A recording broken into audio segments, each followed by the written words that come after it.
Is episode 4.1 or just call this episode 5? Just call it 5. Alright, welcome to next episode 5 episode. welcome to episode 5 of Cast in the Shadows. And this we're going to be covering all the news of May 2020, and it's been a long month, at least for me. I don't know about you guys. But I mean, like, this year's kind of flown right by, but May has kind of felt like it's gone on forever. Yeah, I don't know. It hasn't been too bad for me. Yeah. It's definitely been interesting. I have a sick cat, which I should probably mention for anyone who is watching or will be watching later. Sorry we were late by, I don't know, a good 40 minutes. I was dealing with my sick cat who, for those who don't know, my cat currently has cancer and he's not doing well. It's like, when I mean not doing well, I mean I'm debating whether or not he's in pain. It's not if, but when. It's not an if, it's a when. So anyway, moving on to something that will distract me. So we got some Star Citizen news. Let's go over that. One of the things here, too, I'll just kind of jump in.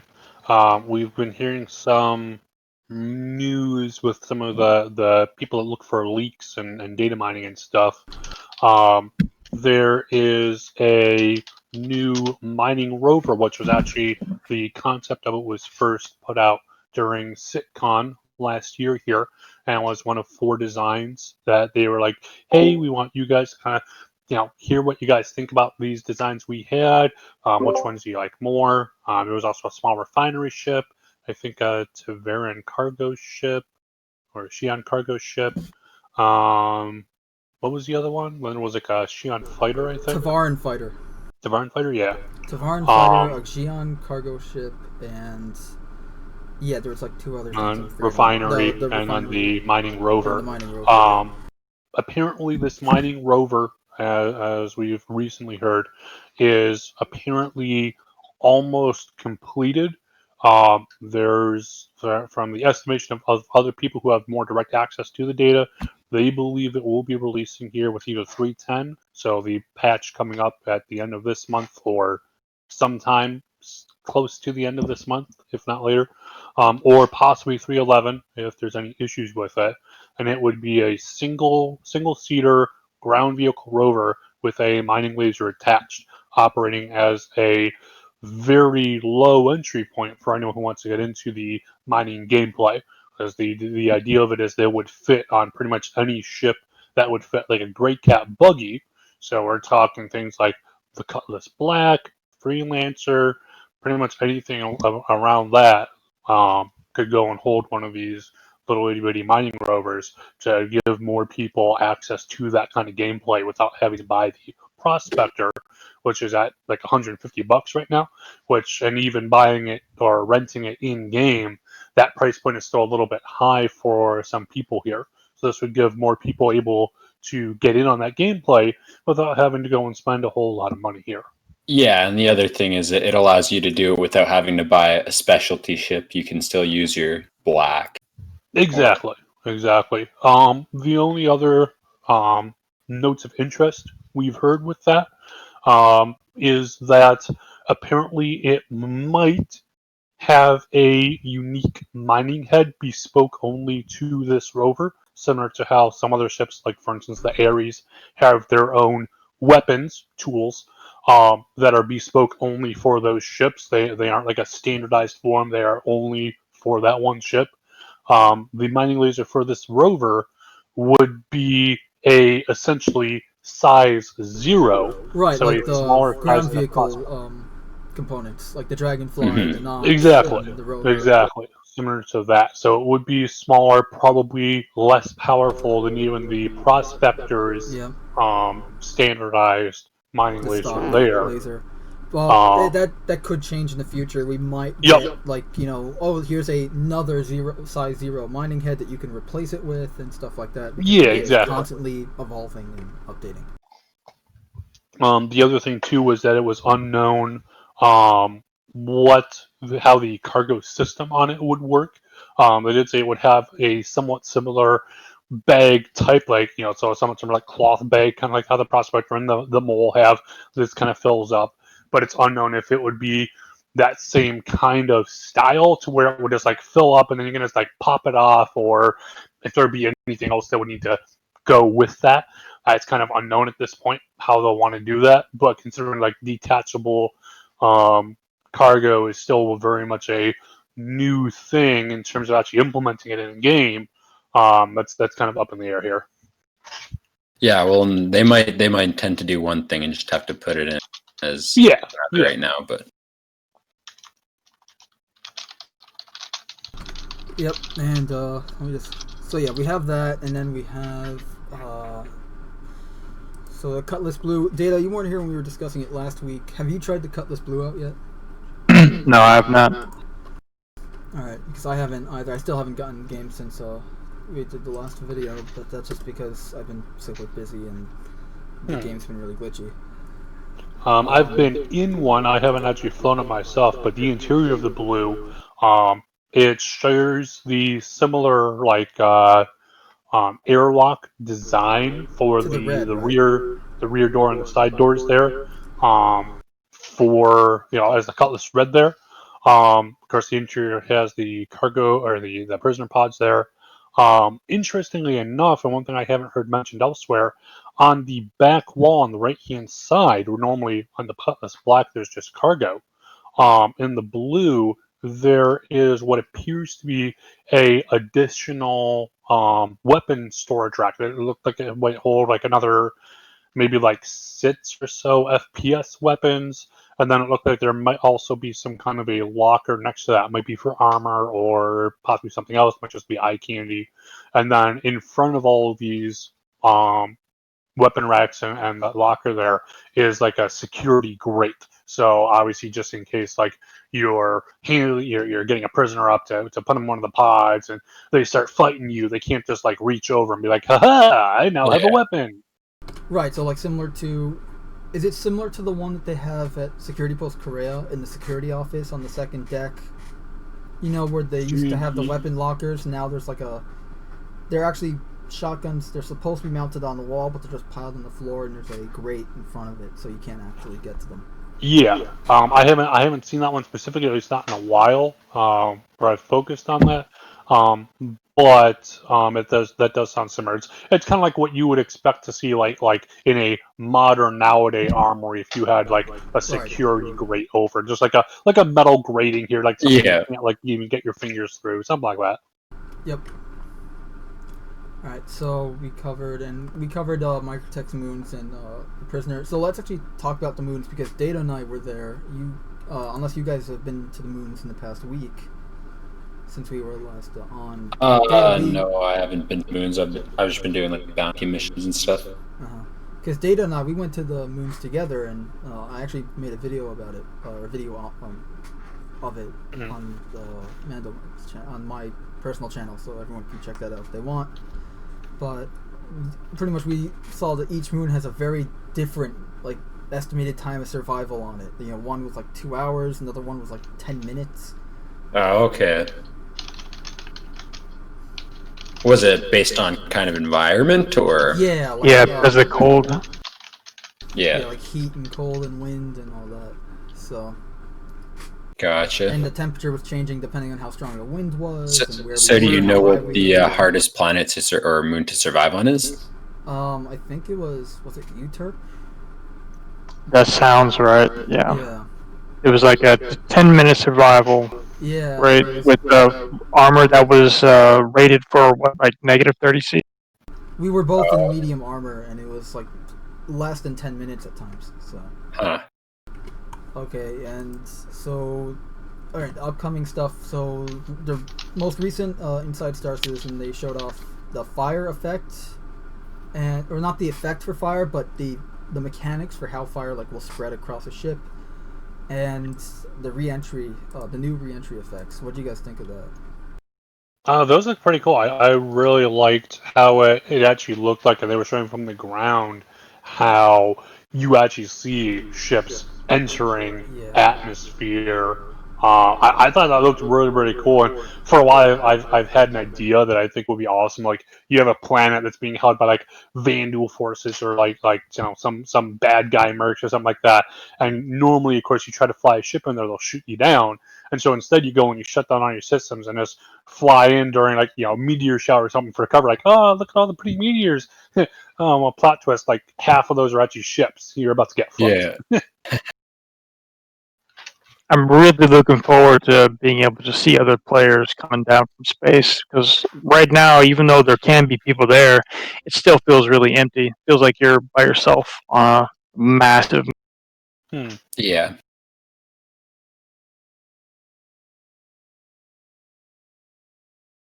And I really hope they add audio to that also, so it's not just a streak. It's close enough.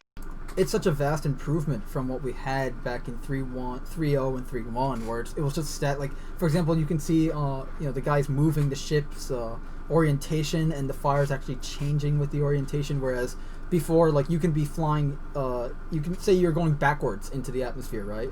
But the effect would still be on the front of the ship.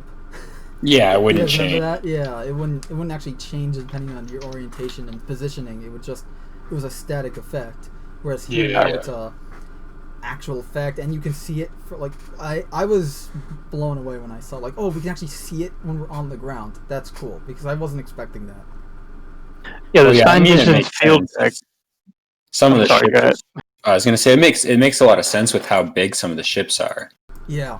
You would definitely see. Even some of the smaller big ships, quote unquote, like the Caterpillar or Starfarer, like these aren't like giant ships, but they're still. Especially, they're definitely not the biggest ships that can go into atmosphere, at least. I'd probably say the limit to that would be a Javelin. Well, right now for players, it'd be the Reclaimer or 890, I guess, right? Oh yeah, no, sorry, the 890. Well, it depends which one, because they're big in different ways. Yeah. Like, one has a bigger interior, the other one's just bigger in mass. But, yeah, those are definitely the biggest ships, and you can land in atmosphere with those, and yeah, imagine seeing those flying through the atmosphere. That would be incredible. Mm-hmm. And then we also got some look at the new Babbage shops in the factory district that they showed off in CitizenCon, I believe. Well, I think it's the store itself is called the factory, I believe. Okay, so it's the same thing, but it's going to have all the stuff in it. Gotcha. Yeah, I believe we would be entering that shop through the central Spire hub that's in New Babbage, so where all the stores are right now. We go around the apartment complex. Yeah. Not the common area. Yeah. Well, it'd be where all the other stores are right now, and there's that little central area where you kind of go down, and then you have to go back up on one of the other areas to go to the other shops. Right where we go down, that center area, that is the store, I believe. And then there's it looked like there's stairs that go down and up and all that. Okay. We'll see when we get it. I guess it's supposed to be 310, right? Yes, I believe so. That's the next patch, so. Yes. Which should be dropping. I mean, if they're still going according to the whole Q quarterly patch schedule, it should be within the next month or two. But I mean, we don't really know right now. Now, one of the things. Oh, second. No, go ahead. I was gonna say one of the things that they talk about, and so we might see as well in 310 with that store, might be the possibility of changing the look, probably initially just like color, of our Moby glass. So our little tool, our handy dandy, essentially the smartphone of the future. Yeah. Yeah. Mm-hmm. That we would be able to change the look of that. It normally just sits on roll rest. For now, of course, like I said, it'll probably only be at most some color changes, maybe some like slightly different, it was still the same shape, but like different materials. So like instead of like a flat band, it's like little stones or something all set together. But down the line, who knows what we might get. And before previously they've talked about being able to use or at least have connected things like glasses or contacts that would act as your display for that. Right. So instead of having to bring it up, and Coolius, we've been speculating about this for a while too. So like this kind of stuff. Like, what can you do? And I remember they were saying once, like one of the subscriber flares a few months ago was goggles that supposedly like hooked up to your mobi-glass, so you don't have to pull up your arm, or at least the mechanic isn't there yet. But supposedly it's like in lore, like the mobi-glass is just on the glasses itself. Not you don't have to pull up your arm to have the holographic display show up. Anyway, so going past, we also had the waves. I was not expecting that for a while. The wave mechanics. That looks cool. Just show that here. Honestly, I think the waves are a little bit premature since we don't have any actual water gameplay yet. But, yeah, I mean, I was alright. I'm like, I was kind of hoping for swimming first. Just saying, but not that this isn't welcome. It's just I kind of want the gameplay first. But you know what? At least the water will actually look more realistic when we're flying over it, and it'll look more realistic from orbit, which is a thing that I personally have a weird problem with, because every time I fly to a planet, I just see like just like essentially like a mirror of the sun on the planet. Like that's not exactly how water works. And they did say that it will be affected by like weather conditions, or if there's a storm. The water Yeah, will that'll be cool to see. So. Yeah, definitely. Now they just need to add boats. Yeah, boats and Or amphibious land vehicles. And I have been wondering with water systems, how will what ships will be able to go underwater versus what can't. I know they said some would go. and some would. I remember them saying something about, I think the Vanguard would be able to. I'm not sure. They might change that. I just remember this was like years ago when they said this. I'm pretty sure one of the ships they said. But what I'm hoping for is most ships that aren't, like the ships that aren't able to go underwater, at least will, like, you can sit them on the water and they'll just float. Yeah, land. Mm-hmm. That would be awesome. Like, because they have buoyancy, so they'll just float and they'll be like a boat.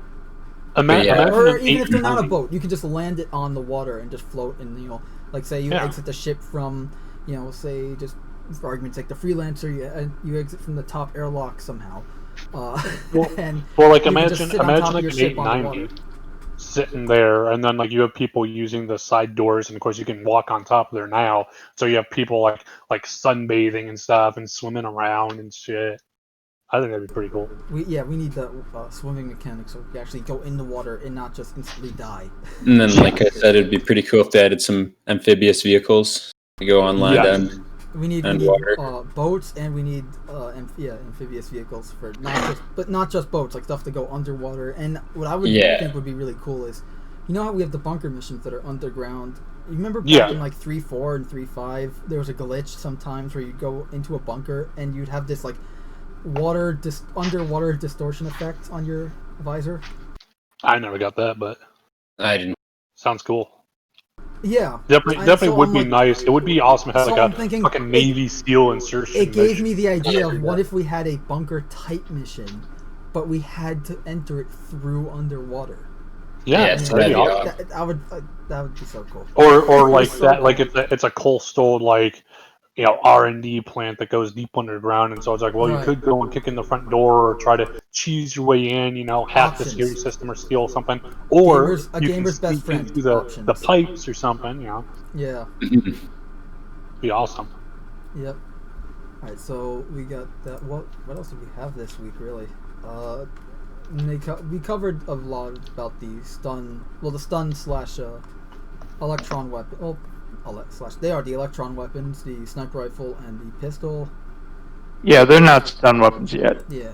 Yeah. They're more just when those do come out. Weapons, shooting lightning.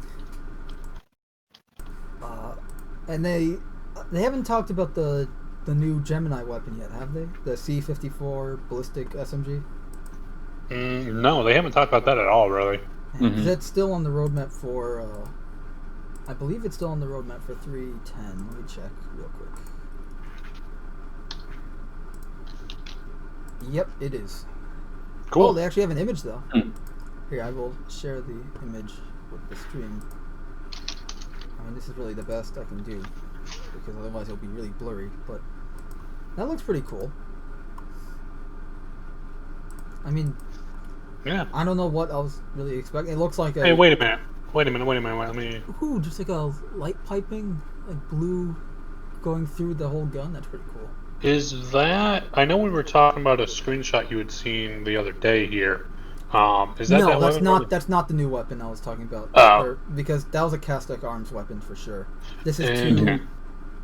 It's missing the signature cooling fan that all the Gem Knight weapons have here. That you can see there in the center of this, the weapon. Gotcha.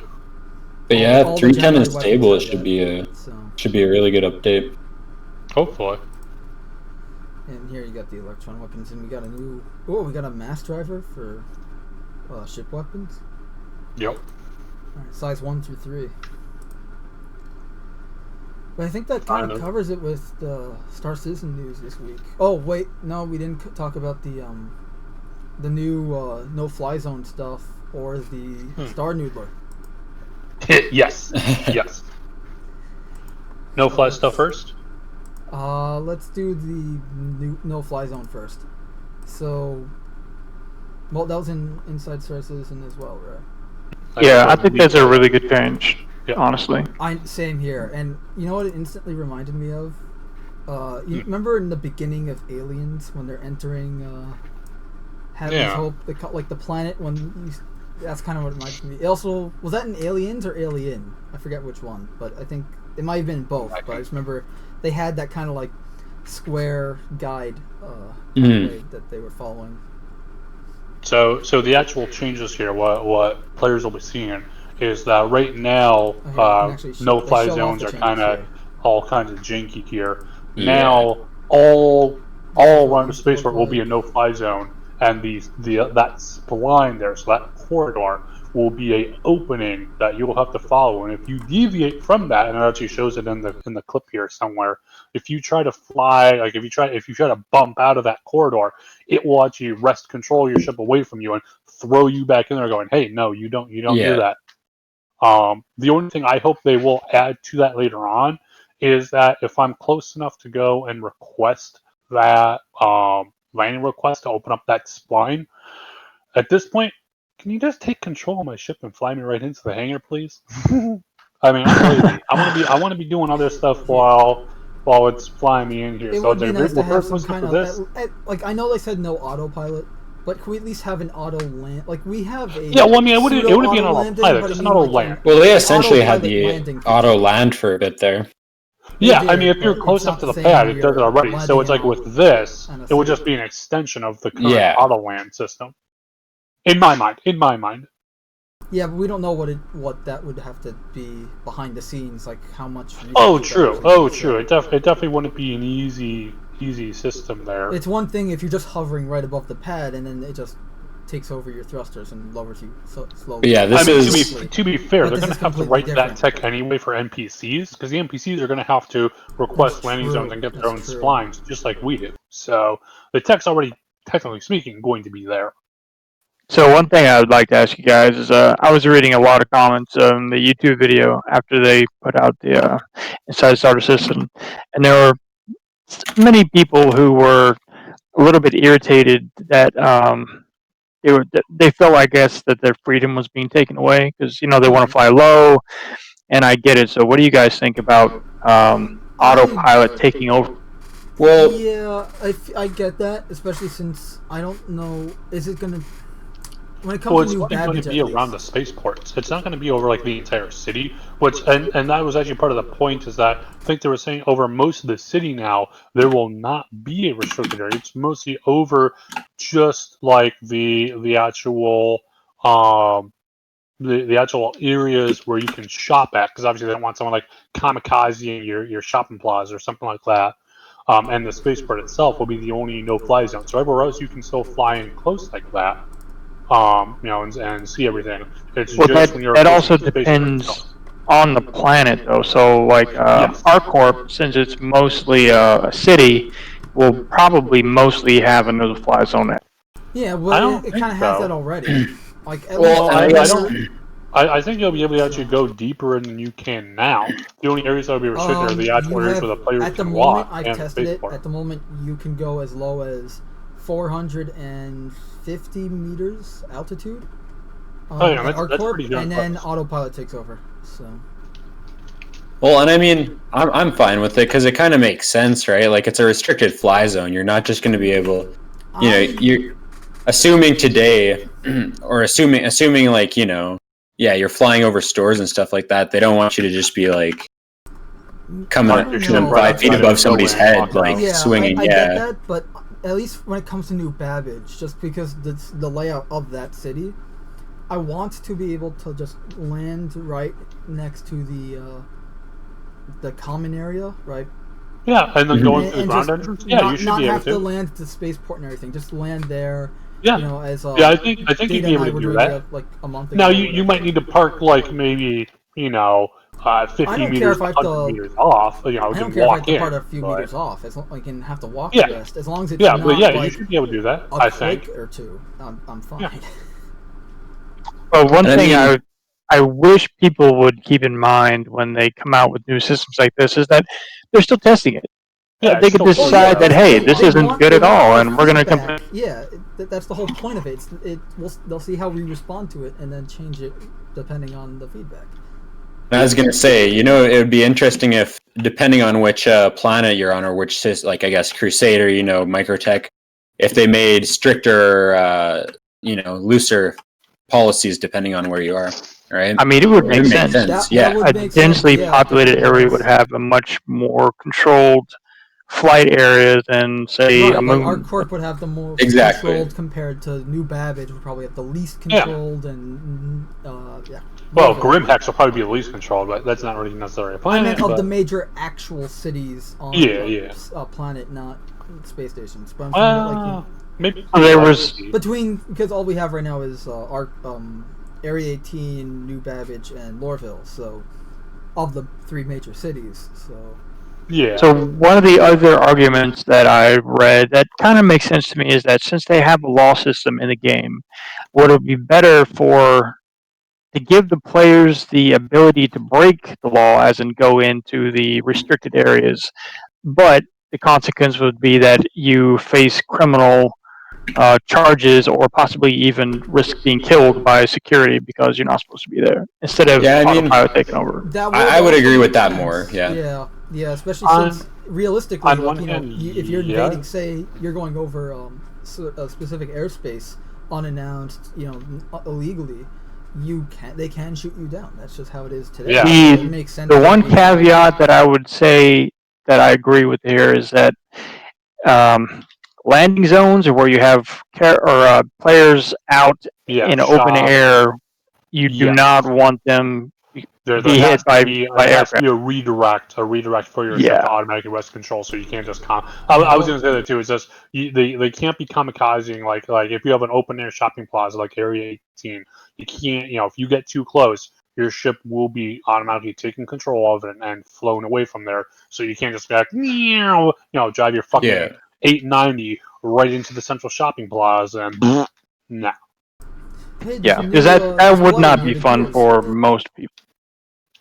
Yeah, exactly. The only reason I whatever about New Babbage is because the area is enclosed in the the habitation bubbles, the biodomes.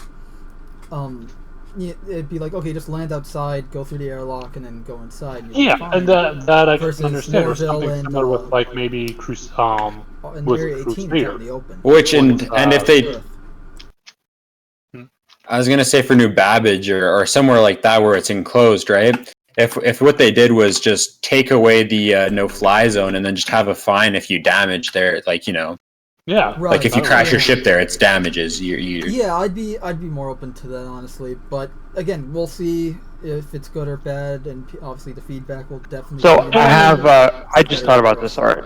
So what would you think about them instituting a planetary license system where if you wanted to fly closer to building something, you would have to apply for a license for that particular planet?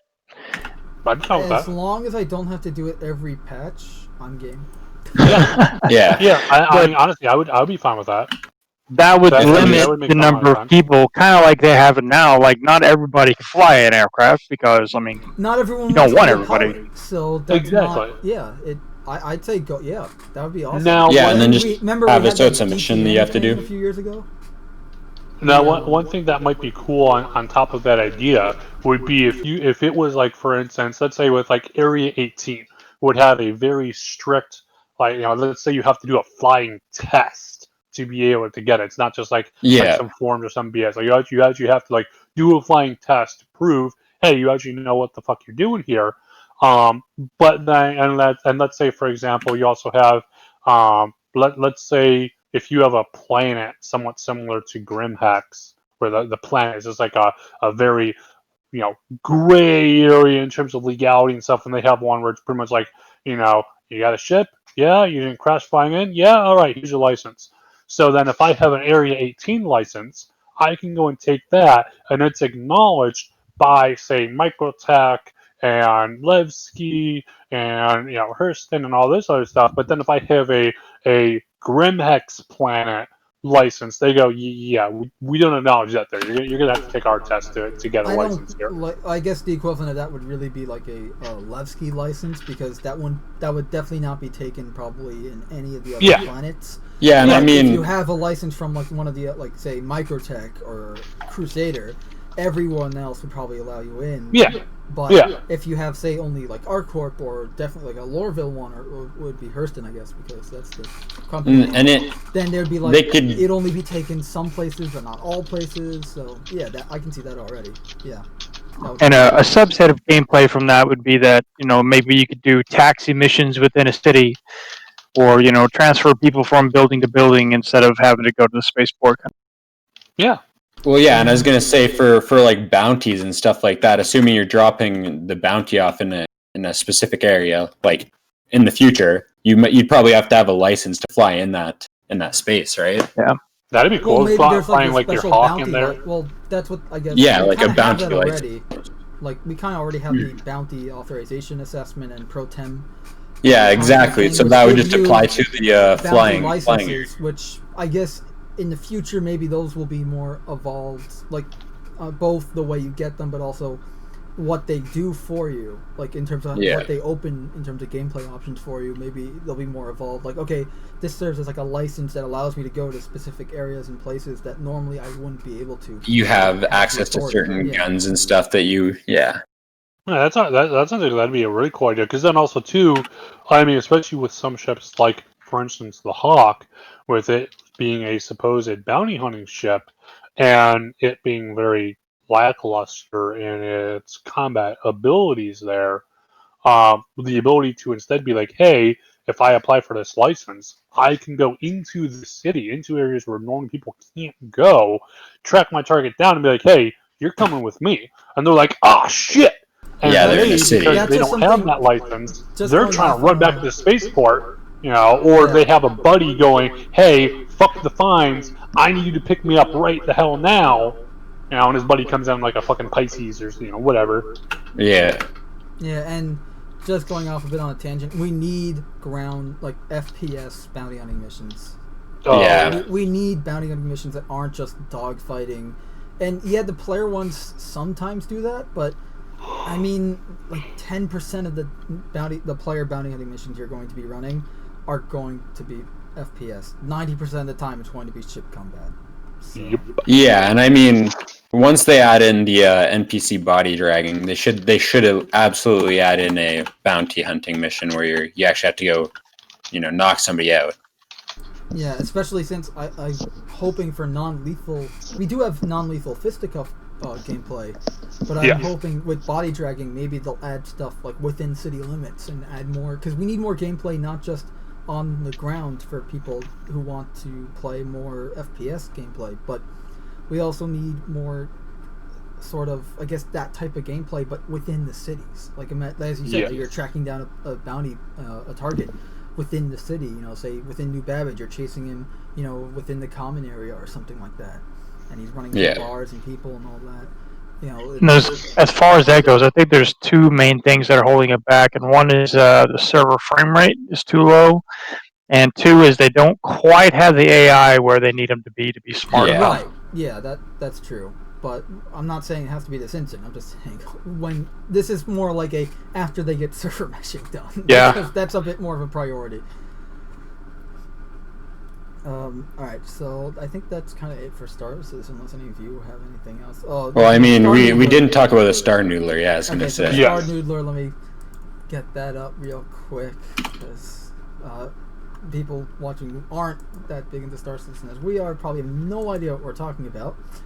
So this is a concept ship that was made. So in the video here, this is the actual one of the actual concept artists for Wait, let Star me put it on Citizen, the screen. and Okay, the now I see it. idea was to make I believe it was a Crusader Industries Yeah. cargo ship Yeah, for it things was that a could be rival such to as the whole series. food but yes. delivery or other small, well, relatively small or short cargo runs here.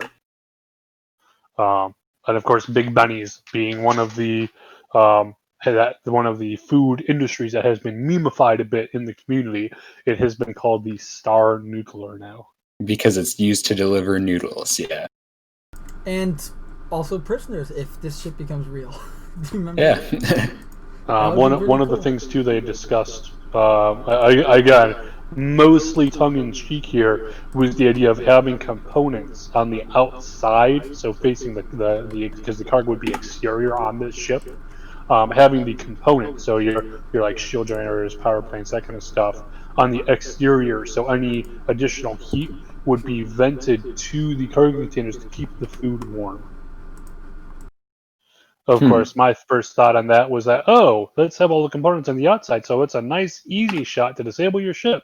What Yeah. could Well, go I was wrong? thinking, hey, look, free Yeah. components. Just walk up, open it up, Yeah. take them out. That too. Yeah, right. Absolutely. But hey, I mean, that happens in the real world. Cars get stripped down of wheels, tires, engines, everything. So Just I mean, you imagine can't the really 90s. expect a noodle delivery vehicle to be that defensed. hey, you it's know? not Just- just a noodle delivery now. Now it's a component delivery. Hey, thanks for delivering your ship. What? Ooh, new shield generator. Thanks, guys. So, I'd love to see an 890 just on some cinder blocks. Really big That cinder would be blocks, funny. but cinder blocks nonetheless.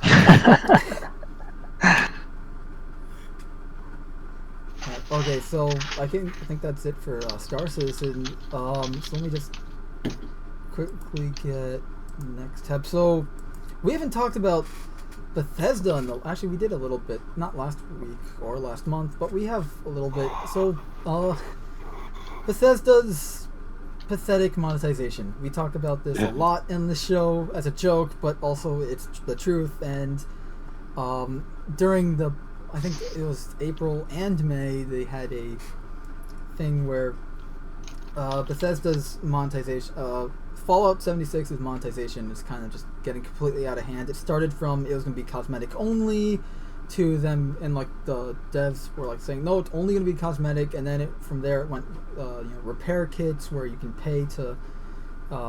When they started adding gameplay altering purchases, and it got so out of hand that now it's pretty much like a pay to win type of game. Pay to win game, yeah. We got Very a few much. articles here inside the vault looking beyond the patch, and yeah, you can repair items anytime. So repair kits, I guess, are these like utility items that just never, like, they're not one-time use, or if they are and you have to pay for them, that's really dirty.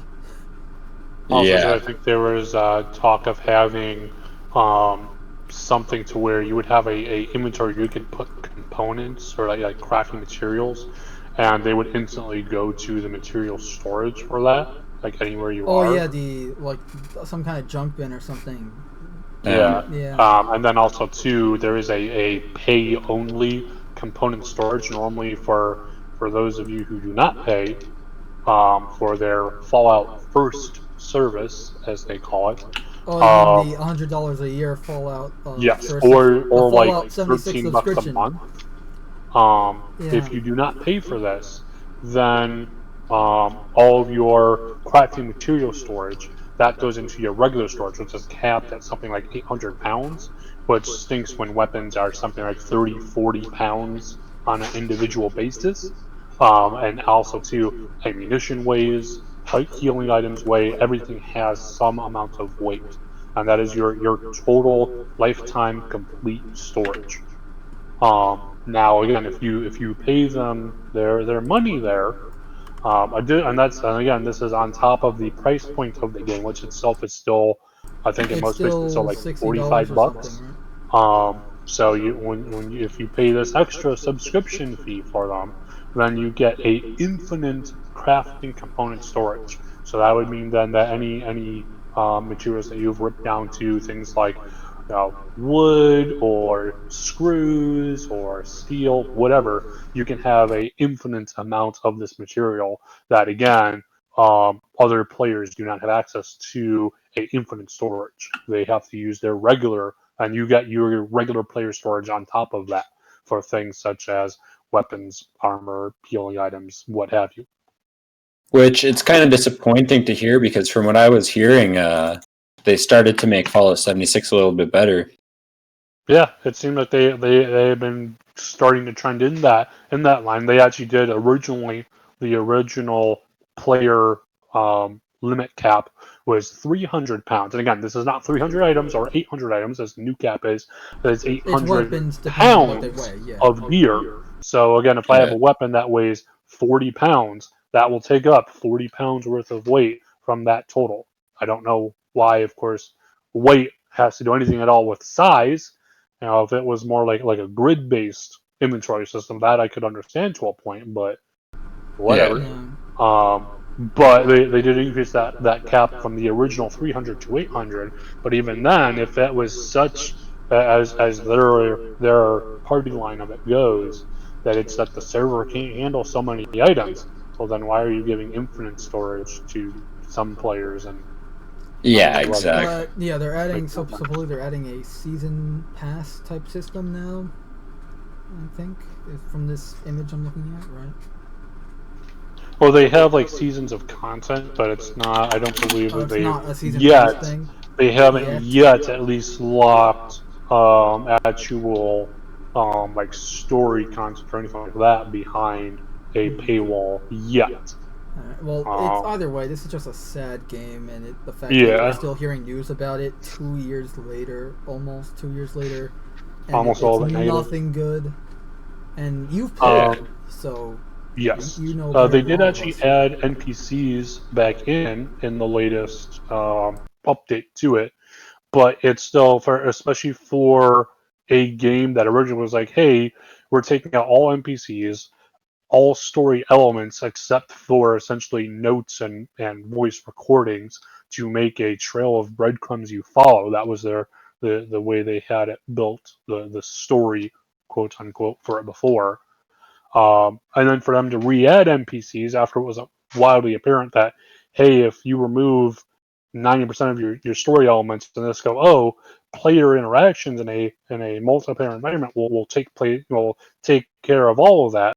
Well, no, it No. won't, because essentially too, a lot of those player interactions are going to be trolls. Are going to be like, sure, you team up, but okay, there's only so much you can do, random exploring or the same quest, a dozen times before it's like, Yeah. well, what else? You Yeah, can't really have an exactly. MMO without additional content coming in. And for them especially too. Sorry, go ahead. I was going to say, for them to go and just re-add NPCs, and especially it's very much a tier 0 implementation of it into the world here. I mean, it's something, but it's very much something that should have been there from the beginning of the game. And That's that a was lot of one of the things things with this people were like, game. hey, why aren't there NPCs in this? There have always been NPCs in a Bethesda game, and I mean, they're technically speaking, there were NPCs, just only hostile ones. None you would really interact with But none of outside them of were the most human. basic way for friendly ones. And it's like, well, why not? Unless and as it seems, they were just being lazy and spreading their development time over years to bring the game to anything close to what they had originally said it would be. This makes Fallout 4 Yeah. look like a masterpiece, and that's sad. Which is sad because Fallout Yeah. 4 itself was pathetic if you compare it to Skyrim. Or even the previous Fallout, the Oh, three-dimensional I mean, games Fallout that New came Vegas before is that. knocked out of the fucking park. But Well, even just compared with to, I mean, like Fallout Bethesda's- 3, which was made also by Bethesda, not. Yeah, I mean, Fallout 3 Obsidian. for what it was in the initial transition over from a isometric style as being the first intro to a FPS or third person shooter game, too, depending on your camera mode there. Right. I think they did a good job with Fallout 3 for what it was. Obviously, some stuff, story was pretty linear. The FPS elements were still kind of janky, but it was still very much a RPG. Lore elements and story and stuff on there was Story was really good. pretty I thought decent, for what it and was. the DLCs were pretty good from what I've seen. Yeah, yeah. Again, story-driven DLC. But then comparing, even like I said, comparing Fallout 4 to Skyrim, like in Skyrim, in terms of story content, you've got the main quest where you're set to defeat Alduin. You've got the Civil War where you can choose a side there to support for who's going to be the next High King of Skyrim there, and then bringing your side to victory there. You then have the factions, of which there's what, 5 of them. They've all got their own unique missions where you're doing unique stuff that's inherent to that faction. So if you're doing Thieves Guild stuff, you're stealing or slinking around. If you're doing with the companions, which is like the Fighters Guild, you're fighting lots of different baddies and stuff there, and working with the unique issues that the companions have. I don't want to reveal too many direct spoilers there. And that's not even getting into the unique and varied side quests or even the DLC. But then you compare that to Fallout 4, where you have the main quest is directly tied to the factions. With the faction quests, 90% of those is Radiant quests, as they call them, which is a system generated quest, which in Fallout 4 they make no pretense or any effort to make it appear as anything other than just a go to insert location here, kill Yeah. insert enemy here, optional pick up item. Like they make no effort to pretty it up or make the quests very unique in any way, shape, or form. And when that's also then, because like I said, the main story is tied to the factions, that becomes most of your story there. When most of your story is built off of Radiant quests of go here, do this, I mean, that's a shit game. Some of the side quests are interesting, but again, like I said, just compared to Skyrim, their previous game before Fallout 4, it's readily apparent that either they lost a lot of talent or they just didn't give a fuck about Fallout anymore. Yeah, and this is just tip of the iceberg with this game too. And we've had the whole duffel kerfuffle, the multi helmet. Well, actually, the multi helmet was not Bethesda's fault. That was whoever they outsourced it to. Yeah. We had the whole the duffel bag thing that wasn't made of the what was it, cashmere or something. It was supposed to be canvas, and then it was actually canvas. and they actually gave Remember, it was something two with a C. streamers to the people who would be presenting the product. The It was actual influencers, canvas. influencers got it, but people didn't, and they got like The regular people what got did like it was someone like a say? nylon. Plastic. It was like Yeah. a cheap $5 nylon bag. It looked kind of like thing. a nylon bag that the real bag would come in, is what I heard. And And I then saw when it, and it looked when that blew up too, when that whole thing blew up, people were like, "Hey, what the fuck?" Bethesda was like, "Oh, we'll give you some in-game currency that wasn't even enough they as the gave joke you goes, 500 to buy the in-game 500 canvas bag." Well, thing, which, and then they gave you the they equivalent also- of $5 in game. They gave you the equivalent of $5, like real world After they $5, rip you up. which is like 500 little atoms. And for the collector's edition, how much did the collector's edition cost? $80? The collector's edition cost $200. With the canvas bag and all that? Canvas bag, So- the helmet, everything. Yeah.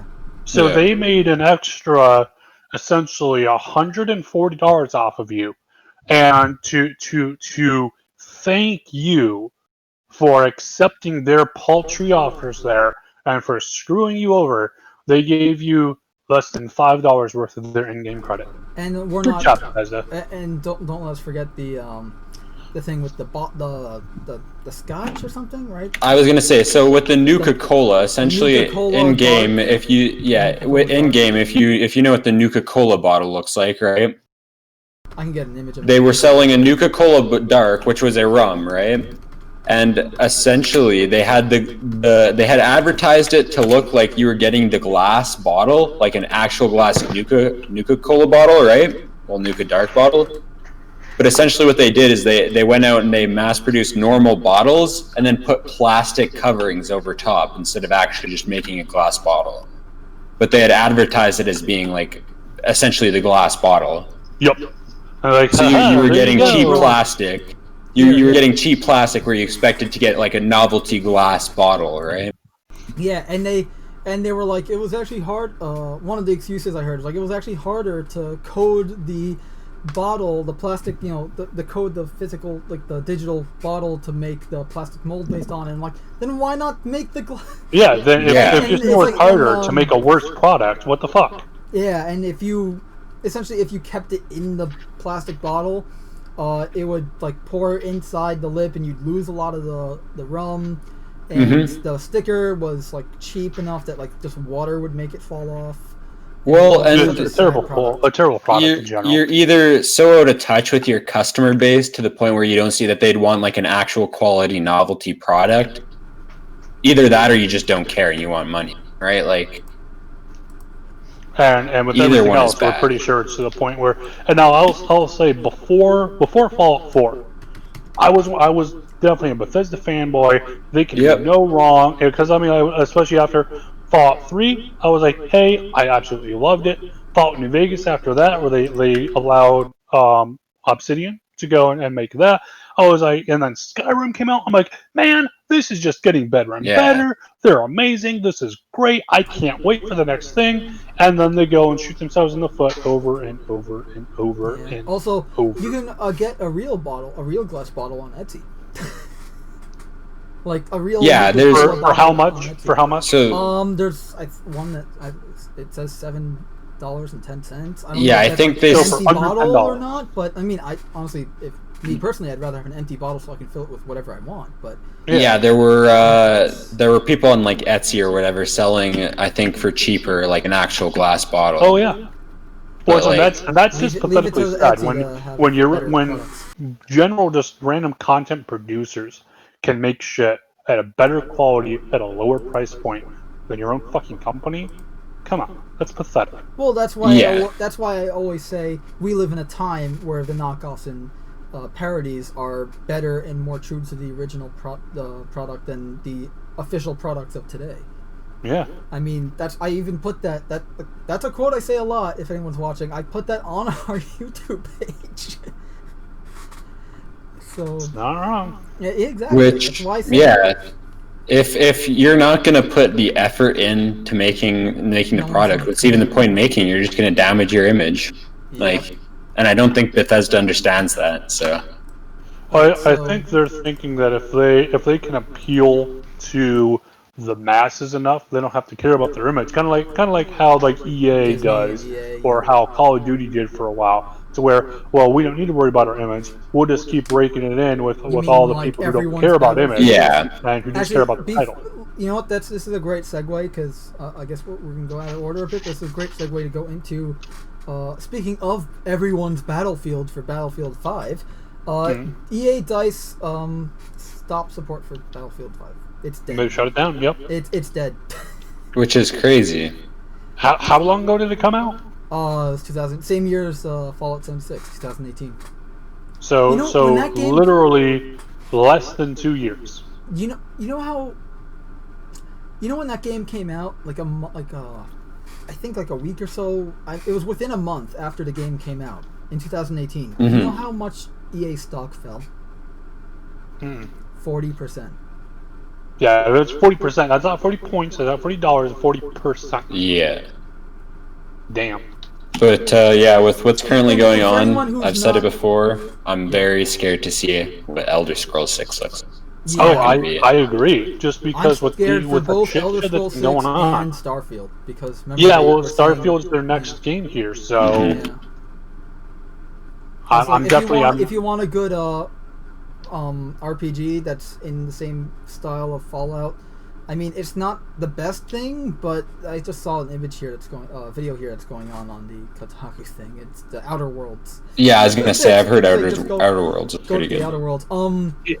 But yeah, the Battlefield 5. For anyone who doesn't know, that was the World War II shooter with the British female amputee British commando fighting in the front lines of World War II. Historically accurate. And they claimed it was a real historically accurate World War II shooter.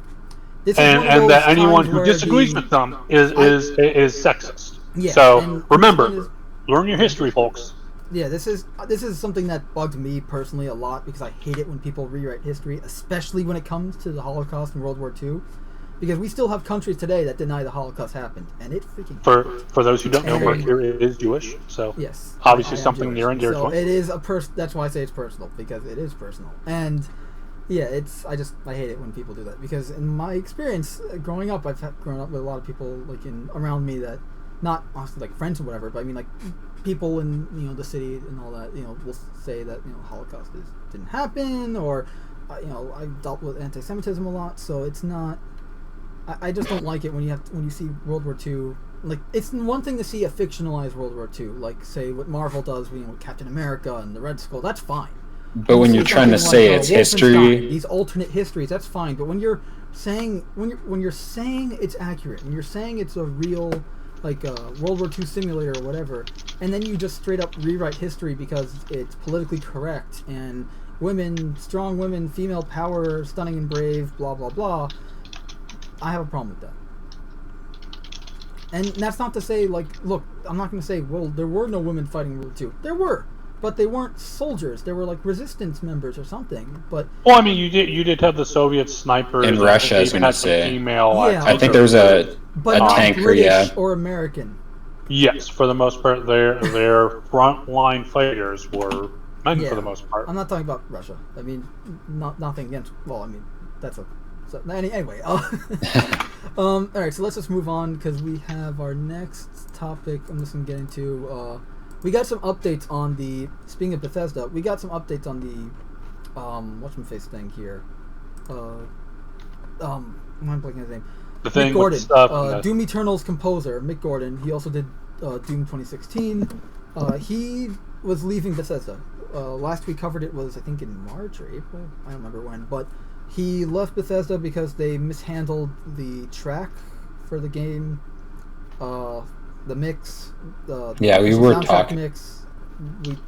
We covered it in our, I forget if it was the April or March video, but it was probably in the April one. Yeah. But yeah, so we got an update on it, and it's pretty much he's not coming back. They're done. Which is sad. Which is unfortunate. And he's not going to be doing the music for the DLC, which did come out, and we'll get into it right after this. Actually, we can just go into it right now. And I just have the article for anyone who wants to read it. You can pause it and read it, maybe.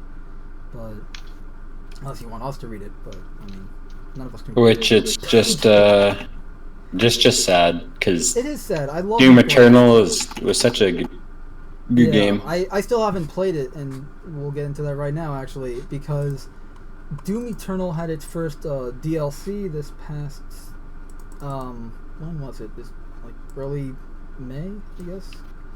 And what happened was, it came with a third-party the third-party anti-cheat. Denuvo? You're talking about the anti-cheat, yeah.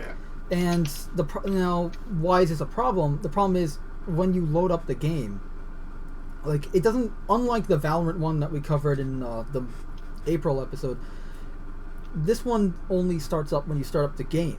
Yeah. But the problem is, it has access to your kernel files, which essentially is opening a backdoor to your OS. Yeah, it functions very similar to the one that Valorant has. Yeah, which it was the same problem with Valorant. To break it down to a super simple version, it essentially gives it more access than even your admin account on your computer does. What also means, too, if any malicious people were able to go and get into the game, because of course we all know people try to hack games all the time just even to give them an edge in the game, but if someone were able to do so, they could go and try to get some kind of a virus or something into your system, get access to the game, and then use the access from the game to fuck up your entire system. Well, and on a mass scale, because you have to remember how many people had the game. Exactly. And that alone is very, very, very worrisome. Because it has no reason to have that level of access. There's nothing it needs to do that needs that level. Mm-hmm. That is not a standard of the industry for anti-cheats or anything like that. It's not a standard of the industry for any program, really. It's not a standard yet, at this rate. I mean, yeah, but again, unless you can assure me, because unless you have some kind of something in your user agreement that says, hey, if someone uses our system, somebody's able to access to exploit our system to access your system, you're going to go and cover me replacing my system or any damages Yeah, if it thereof. gets bricked, yeah. Then otherwise, and of course the company will be like, well, fuck no, we aren't. Then you don't need that fucking access. If you aren't going to cover me, but you're going to go and leave me open to that, get fucked. One of the things that really bothered me about this whole situation was that people who bought the game before it had the anti-cheat now do not have the option to disable it. If you Yep. download that Yeah. or install the So- update, you got it. I should probably say they did remove it. They did remove Oh, it. did they? But I'm not. Here's the thing. I haven't found anything about them actually removing it, and maybe I just haven't looked hard enough. But because here's the thing, my brother got me the game for my birthday, which was in late April, and I haven't I didn't download it because he bought it on the Bethesda thing, and he meant to do it on Steam, so he is still trying to work out with the thing to get it, return it, so that he can get the Steam version. So I haven't downloaded it because of that. But even if I had the Steam version, which I wanted, I wouldn't have downloaded it until they removed it from this, and even then I might not, because I want to make sure. Because they could easily. I want to make sure it's really out of the game, because I rather, as much as I want to play Doom Eternal, because for anyone who knows me, I love Doom 2016. I love the original Dooms. I grew up playing those, and I really want to play Doom Eternal, but I'd rather have my computer functioning the way I want it and safe, and more about that than being able to play a game. In all reality, Doom Eternal is not a game that needs anti-cheat. It does have an online feature, but it's but even then, I mean, it's not like even fucking Call of Duty. Yeah, I know. But exactly. Not from what I heard, not many people are playing this online feature. Like, when I say not many people, it's not like your Call of Duty where you have like 50, well, and so if you are going to do that, then if you're downloading it, say you have to download this multiplayer, or you have to download the anti-cheat if you want to play multiplayer, not, hey, everybody gets to download this anti-cheat, because that just seems... It just breaks the trust. There's no reason to have it if you're not going to be playing multiplayer. And it's also like, it's an asymmetrical... For anyone who doesn't know, Doom Eternal's online mode is a asymmetrical game mode where one person plays as the Doom Slayer, which is Doom guy, and then there are 2 or 3 other people that play as demons. And you essentially just battle it out. And it looks really fun, but it's an asymmetrical type of game mode. And from what I've seen, it's fun, it works, but... I mean, it's not exactly like your Call of Duty or something where it's like 15 versus 15 or whatever, or even like Halo, like 4 versus 4, where you can where cheating would actually make a difference. Like it's already fair / unfair. That's the whole point of the game mode. You're supposed to be this, And like you said, it's not like Doom is hyper focused on multiplayer anyways. It's not a single player game. Like Call of Duty is all about PvP. Doom Eternal is about the single player. It's about the Doom Slayer. Yeah, it's about, they have a story and everything, which is so cool now they have a story. But the whole thing with Doom Eternal is, at least, also that's another thing, the numbers of who's playing the online feature versus like people playing Call of Duty's online feature is a huge difference. Much less people playing the Doom one, and that makes sense because many people, at least everyone I know, is getting Doom Eternal for the single player. Well, and I was gonna say, I highly doubt that anybody's gonna buy Doom Eternal for multiplayer. You're going into it the intentions of playing. Yeah, you're going for the single player. You want to know about the Doom Slayer, or you just want to play some awesome Doom. It's how it is.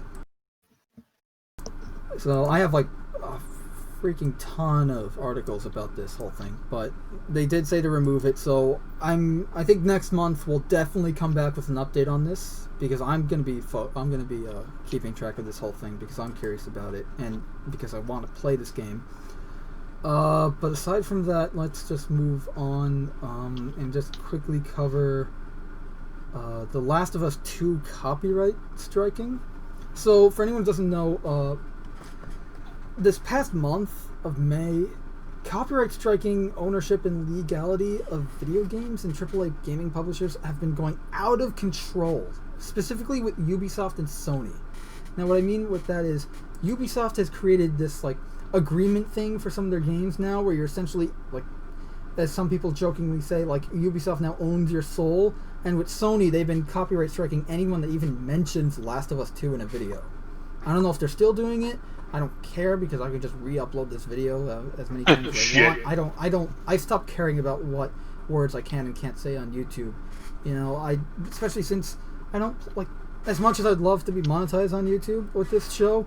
I mean, there are third-party means that I can do that without YouTube taking the money away from us. So. Well, and the other thing is, I think it's less an issue with just video game companies, and just an issue with YouTube's overall copyright system and how it can just be abused. But it's been abused overall. But the copyright striking was actually being done by people.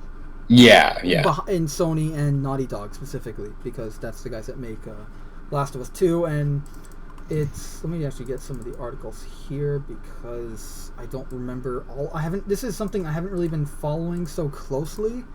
I do know that YouTube guys like whatchamface? YouTube guys like Mr. H Reviews, Geeks and Gamers, Ryan something, I'm blanking on his name, but he's also one of like the Geeks and Gamers guys. Guys like the Heels versus Babyface. These YouTube guys are getting copyright striked. Now the difference between getting copyright claims and copyright striked is copyright claim just means all the advertisements. Instead of if you're monetized, all the advertisements, you're not getting the money now. Now it's going to whoever copyright claimed your video. Copyright strike, however, is really bad.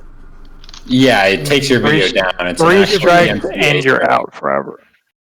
And from what I've seen, none of these guys used any gameplay, because there was a whole thing about spoilers and leaked footage. None of them used it. They just mentioned the game. They maybe had like a screenshot like we have right now on the screen. Which and like we're reading. That's about and it. assuming they get this information through public knowledge, it's not like they themselves have signed an NDA. I don't think they're. Yeah, it's stuff that's already publicly available. It's not like stuff that's on articles like behind the ssit's already out there on this game. They're just like us. Yeah, exactly. So it doesn't really make sense why they would copyright strike them, but well, it's because they're a big YouTube channel. Yeah. That's why. And because they're pointing out how bad the game is, because it's clearly very I hate using this word, but I'll just find an alternative. It's very politically correct, and people are, like one of the characters is completely different. I'm not a fan of Last of Us. I never played the game. I never got into it. It's just not my type of game. That's fine.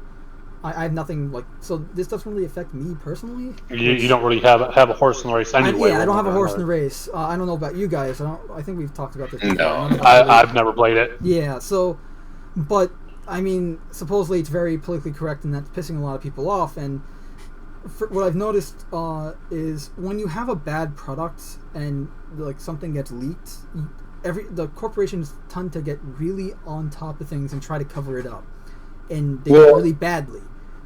But it's so bad to do that nowadays. Yeah, and when it's a good product and it leaks, no one cares because it's a good product and they know it will sell anyways.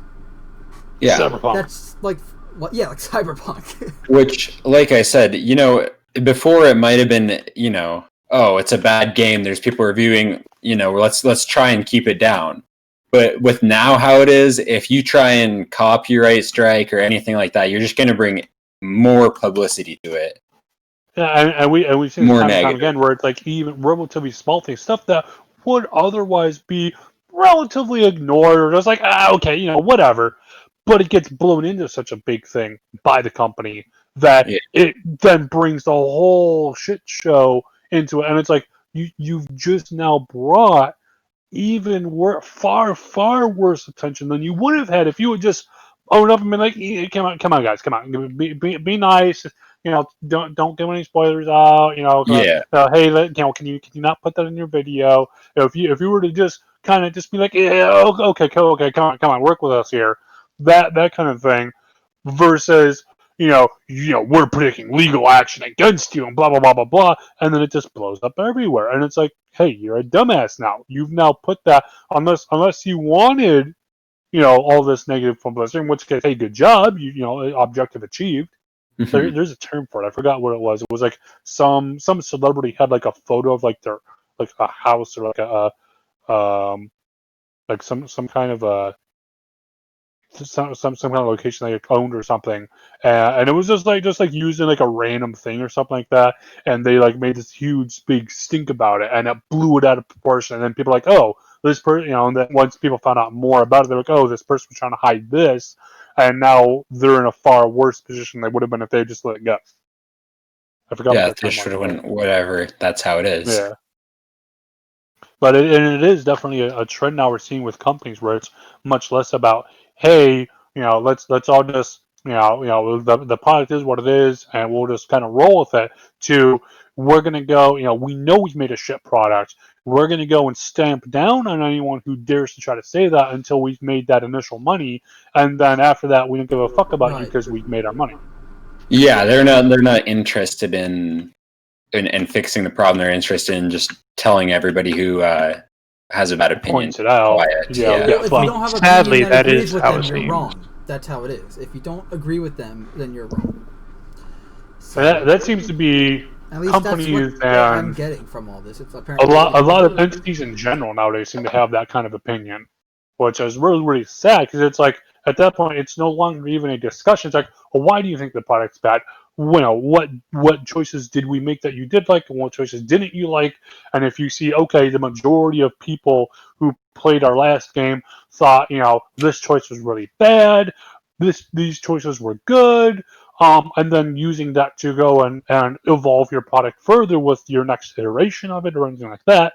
Instead, it's just, well, this is our product, and we don't care what you, the customer, thinks. You can get fucked. I mean, that was essentially with what was it? With what was it? I think it was Ubisoft. It was either Ubisoft or EA, or it might have been Call of Duty. But one of those things.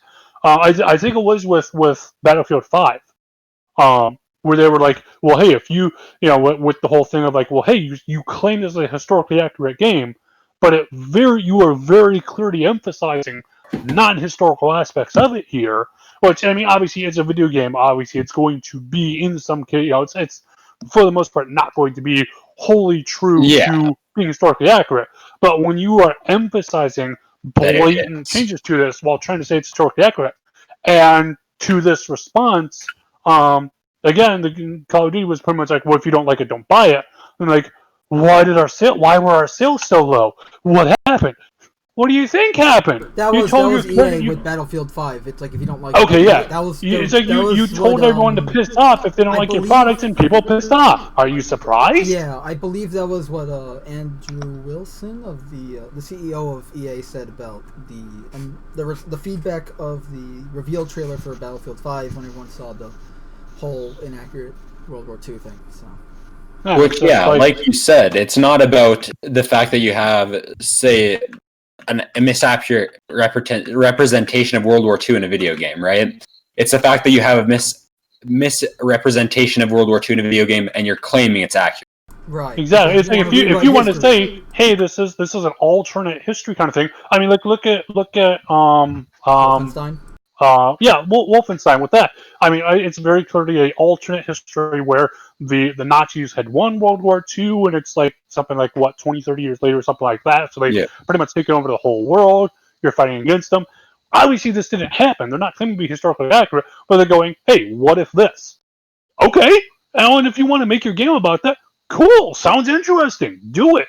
But just, one, don't pretend your product is something it's not, and two, just make a good fucking. I mean, honestly, with a lot of this stuff, just make a good fucking product.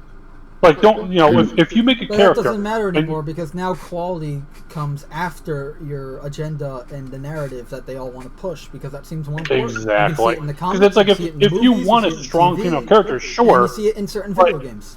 The character itself, make a good character first. Make a strong character first because they struggle and defeat adversity and challenges set before them. Not just because, well, they're amazing because we say so. Because they're a woman or their skin color or whatever their attribute is. You have to make a good character first, and and have them struggle against adversity and challenges and stuff like that. Have them fail and rise above their failures and learn from them. That's how you make a good character. Yeah, Well, and I if you think got a character that doesn't fail at all, and you're just saying, well, they're just great. We'll because. probably get into this kind of argument a bit later. Yeah. So I'm just gonna go. We got Cyberpunk news, which is actually good news. For starters, Cyberpunk is not banned in Australia. For anyone who is wondering why that's a big deal, Australia likes to censor video games. So, like, not censor, but ban video games that they don't deem appropriate a lot of the time. And the fact that Cyberpunk actually made it through is a huge win because It's actually surprising if you think about it. we're going to be getting into why.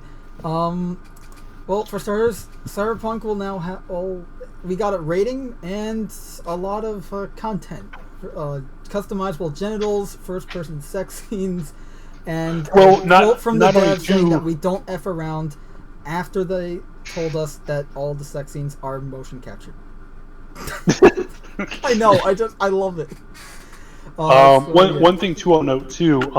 They actually did note not only do you have customizable genitalia, but in fact you will not have a standard either male female archetype for gender. It's pretty much your character is just customizable mix with and different match. attributes. So it's now, of course, you can make your character to be male, female, but you can be like, hey, if I want to start this mixing and matching here, go for it. And I'm like, I actually think that's kind of interesting for character customization. Yeah, so here is the official ESRB rating. It is rated M for blood and gore, intense violence, nudity, strong language, strong sexual content, use of drugs and alcohol, obviously.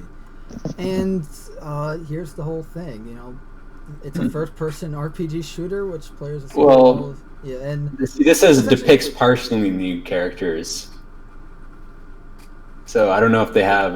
we don't know a lot about the whole nudity thing yet, but yeah, I think they did say that you'll be able to, I think, skip. So that makes more sense that they'd give it a mature rating.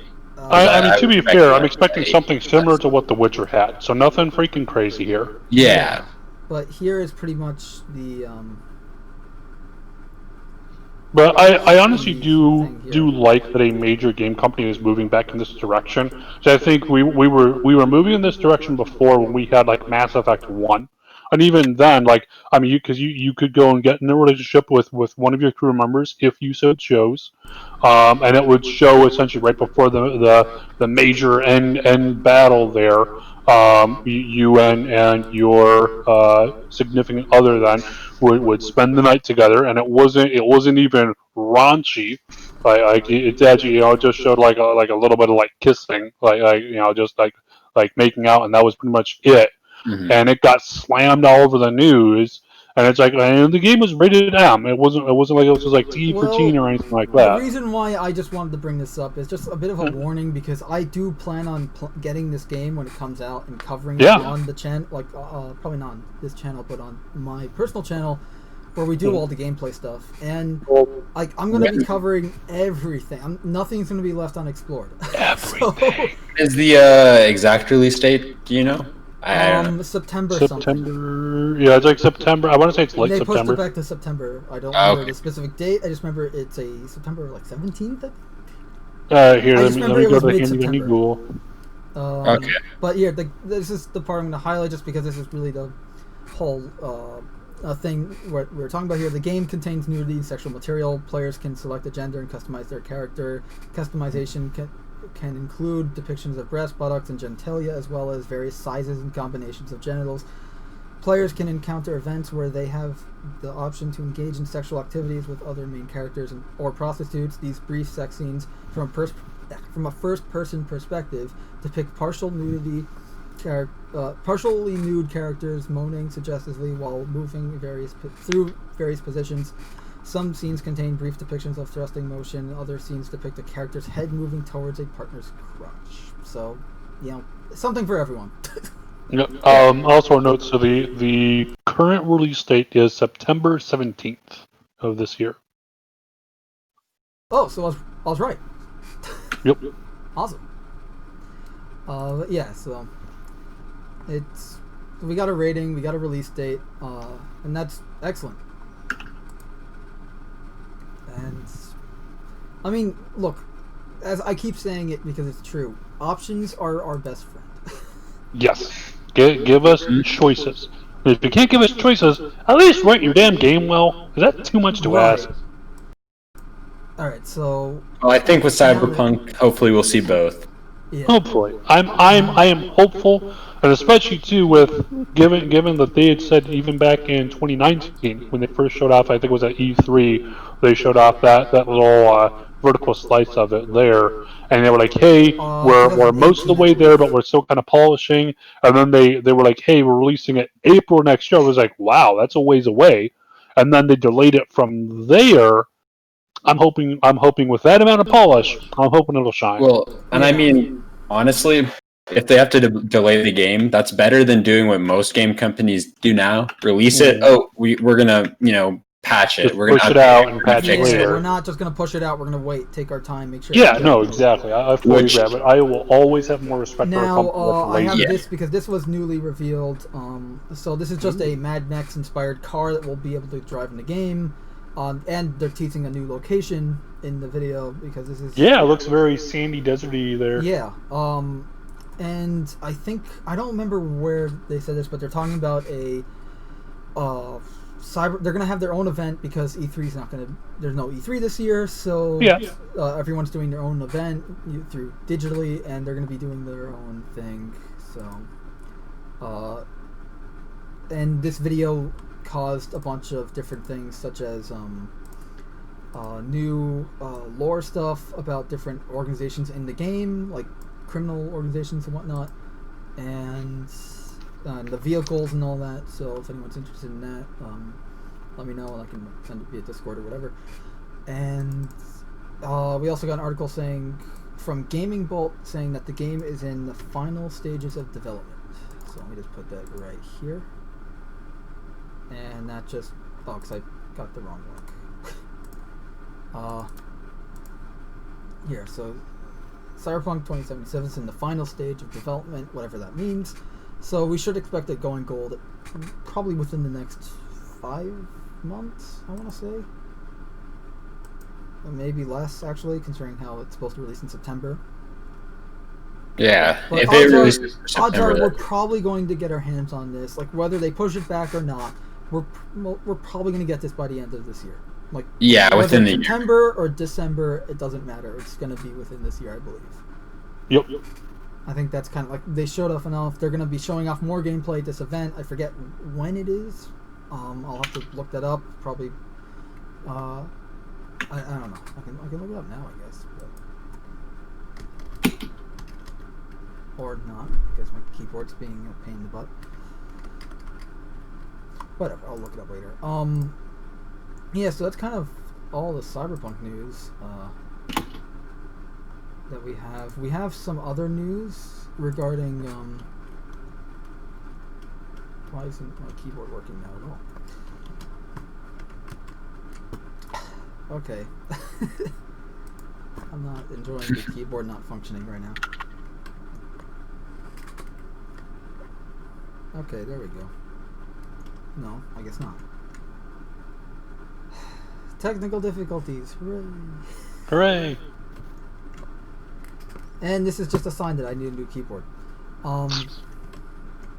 Jesus. Okay, this is not good. Alright, well at least now I got things working where I can just use my mouse now.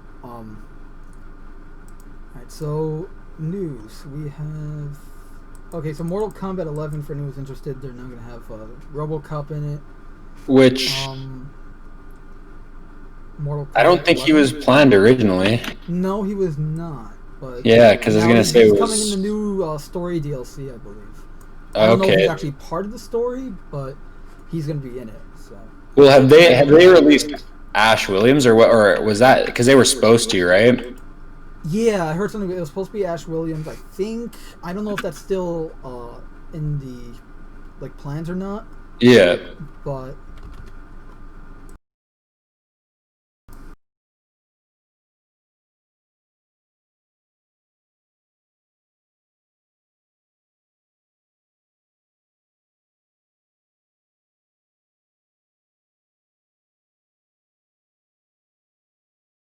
Hmm.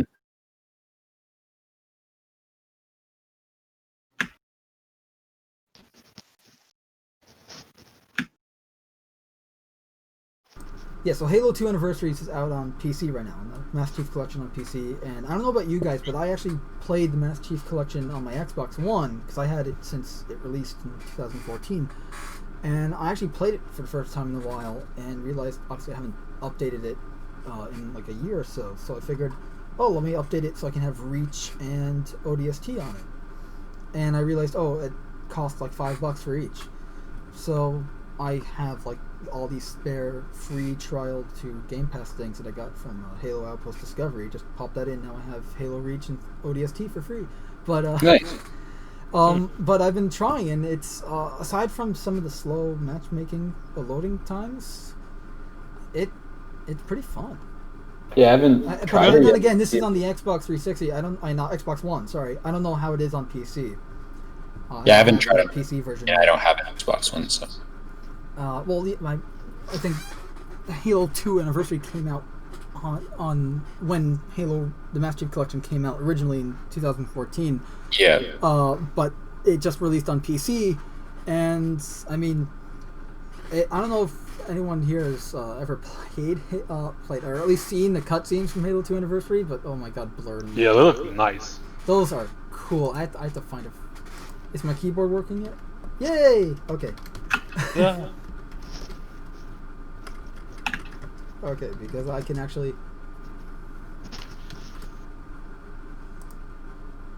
get some cutscenes here. There we go.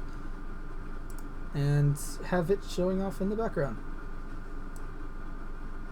And of course I'm going to show off the best moment in the game. Let me just actually show it off in the screen here. But yeah, it's Halo 2 Anniversary is out on PC now, and I've heard mixed things, which is pretty much the same I've heard about Reach and CE Anniversary when they both launched on PC. So, Yeah, I mean, look, 343 has a track record for not exactly good releases when it comes to the Master Chief Collection. Like, for anyone who's played the Xbox One version of it when it first launched, like I have, you know exactly what I'm talking about. It was horrible when it first launched. I mean, like, the campaign stuff was fine, but like online multiplayer matchmaking, all that was just so screwy. It still is a little bit, because I noticed I still can't play Spartan Ops with random people. Like, I still have to like invite friends on like in private matches type of thing for Spartan Ops, which when Spartan Ops originally came out with Halo 4 on the Xbox 360, you can just play Spartan Ops with anyone. You know, it doesn't matter. You just join a match. Mm-hmm. And Spartan Ops, I actually like Spartan Ops. It was like a 4-player online multiplayer campaign. Co-op kind of thing, yeah. Yeah, it was like, I thought it was a cool idea.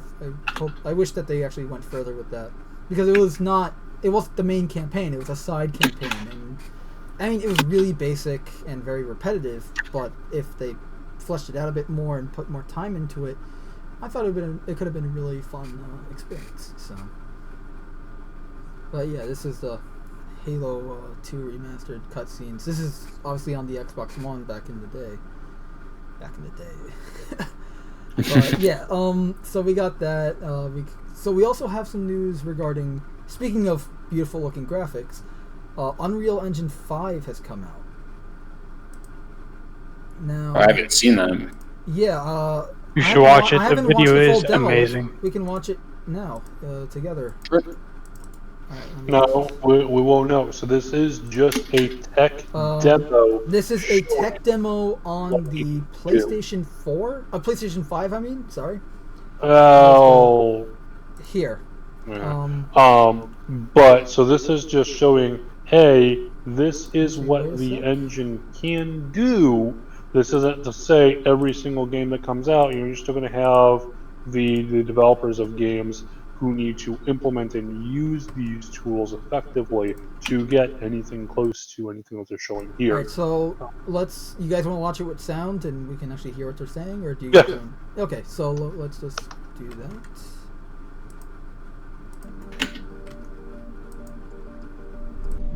And we can comment as it goes or whatever. Hello, I'm Brian Karras, Technical Director of Graphics here at Epic Games. Hi, I'm Jérôme Plateau, Art Director of the Special Project. A few years ago, we got together as a team and brainstormed where we thought we could push forward the state-of-the-art in real-time graphics. There were two key areas that stood out. The first, dynamic global illumination. Beautiful bounce lighting instantaneously. I don't have to be constrained to do a game where the world has to be static, and I'm able to iterate a lot faster. And we call this new system Lumen. And we're about to show you what it is capable of. But first, there was another area that we thought we could push forward. Truly virtualized geometry. The artist wouldn't have to be concerned over poly counts, draw calls, or memory. We could directly use film quality assets and bring them straight into the engine. And that's a big deal for artists. I just want to be able to import my ZBrush model, my photogrammetry scan, my CAD data, without wasting any time optimizing, creating LODs, or even lowering the quality to make it hit frame rate. In the end, that's what it's all about. Art that just works. And we call this new technology Nanite. Did he just say Here it is just the works? future of Unreal Engine running live. Yeah, ignore that part. Awesome. Let's take a look at it. This has to be the right way. Yeah, so this is not an actual game. This is just a tech demo they just made up for the However, engine. all this stuff is in the engine, so Right. Yeah, but like it's not like a scripted screenshot or a. Yeah. Oh, so they Before we say. continue, What's all the real name? time. Take a look at some of Play. the key features of this demo. Which I think there were PS4 demos done, But instead of using right? And they were, or sorry, yeah, PS5. These demos, I think they did them on there are around 1 million on triangles PC, and they were running Thanks to better. virtual textures, Supposedly, with they all use Yeah. 8K textures So- as well. But again, Nanite it's can still render just an these are insane just number of tools triangles Yeah. very that they quickly. There are offer over a for billion developers to triangles use. of Developers source don't have to geometry. use Well, them. yeah, this is the Unreal Nanite crunches Engine. down Not every processing game to is going to around use. No. Right, million yeah, drawn like some triangles. use, I don't know. What does that many name your triangles engine look then. like? Hey, some use This Crytek. isn't noise. Yeah. These are the triangles, each a different color. That's a Most lot are of so triangles. small that they look But I like definitely noise. think they were Nanite marketing the PS5 and detail down to the Xbox pixel, Series which X means as the triangles are often better the than size of PC. pixels. This amount of Yeah. geometric Yeah, detail requires yeah, shadows that'll to be be the day. pixel accurate. Oh, I And mean, Nanite can do that. if too. they take what they can do right there in that Speaking of video lighting, up all against of the what lighting you in this can get at demo a is PC right completely now, then they are dynamic. correct. With the That's power of way Lumen, better that looking even than includes anything you'll get on multi-bounce PC. global However, illumination.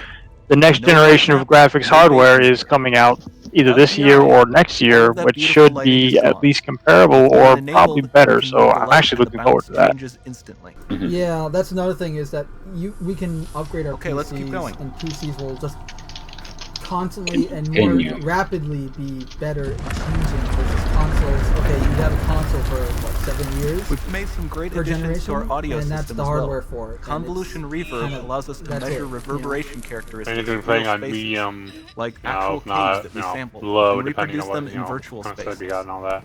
Right. Sound field The rendering key allows things us in to that record video and that really playback make me spatialized excited audio. are the ability for high poly models to be put in the game, and then the software be All of able this to adds up to a more only immersive display the ones you need to see. I mean, you can see the textures. Yeah. Quality is out of this world. Yep. And once they get that working for PC hardware, I mean, It's almost like games are gonna, photorealism here. it's things are gonna start looking besides the photorealistic. character model, but the environment. This looks swarm of amazing. bats was created Yeah. with our Niagara effects system. Especially Particles the in lighting. Niagara The can now lighting talk to probably one what another wins and here. understand their environment like never Yeah, so before. Amazon needs to hurry up and get Lumberyard working with this technology so Star Citizen can make their planets look evil. Yeah. We've also added a ton of new functionality to run fluid simulations like you see in the water below. I mean, yeah, that looks brilliant. Yep.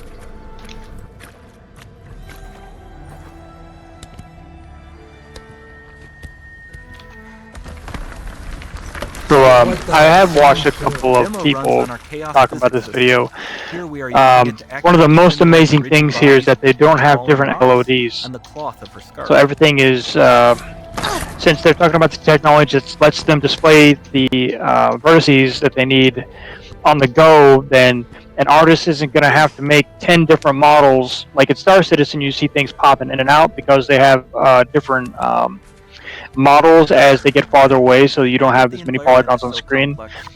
What they're saying is that an artist isn't going to have to do that anymore with their engine. They just make a high poly model, and then the engine can scale down what you see from that model as it gets farther away. And that's going to save a tremendous amount of time for the artist, and it's going to make visual fidelity even higher because you won't have that pop-in effect as the different lower Dynamic poly AI is models amazing, not just for speeding up or the higher game, poly but models also get for its impact on brought gameplay. into the scene as you get closer to them. Any light Yeah. source can move while Nice, still yeah. having beautiful bounce lighting. And you'll see an example of that at the very end. Well, which you can see on all the metal surfaces. You can even see the Niagara-powered bugs reacting to the light. Lumen not only reacts to I mean, moving light keep in mind sources, also, but like, game, like, changes this is, in yeah, geometry. this looks amazing, but the games aren't gonna look like this. They're gonna look, maybe, at best, 75% of this. Remember Just we being mentioned high poly realistic here. assets? This statue Not saying was that a imported game Yeah. can't directly look from this good, ZBrush it's just, and is more let's than be honest, the games aren't gonna 33 look million this trials. good. They're gonna go No baking close of normal to maps, it, but they're not gonna no look authored LODs. as you see it here. Because this is just an engine tech demo. This is just showing off the Right. engine itself. They're showing off the best that they And we can do show. more than a single Yeah, slide. that's There are the nearly maximum of it. 500 This is of a that short exact little statue thing. It ends at in the like, same detail level yeah, placed it's in this like room in for 9 a minutes, total of whatever, over 16 and 2 minutes of it billion was them triangles talking. from statues alone. Whereas, you know, in the game, you know, your machine's gonna be running it the entire time. Over and this it has to entire be demo, cool, there are and, hundreds you know, of there's so billions much of going on that triangles. you're not gonna get this type of quality. Right, and for a game company, you got to be spending your game budget on more things than just what everything looks like. Yeah. Now, I'm not saying that, I'm not trying to, like, you know, piss on anyone's parade here. I'm just trying to set expectations. I'm just being a bit realistic. So with Nanite, Because keep in mind, I would love the lighting in games and to with be as Lumen, realistic as it you is have here. fully This looks dynamic great. lighting and global illumination. And the textures are all amazing, running but on a I mean, PlayStation I'm not 5. expecting this to be in the actual games. I'm Yeah. expecting something close to it, but not one for one. Again, it depends on the game and it depends on the budget that they have available. Yeah. Yep.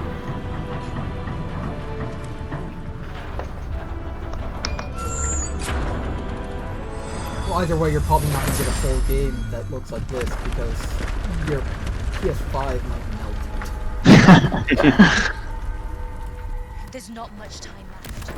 Not trying to be a whole PC master race, whatever. Small I mean, rooms I still use my all the way Xbox One to and the my horizon. PS2 and my Xbox 360. I'm just saying, you know, even PCs can It's melt open. sometimes. It's, you know, hardware sometimes gets hot. They need to cool. It's just how Don't it fail me is. now. One thing my brother pointed out is that if you have models that get imported directly from ZBrush, here's the scene I was talking about where you don't see any popping Yeah, I see. because the engine is scaling things up dynamic. Well, not scaling up, but you know, it's controlling what's on the screen instead of showing smaller or less detailed models as it gets Right. that are farther away. But one thing my brother pointed out was that if every model that they create is imported directly from ZBrush and it has I don't know how many millions of polygons, these games are going to be like 100 gigabytes or more. We already have games that are 100 gigabytes or more. which is just ridiculous. Yeah, which is a pain in the butt because it essentially Yeah. what nowadays a console is like a terabyte, right? It's like standard. That's the standard storage size is a terabyte. My Xbox One is 500 because I got it when it came out. I have an external 500 gig hard drive attached to it, so now I have a terabyte. But like, you know, I have to remove games and stuff constantly when I want a new game. Like, I had to get rid of Destiny at one point because it was taking up 117 gigs. And this is the first Destiny. So... I'd really be interested to see how big the how large that game, not a game, but how large the asset pool was, or how much storage it took for everything they put in that video. That was That's another like thing. This was probably one of those 6 minutes. That was probably one of those dev PS4s that we've seen images of, the ones that look like a cup holder. And you know they probably have nothing else on it. I could be wrong, but I'm just saying, like, they probably want it to look as good as it possibly can.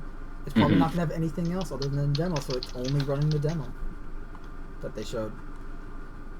So yeah, we have that. We also have the Ghost of Tsushima State of Play, and they actually showed off gameplay. I don't know if you guys watched that. I've watched it a few times. We can watch it here. Hello and welcome to the Pretty Good. Oh, no, that's not it. Where is it? I had the wrong video up.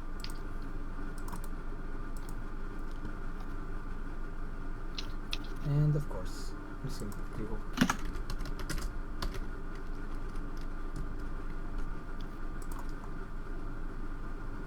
Alright, good enough. So here is the Ghost of Tsushima gameplay.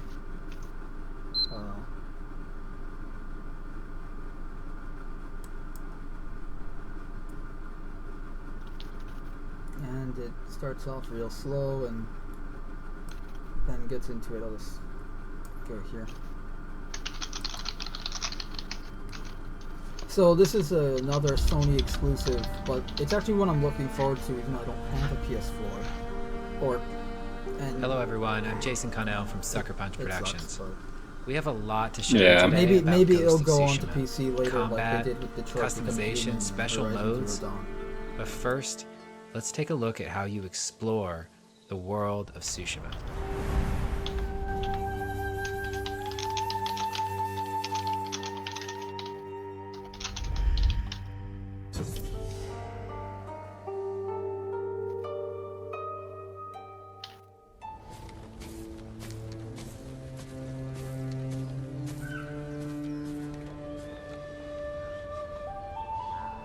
Exploration has been at the heart of our open world design since the very beginning. But you can't have exploration if you don't have curiosity. So we've continually asked ourselves, how can we let the island guide you in the most thematic and immersive ways possible? No, this one I thought was pretty cool. They actually have like, there's no waypoints and stuff. It's actually like, you know, they use the wind to show you the way.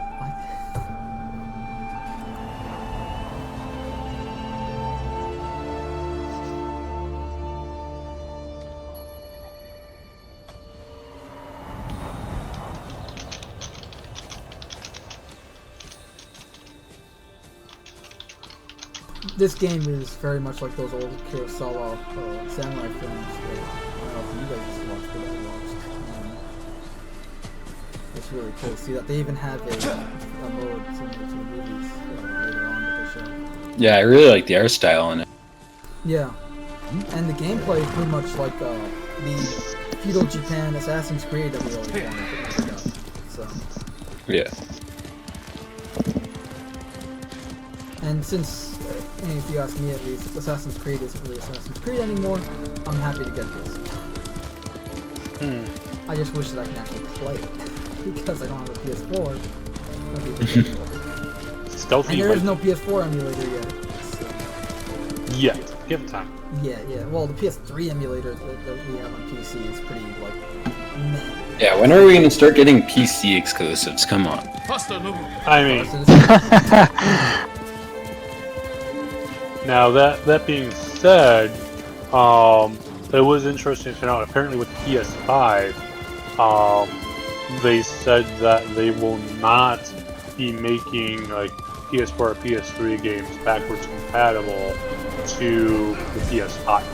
So I thought they said that the PS4 games will be able to run on the PS5. I think that they said that the PS5 games that they're making you won't be able to have like when they made the Xbox One, a lot of the earlier Xbox One games you can also play on the Xbox 360. That won't be the case with the PS5. PS5 games. I thought they were on saying the like PS5. even just PS4 games you would not be able Like to this play. farmstead that's been taken over by the So mob. the But new I could be wrong. I It can didn't also look take too you to your deep next into that. big story moments, or even help you find rare collectibles. But what about the things that you don't know about, that you haven't seen yet, that you don't know exist? Keep your eyes peeled for other visual cues. Smokestacks on the horizons, interesting and odd-shaped trees, or maybe even animals trying to get your attention. Yeah, so what I was saying is the PS5 won't be able to play, like they won't have, oh, this game's for PS5 and PS4. No, it's only going to be for the PS5. They're just completely, like, okay, new generation, PS4 is now, no more games for it. Yeah, So, whereas when the Xbox One and PS4 came out, you were still getting games for both, for the, for Xbox One and Xbox 360, or PS3 and PS4. The best example is Assassin's Creed or Black Flag, or Alien Isolation, or I don't know. Stay away, my lord. The spirits of vengeful samurai haunt this forest. Titanfall was another one.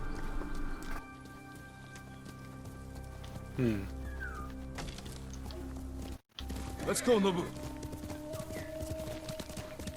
And there is a Japanese mode apparently in this game, so you can actually have it where they're speaking Japanese and not English.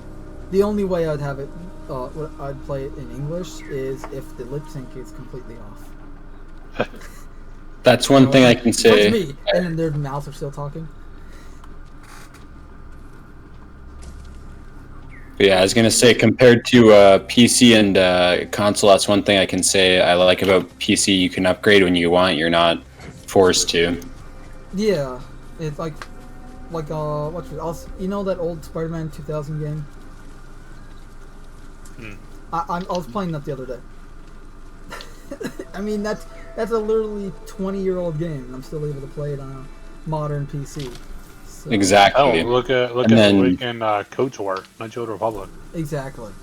You can play and it then on say your phone now. a new game comes out this year, you know you can still play it even if you can't run the best, like the best Right, spec. yeah. It's like, okay, I can't play it on extremely high graphic settings, but I can still run it, still play it.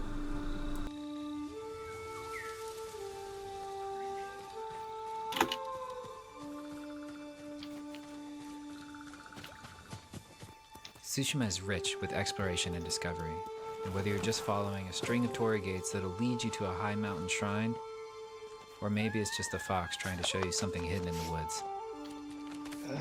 Either way, bring your sense of adventure and let the wind guide you.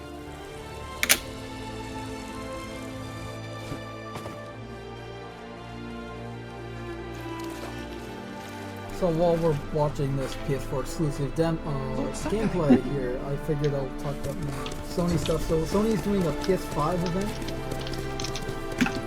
where they're actually going to show off the PS5. What is that set for? That was supposedly going to be on June 4th, but I mean it's June 6th, and I haven't heard anything.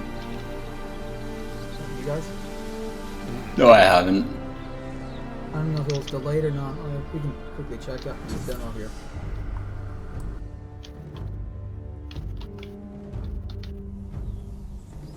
Hi, this is Nate Fox from Sucker Punch.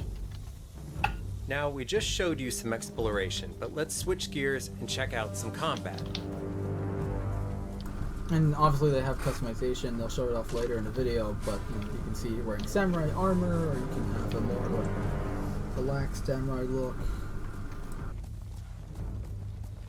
More traditional samurai look. So then, when is this game set to release? Is there any estimated or? July. I think they say at the end of this video. Two warriors July.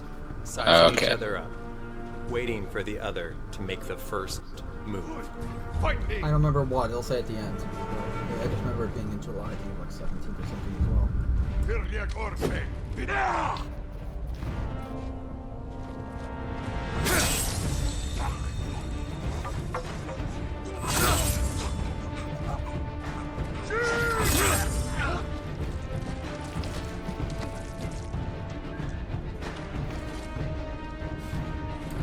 I like that how he actually cleans the blade and then puts it back. As you can see, the Mongols are everywhere on this island.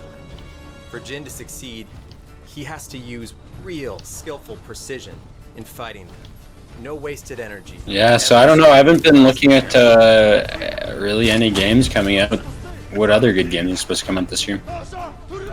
Aside from this, Cyberpunk, we got Halo Infinite, but I mean, we haven't really heard anything about that game, unfortunately, other than the stuff we've covered in the past few months.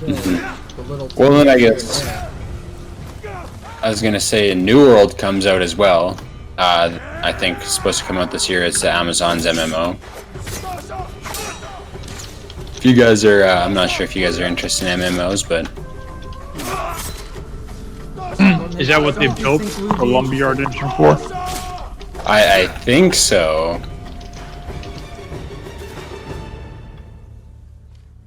So I know that's one reason that CIG went with Lumberyard, because Amazon was creating it for more of an MMO type game.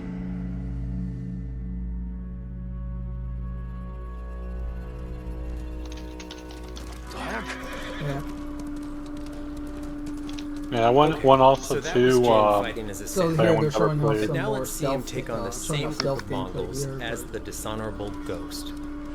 As the Ghost, he'll use every dirty but also trick he to can talk think about of to MMOs, even the odds. Fantasy Star Even Online using fear 2 as a weapon. has been released now for Western markets, where before it was only in the Japanese and Asian market here. But that is now released, has full English support now. So that's pretty cool if you like that kind of stuff.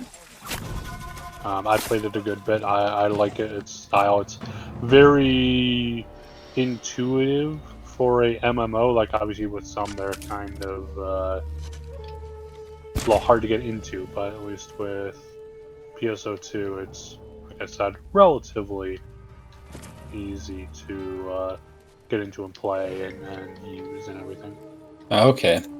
Yeah, that's one of the things that disappoints me is that Western never gets the MMOs. They always have like specifically MMOs in Japan and Korea. Yeah. The only thing I will say about it is that it is very definitely geared toward trying to make you buy like in-game stuff.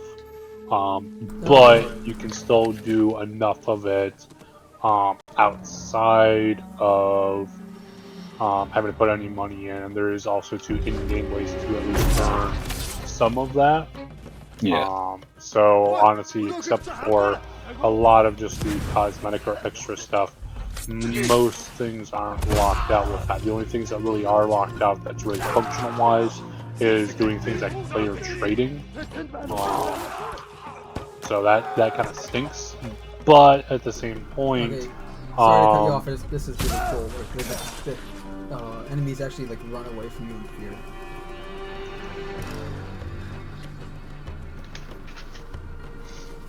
Yeah, sorry to cut you off there. You were saying? But it's just to say, with PSO2 also too, the loot is instanced for each player. So, Okay. essentially it's, so it's not like, oh, well, hey, I grabbed all the loot and then you're just screwed out of it. It's everyone gets their own loot. So. Yeah, it's not like so you can't ninja loot, I guess. Yeah. It's not like Diablo 2 when you kill Mephisto and everybody has to run over there spam clicking. Yeah, and just start grabbing everything they Well, can. I guess we'll have to see too when Diablo 4 comes out. I don't think this year, but that'll be. I'm not sure whether I want to be excited about that or not. I want to be excited because I really want a good game. What was the Diablo one that they announced like 2 years ago? It's a mobile one. It's like, what? You have phones? And everyone's like booing and hissing because mobile games aren't real games. Because Blizzard. Well, and I guess the other Blizzard thing Blizzard's not the same Blizzard that they used to be. They've been infected by Activision, and now they're just another corrupted, evil AAA gaming company. I was gonna say the other thing is I don't know if I'd support them with the what's happening with all the Hong Kong stuff too. But... yeah, the whole free Hong Kong stuff. But I mean, yeah, I guess with that too, you guys are experiencing some pretty bad protests right now, protest riots. Yeah. New York here is getting pretty rough. We'll go into that later. We have a lot of gaming news sneaking around as the Ghost. Jin had on a different set of armor. Here, just showing us the gameplay and the customization, and You'll develop showing us some other stuff. Maybe we'll do this in like a short or something later after this, because this is a pretty long demo. It could probably be its own video. To create a way for you to feel they like have you're like a playing Japanese your favorite samurai movie, like samurai movie mode. So we created a windy, black and white, film grained out film mode that you can turn on from the very beginning of the game. It's actually pretty cool.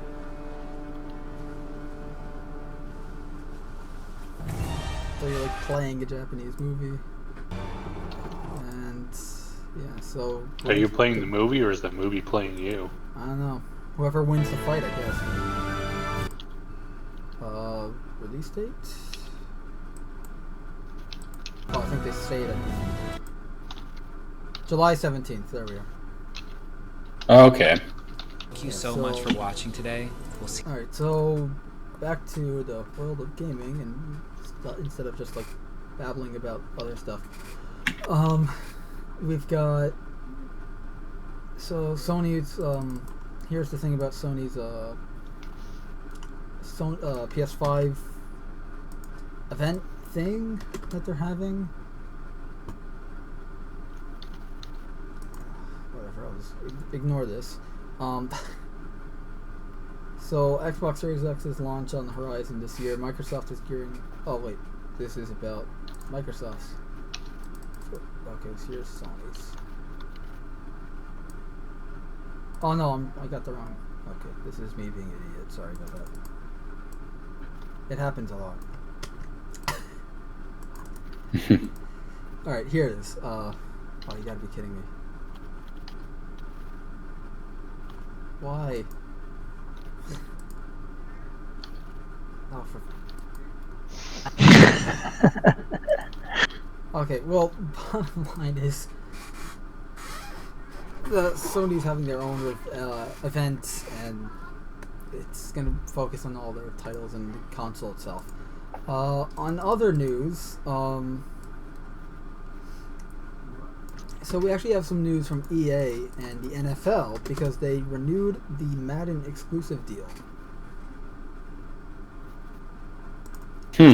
And up to 2025. I've heard 2026, but it says right here 2025.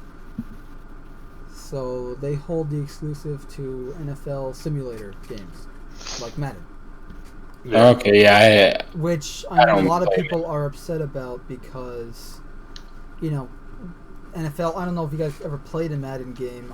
The last one I played was Madden 08, and from what I hear and from what I've seen, it's just the same game over the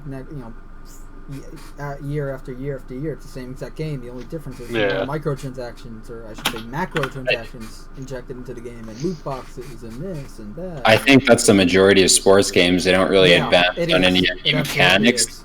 They just go for the new players, the new season, right? That's about it. Well, I mean, to be fair, especially too for the game companies, are like, well, hey, we go and we keep releasing these DLC packs. We just keep charging more and more money for the same product. People keep buying because also too, again, with these exclusivity deals, you have a monopoly there. It's like no one else can make that unless you're like an indie company and you make something similar enough for the gameplay wise, and then but these different mega enough corporations that come breathing down your neck saying stop it. well exactly. If you do try to get anything too similar, they're gonna be walking all over your neck there. But that's what happens with a lot of Star Wars fan games that I was following. They don't exist anymore. You know, like the KOTOR 1 remake they were working on, which had gotten freaking Disney's approval, and then they took it back. Yeah. But yeah, in all reality, a lot of these sports games could be just DLCs, not actually. They call them games at this point, and it's insult to games. They're just games. Yeah, it's with a sports thing over it, which is funny. Quite literally an update. All right, we also have some news about Take-Two. So what happened is Take-Two scams and then destroys an indie studio just so that they can poach the developers. Damn. Oh, that's cold. Yeah. Ruining someone's company just to steal their talent. Yep. Which is... Damn. Huh. What, like, so what? I mean, I'm not surprised. Disappointed, but not surprised. Oh no, this is completely expected from Take-Two. Remember, Take-Two is the company that sent two essentially goons to a YouTuber's house for reporting on leaks about Borderlands 3. This happened, I think, last year or whenever prior to Borderlands 3 release. And the guy was just talking about the leaks. He wasn't showing any gameplay. Yeah, he wasn't like showing them off or anything. He was going like, "Hey, here you find it," and stuff. And they sent essentially two PIs, but it was like sending goons, like thugs, to the guy's house. Yeah, they hired him to go over there and intimidate him. Yeah, pretty much. It's disgusting. Yeah, that's just sad, honestly, at that point. Like if your game sucks so bad that and the leaks are going to ruin it so bad that you have to hire private investigators to stop them from coming out, at that point, I'm sorry, you deserve everything you get as a company. If your product sucks that bad, just let it die. And in reality, right? Like I think leaks, generally speaking, aren't that bad because they're not like, it's not like just anybody has the information, right? Like, so unless they're just giving out the information, they shouldn't be worried about leaks in general, anyways. Unless there's obviously times where it's like, okay, we could have done nothing, but generally speaking, it's a failing of the company. So I don't understand why you try and punish a consumer or a customer. Well, I mean, part of the problem too is that you have companies, or at least company leadership, that has, in some cases, they've essentially bought into their own hype. They see themselves as being be all end all of whatever the fuck. Todd Howard. And I mean, it's a perfect example. Look at how Call of Duty has been for years. They literally ran themselves into the ground, and they're like, "What happened? Why aren't people buying our product anymore?" Why do you fucking think? Or look at how Bethesda's been doing, and they're gonna see. I guarantee, unless they really manage to turn themselves around, here with Starfield, they're going to see a very similar thing. They're gonna go, "Why aren't people buying our product anymore?"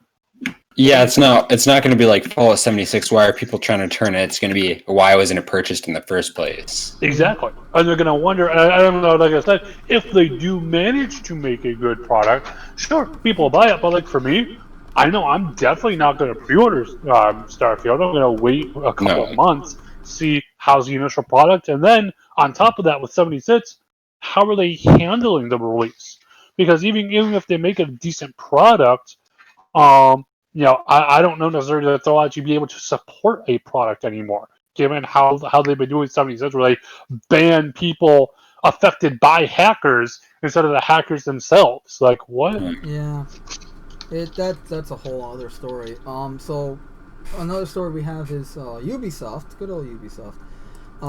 So the story here is, today Ubisoft, it's not today anymore, but Ubisoft announced that Trackmania will offer players 3 distinct racing experiences: Starter Access, Standard Access, and Club Access. All 3 versions will be available on Epic Games and Uplay beginning July 1st.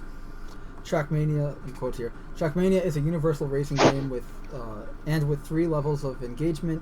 We aim to fit every player's gaming preferences. The Starter Access, which is free, is a great foot in the door for new players. The Standard and Club Access will support creation and sharing tools for our more advanced players, explains Florent Castelneric, I'm butchering that name, Ubisoft Nadio managing director. So Starter Access is free for players to race solo or multiplayer on quarterly renewed official campaigns, including 25 tracks, allowing players to earn medals and record scores in the regional ranks. So this is a game I know nothing about, but apparently Ubisoft is doing a subscription model that is like really like $10. 1 year standard access is $10. Okay, but I don't know what type of game this is. But something tells me it's a very arcadey kind of racing game. I remember when it first came out way back in the day. Okay, so would you pay monthly for this game? No. Okay, because it's saying, oh my god, 3 years. Okay. But 1 year is $30. Wow, that's. Oh, and of course, the more you pay, the more crap you get. But yeah, which is just ridiculous. And like, did you guys see what happened with the culling? Because they. Yes, that great segue. Because I have the culling here, and. Yeah, that was another. So essentially, for anyone who doesn't know, let me get the article up. But the culling was essentially you have to pay to keep playing. Well, so it was a battle royale game, and they had originally released it so that you could play and you could just play, right? It's a game. You just buy and you play it, right? And I think essentially what happened is they started losing player base. Nobody was playing, so they took the game off of Steam and they re-released it, and you can play 1 game a day, but anything after that 1 game you have to play. Right, and it's ridiculous, especially first of all they call it a scheme. They call it a monetization scheme.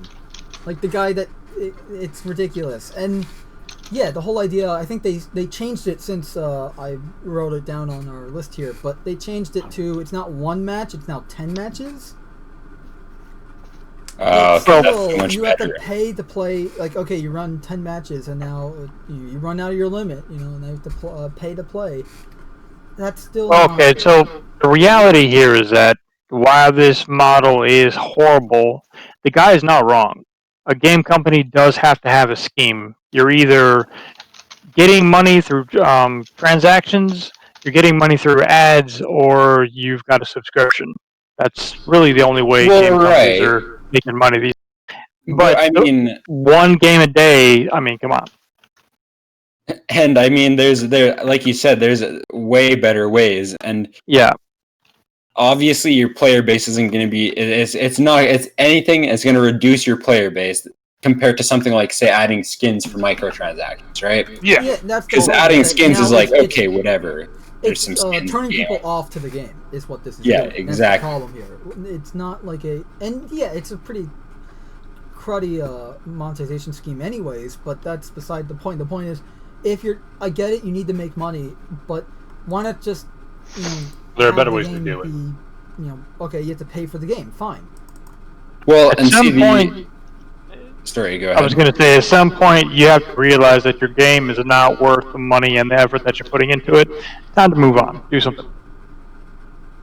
Yeah, and I was going to say, with the other thing is, I guess we'll have to see with new laws how that works out too, because currently, if you buy a game digitally, you technically don't own it. You own the license to play that game, but that license can be revoked at any point in time. They want to change the laws so that when you buy a game digitally, you own that game. The game, which I agree with. You own that. That's completely agreeable. So we'll have to see, because subscription model it's understandable because you're paying for the online service, right?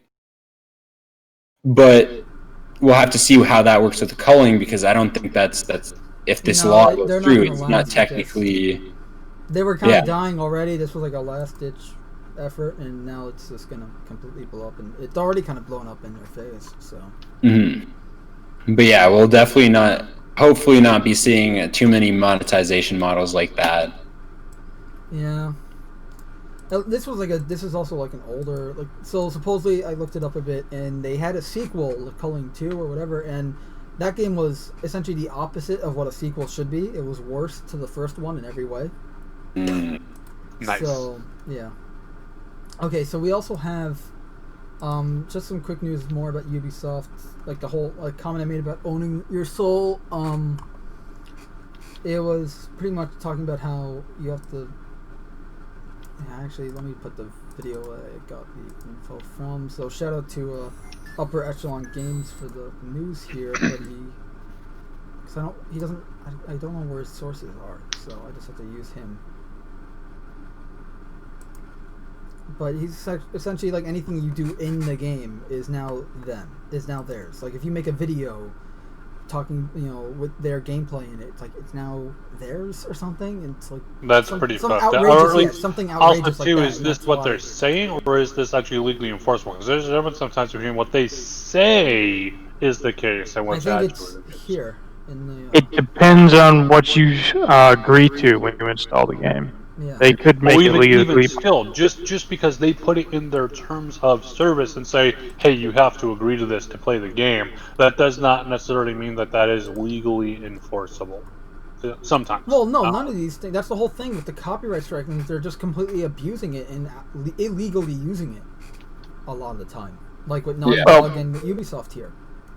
If I create a piece of software and say that if you use the software, anything that's created with it belongs to me, and you agree to it, I mean, that is legally binding. You could go to court and argue that it's not fair, but technically, not necessarily. But there is freedom of use. But I mean, if it's mine, I create it, and I say if you want to use it, you have to give me the ownership of everything you create. If you don't agree to that, then don't use the software, right? Right. Well, it's a choice that you're making. I would say that's different, because that's saying, you're releasing it and you're putting it. They're updating their agreement. They're essentially saying, we can Oh. take over your content, Okay, right? Like, yeah, I didn't hear the update part. Then And Yeah, then also because- too, there's a difference too between a contract entered between two parties and having things such as a end user license agreement kind of thing Mhm. like that.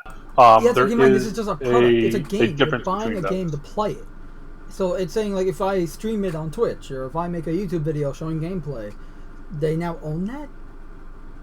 Yeah, Which- exactly. It's like, and it's like like I said, if they're saying that's for all their intellectual property, what's stopping them from saying, okay, well, any gameplay that's out already, we're gonna take, right? But I don't think that I don't think it'll fly, to be honest. Because and also too, I've heard of many cases where companies will say, "Hey, we're going to do, we can do X, Y, Z, whatever," and by using our product, you agree to this, that kind of thing, or unused license agreements like that. Mhm. And then even though you click like I agree or whatever else like that, it does not make that legally enforceable. Like just because they say, "Hey, this is the case," and if you click "I agree," you accept our terms. It's still not necessarily legal what they set those terms to be, even if Yeah. you say "I agree." You click that little "I agree" button. Mhm. Alright, so yeah, that was just the Ubisoft thing. Also, this was an interesting because Upper Echelon Gaming, he's actually a pretty good channel for news. We've also got a good kick out of the video he made about the Marvel Comics New Warriors. But because the New Warriors thing is just so whatever. Speaking of which, they may have canceled it, but we'll get into that later. He did a video about how gamers do not exist, and what he means by that is the title of the video is the media's version of gamers don't exist.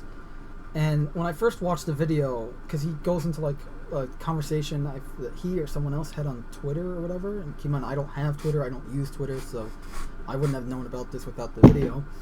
So pretty much when I watched the video, my response was, so gamers aren't people that play video games, but sexist, racist, prejudiced, anti-Semitic mother effers.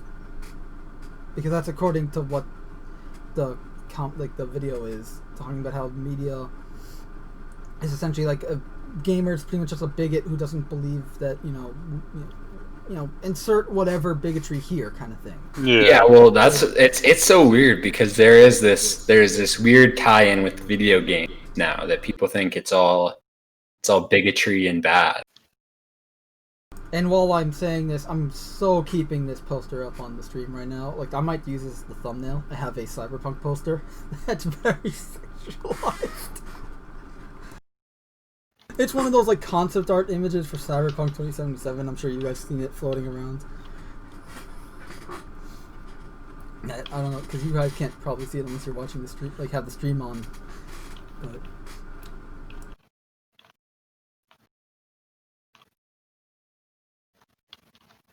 But anyway, so yeah, we have that, and then yeah, so that was the whole like. They were also the reason the whole thing we were talking about Trackmania was Ubisoft was not calling it a subscription service. I was like, I think they even used the term surprise mechanic. Which, surprise! Surprise, exactly.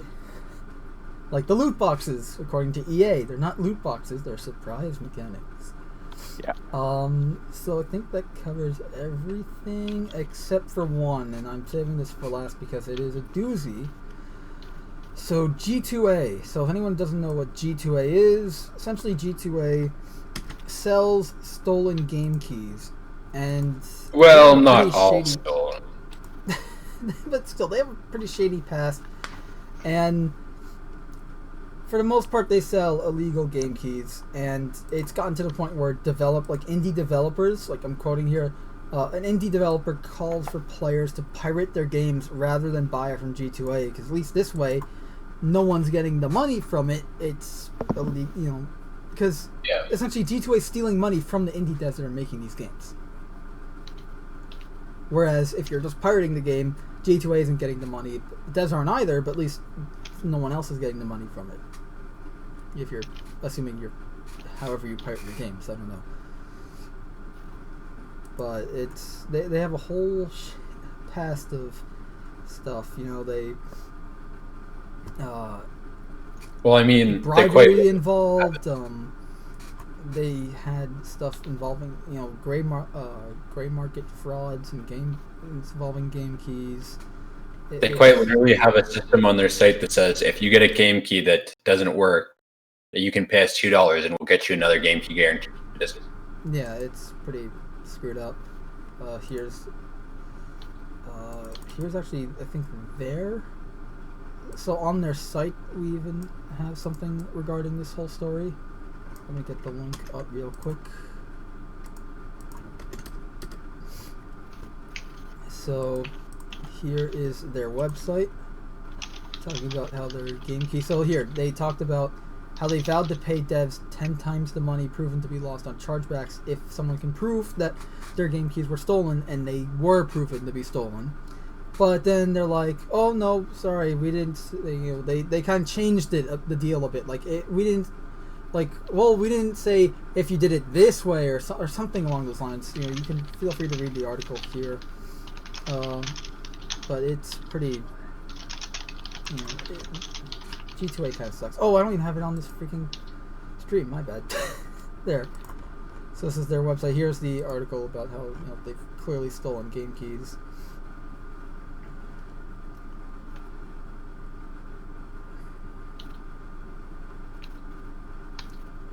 And here's their website.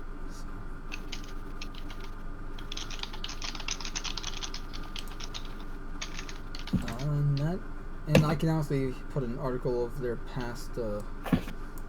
But yeah, any site that sells keys for 10% of the cost of the game is obviously like stolen or something. Yeah. They're not just taking big losses like that for no reason. And the whole problem with this is, again, you know, for a lot of the games are for, like, you know, indie games and stuff, and these guys, you know, they're not these AAA gaming mega corporations like EA or Bethesda or Activision Blizzard or what have you. You know, these are guys that can, you know, they're making the game out of passion, and if it makes money, that's great. But but this isn't a question of like, oh, they don't care if it makes money. No, the money's being stolen from them because a stolen game key is then being sold, and the money is being made by someone else, not them. Alright, so I think that kind of covers it for gaming news this month. Let's just jump right into the non-gaming news, shall we? So this might be a bit late for anyone, considering how it's already June and this is like early May news we're about to cover right here. But a girl cosplaying as a stormtrooper was arrested on May 4th or 5th in Canada, right? May the 4th, in Alberta, Canada. It was May the 4th, yep. Yeah, it was for a event since for that. she got, it's not the fact that she got arrested. Like, okay, she got arrested. Not only did she get arrested, but the cops arrived on the scene, as the video will show here, already holding live fire weapons at her. Well, this is in Canada. This isn't like America. This is in Canada. So apparently it was explained, however, the people who had their weapons drawn or whatever, however it was explained was, oh, we don't know if it's a real firearm or not.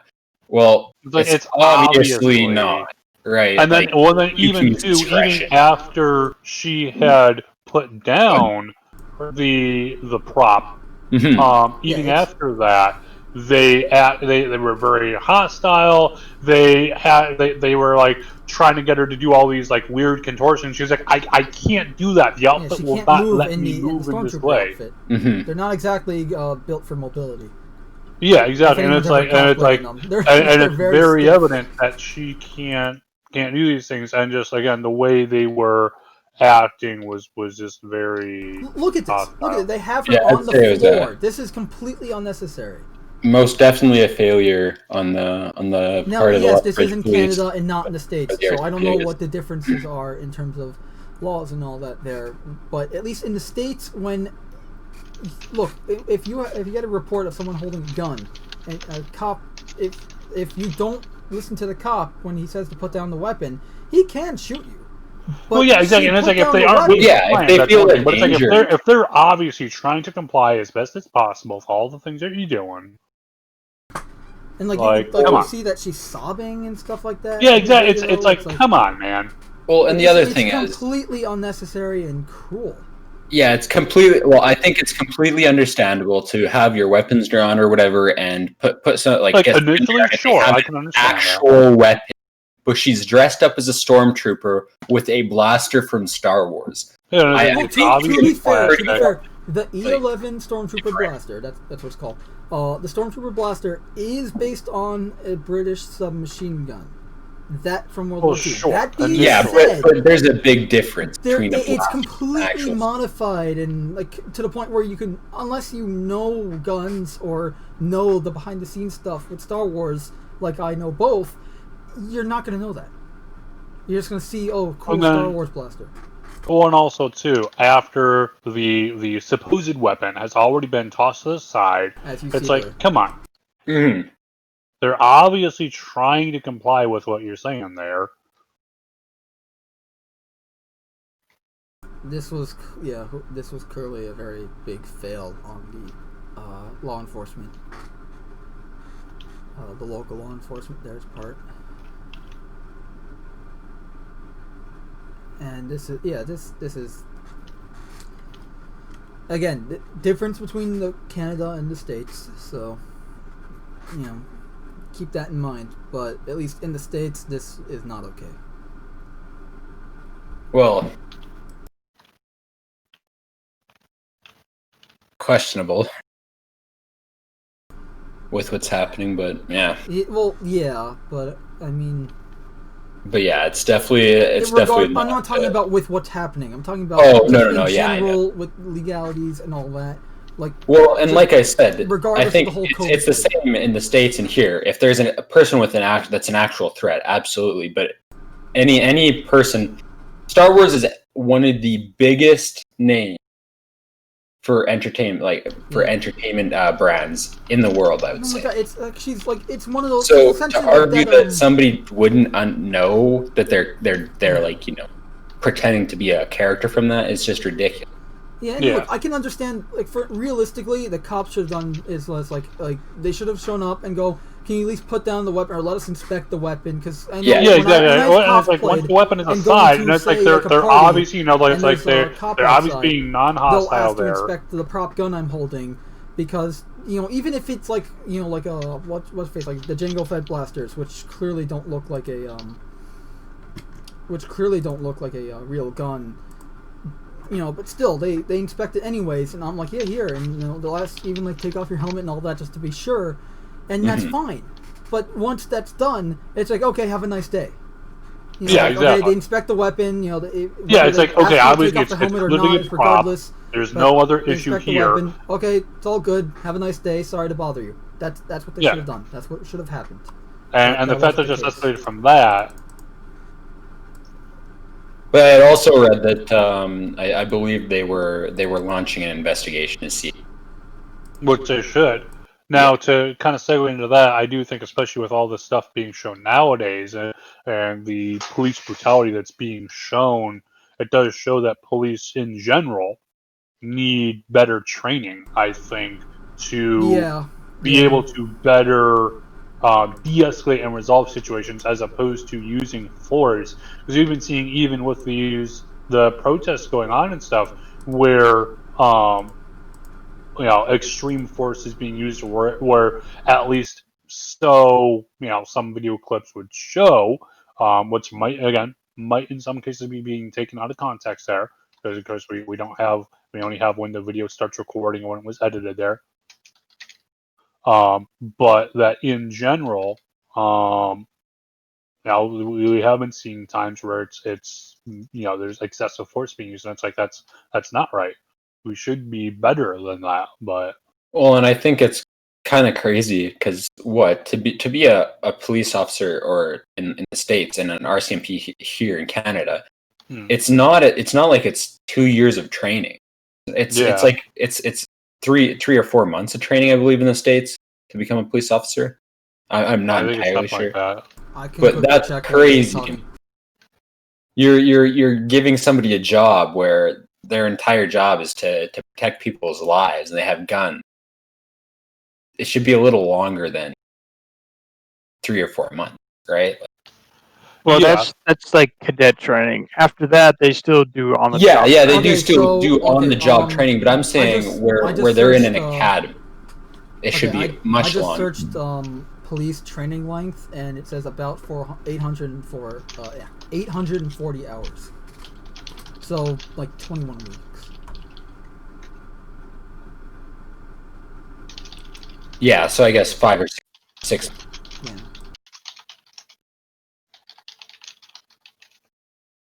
But yeah, I don't know. I think there's something obviously has to change, right? So Yeah. Well, speaking of changes, we're gonna get into a lot of changes recently that have occurred. So Disney reveals a huge loss of $1.4 billion. Disney Senior Executive Vice President and Chief Financial Officer Christian M. McCarthy reported the company lost as much as $1.4 billion in income. She stated, from a financial standpoint, we estimate the adverse impact of COVID-19 related disruption on our second quarter operating income was as much as $1.4 billion, with the majority of that impact at our parks, experiences, and products segment. Mm-hmm. So I figured that was worth mentioning. Yeah, I mean, McCarthy added, as a result, excluding certain items affecting comparability, earnings per share from continuing operations for second quarter were 60 cents. All right. Despite announcing that the shutdown caused by the they just straight up say Chinese virus caused them to lose as much as $1.4 billion, McCarthy spun a positive tale. She explained, our balance sheet and liquidity remain strong. Those who have followed the company over the years know that we have historically taken a prudent approach to managing our balance sheet and liquidity. Let me just interrupt my own reading of the article here for a sec and say, Disney is currently under investigation by the SEC for burning their books. Now I'm going to continue. McCarthy added, so despite the current business challenges, we believe we start from a positive. She's pretty much just saying how, like, oh no, we're going to fight this crisis, we're going to come out strong, blah blah blah. We're still fine, we're still getting cash, even though the parks are down, and even I think supposedly they're reopening soon or now, and yeah, they have plans to reopen, I think, a couple of their parks, and they're going to be doing the whole 6 feet apart distancing thing, and as much as is, like, I remember someone was speculating about water parks, and those things are not going to be open forever.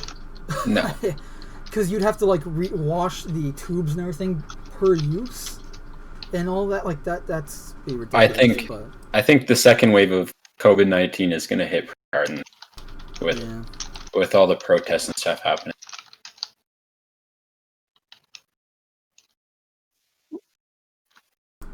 Sorry. So yeah, I figured I'd mention at least that, the whole thing about Disney losing money, because Disney's not a nice corporation anymore. I think everybody's losing money, right? Everyone is losing money. Absolutely. We covered that when this whole thing started. EA and everyone were all losing money at the time when we were talking about it.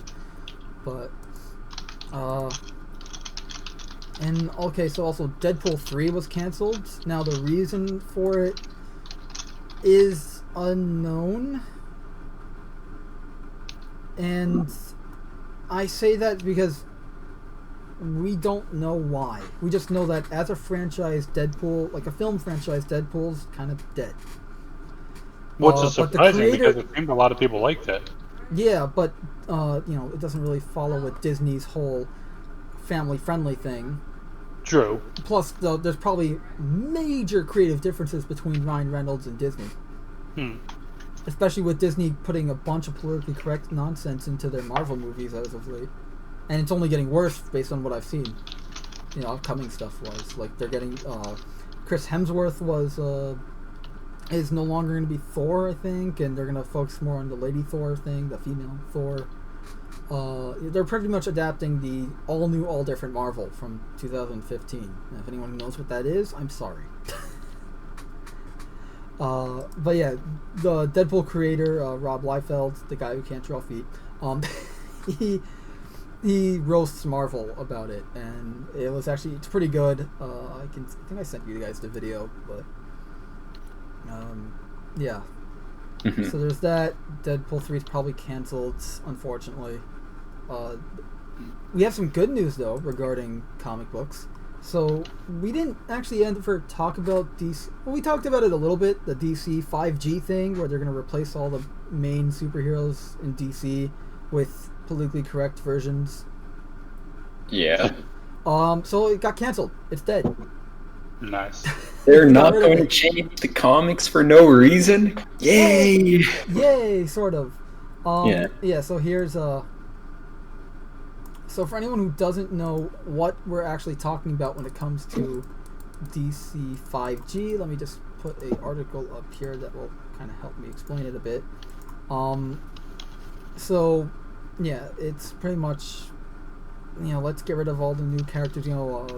Bruce, essentially they were going to do like Batman Beyond, but Luke Fox was going to be, the son of Lucius Fox was going to be Batman, and Bruce Wayne is still going to be old Bruce Wayne. It's essentially, let's replace Terry McGinnis with a black guy, and then we're going to have but I mean, hey, if they write it well, cool. Absolutely, yeah. No, I mean, it still stinks that, because I love the original Batman Beyond. Like the cartoon was really my intro to that. I absolutely love that. The cartoon was he debuted as a cartoon. Batman Beyond was not a comic before the cartoon.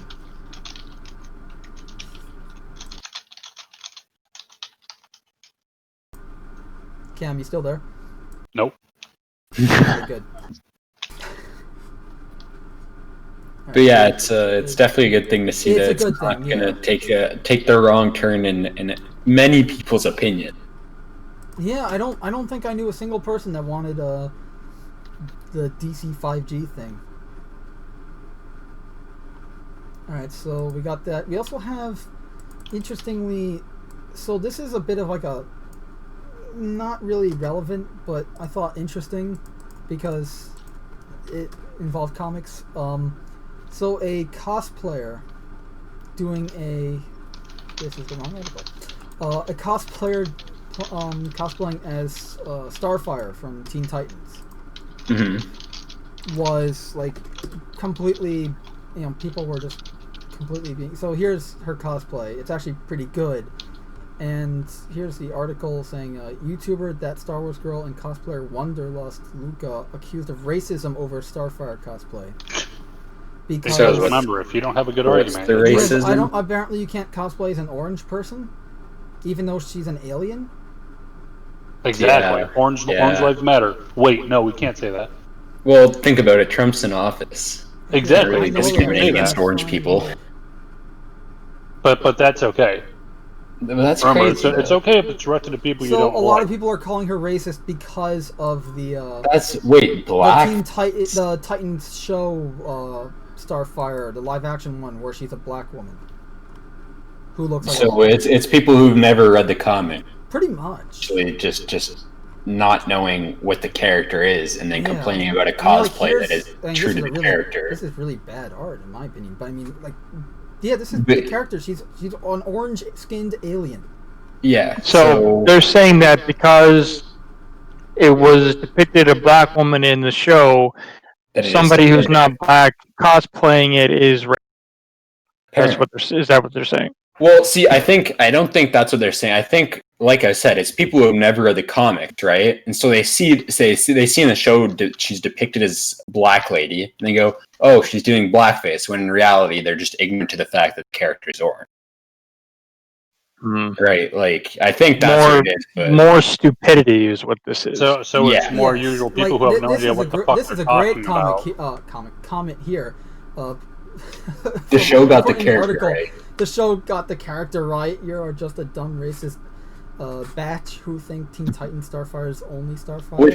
I said, it's just it's the original Starfire. Oh my god! I'm not even gonna get into. It's not even about the show changing the character. It's about somebody doing the original character and people comparing it to the show. Pretty much, and it's just idiocracy. Yeah. So anyway,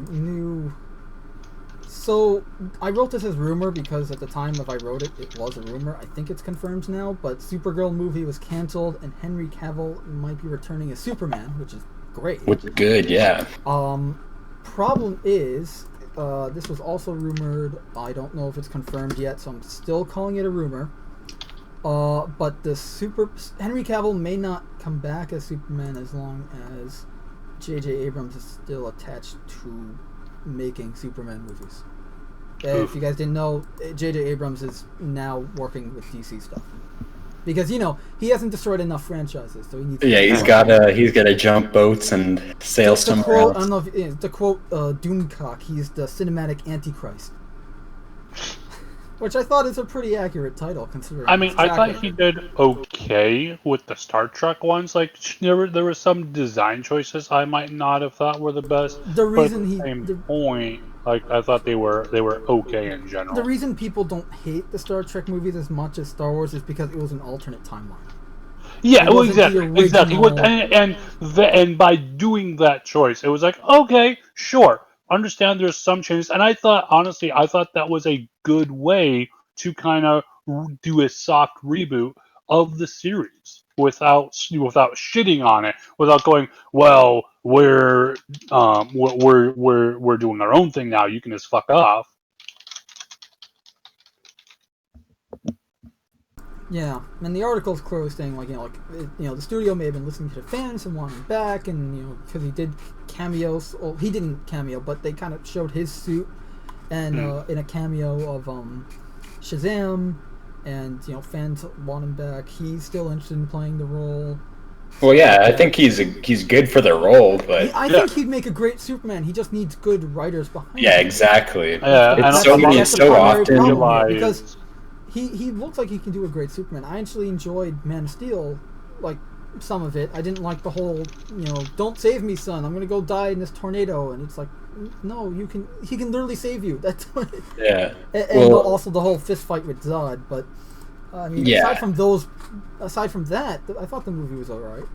Yeah, the problem is normally, like, when it's bad writing, the actor suffers the most because they're placed in that position. They're in the star position. Yeah. Just creativity starvation or whatever I guess you can call it.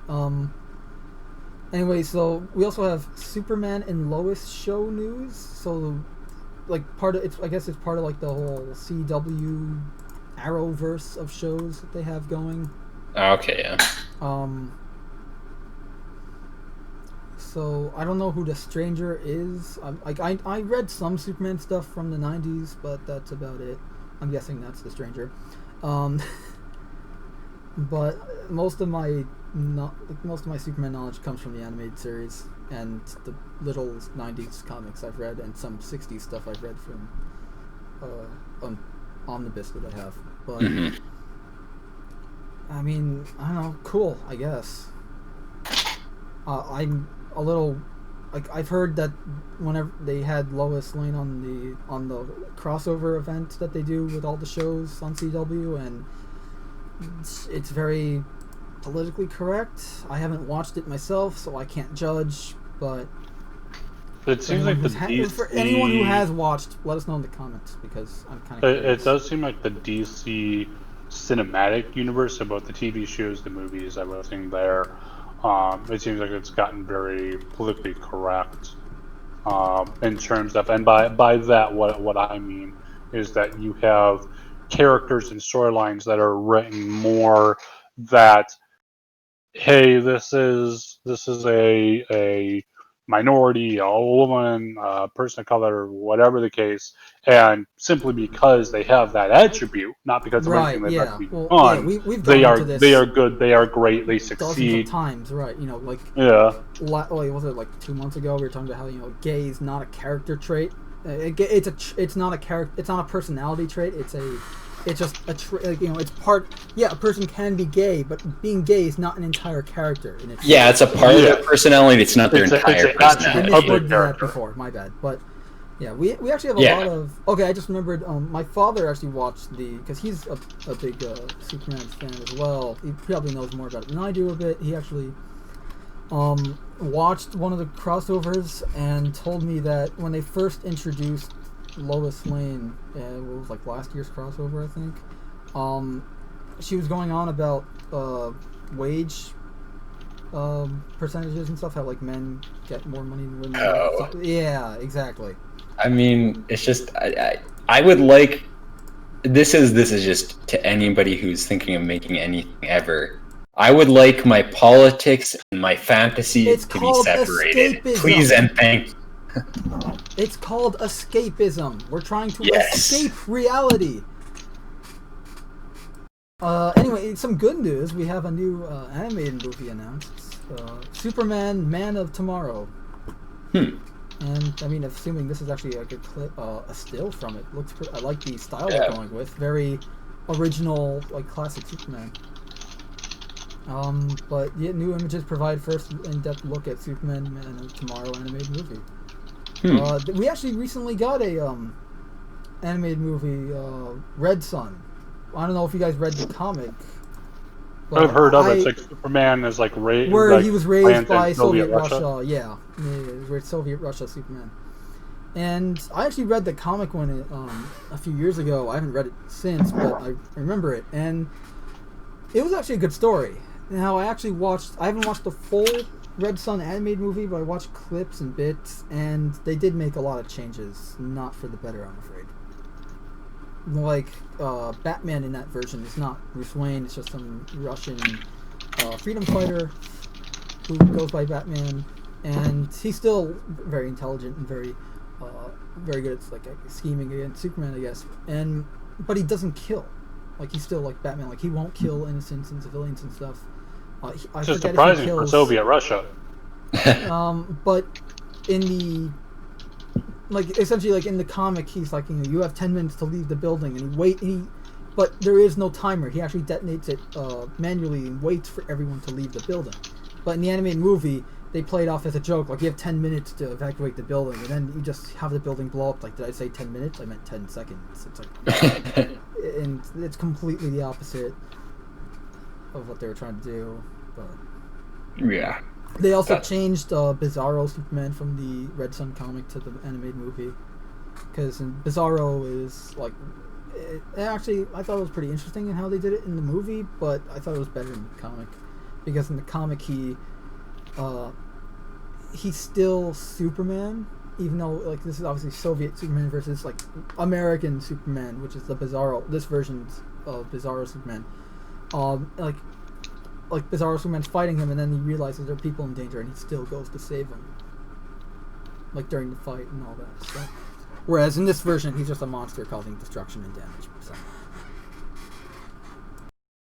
But yeah, I mean, hopefully this is good. I haven't watched a lot of the recent animated movies, because I know they have like their own animated movie universe right now, or they just ended it because they just came out with a movie called Justice League Dark Apocalypse War, where they pretty much like kill off a lot of the characters very gruesomely.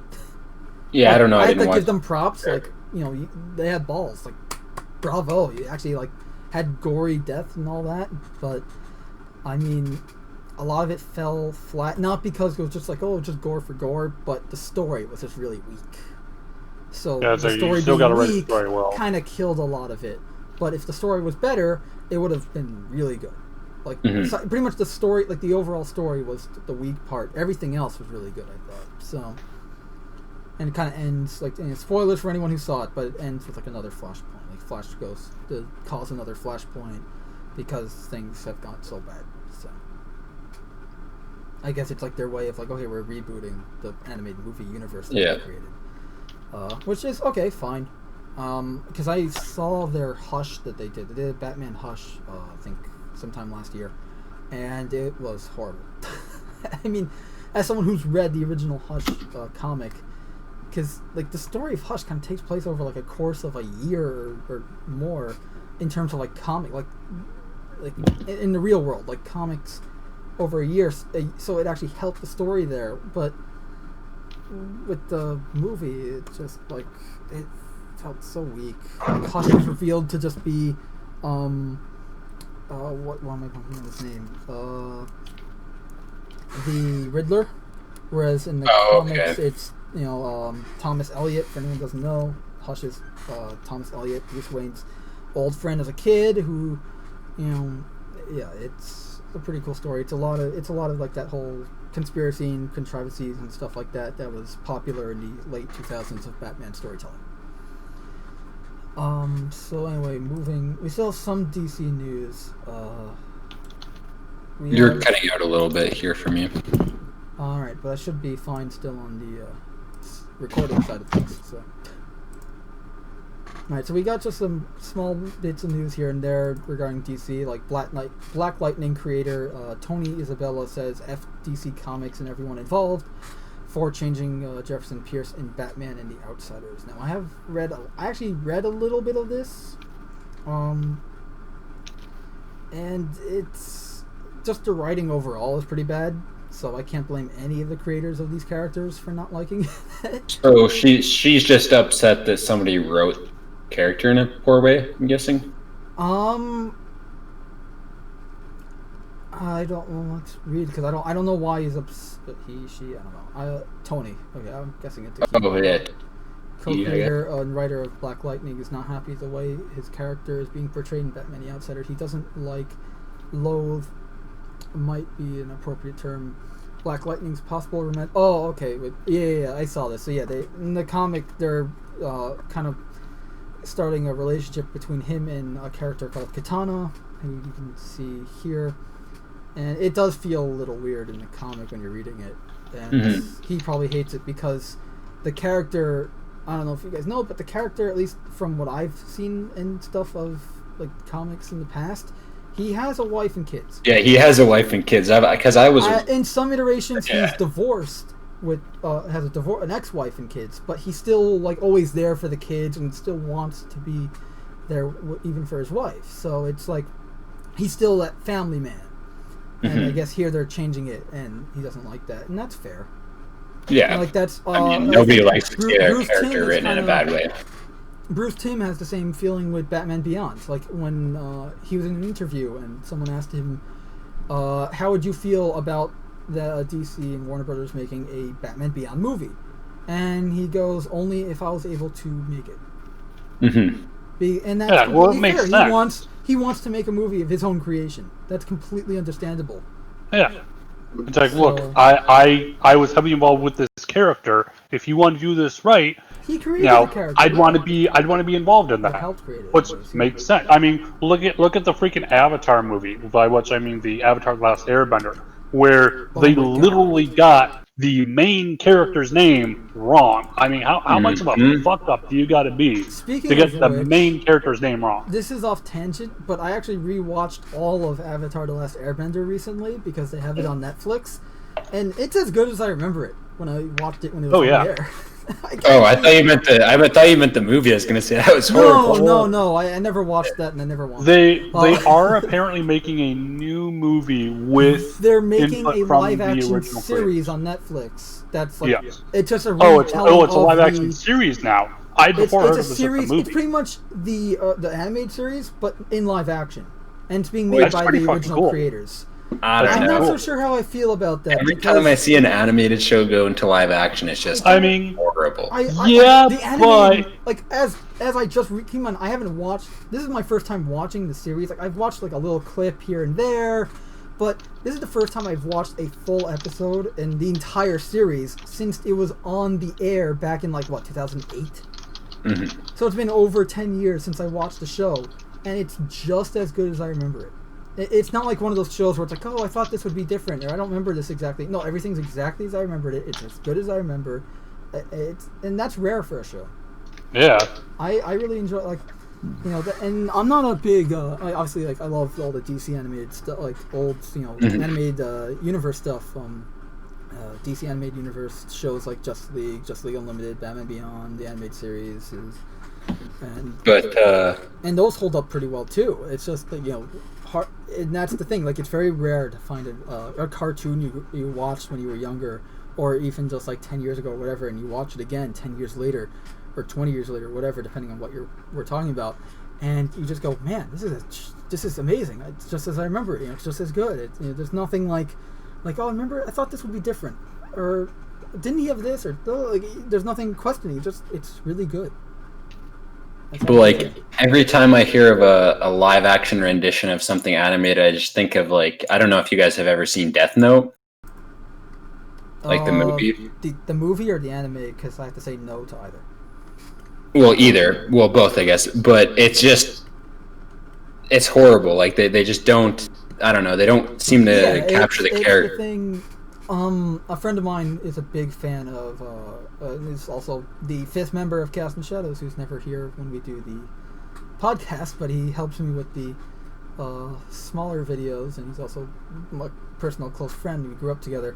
He's a huge fan of Ghost in the Shell, like the anime. And he saw the live action movie, and it's like, it's good, but it's missing a lot of stuff, and it didn't feel right. But it wasn't bad. It was just it's missing a lot of. Like, it wasn't a bad movie necessarily. It just didn't follow the same It wasn't a bad movie. It was just and the same what things I would have done. It doesn't capture the essence of it. Right. Yeah, exactly. And I think that's a big problem with a lot of stuff, because it's like, especially too when you were like, hey, we want to go in and do something in this universe or something like that.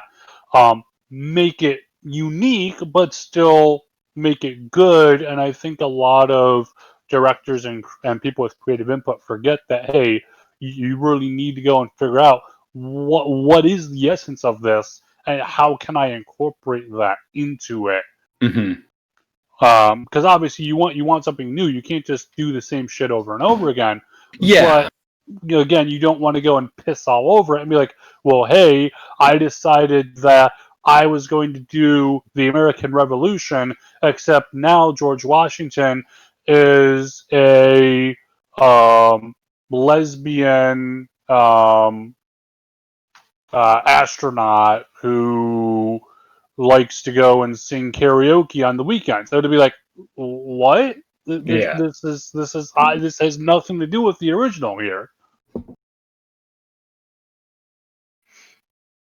Yeah, I guess we'll have to see though. But yeah, we'll have to see. I mean, I'm hoping it's good. It's like it's a series that you guys did well already. Like, why not like continue it or something in live action? That's fine. Don't just retread the stuff you already did. You know, a lot of problem with that is licensing. Yourselves, and you outdid yourselves pretty well with Avatar: The Last Airbender, like the original animated series. I guess now I have to say, because they're going to do a live action one. You know, like you guys did really well with that. Why would you want to like retread that and possibly fail when you can just move the story forward and do that in live action? People will be fine with that, but whatever. Anyway, we also have more DC news in the that's not it.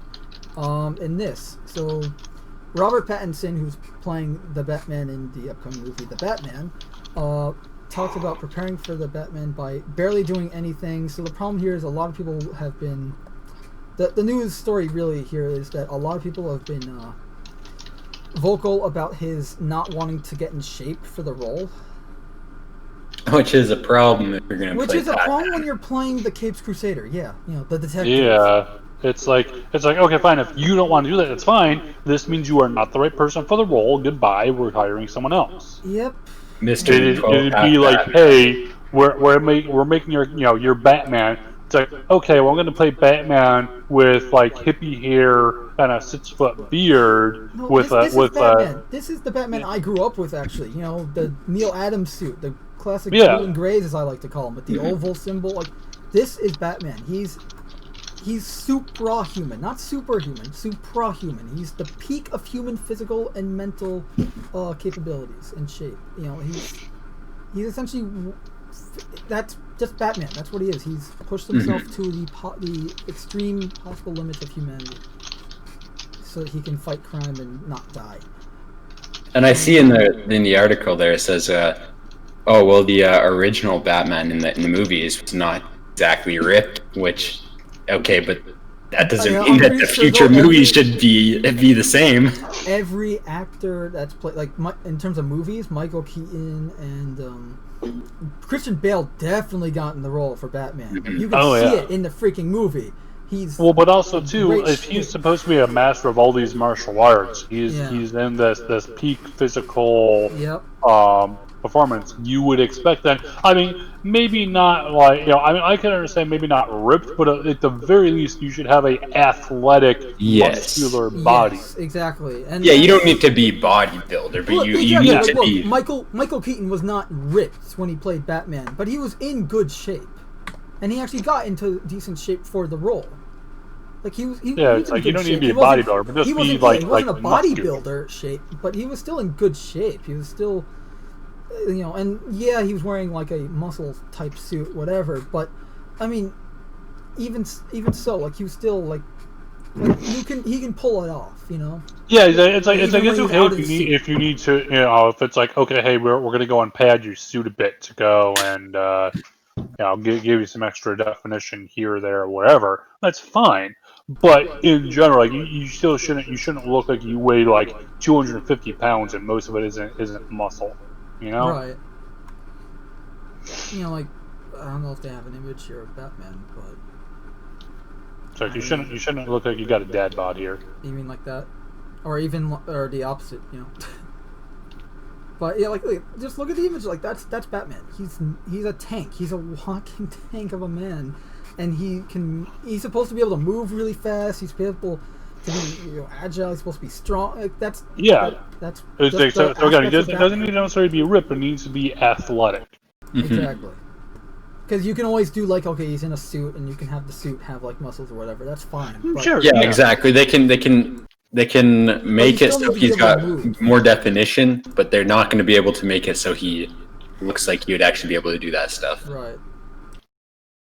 I don't know. Well, either way, that's just the failings of that one. I think from there we can move on, because we got a lot of Marvel news. Oh wait, one more thing about Batman here. We have Andy Serkis confirms the Batman is darker and broodier than prior films and possibly verifies a big rumor. And I don't know what that rumor is because I really honestly haven't cared enough to read through this article. But I mean, I remember we talked about this image a few months back about how the Bat Cycle there doesn't really look much like a Bat Cycle. Well, I think though a big problem DC has had with Batman, Superman, all this kind of stuff, is that they always want to make it darker, grittier, all this stuff, and it's like that's fine to have that as a baseline, but that can't be the only thing you have for it. You still need to have humor. I mean, look, Suicide Squad. I think Suicide Squad had been a great combination of both humor and relatively dark. I mean, you had essentially a world-ending event. Yeah.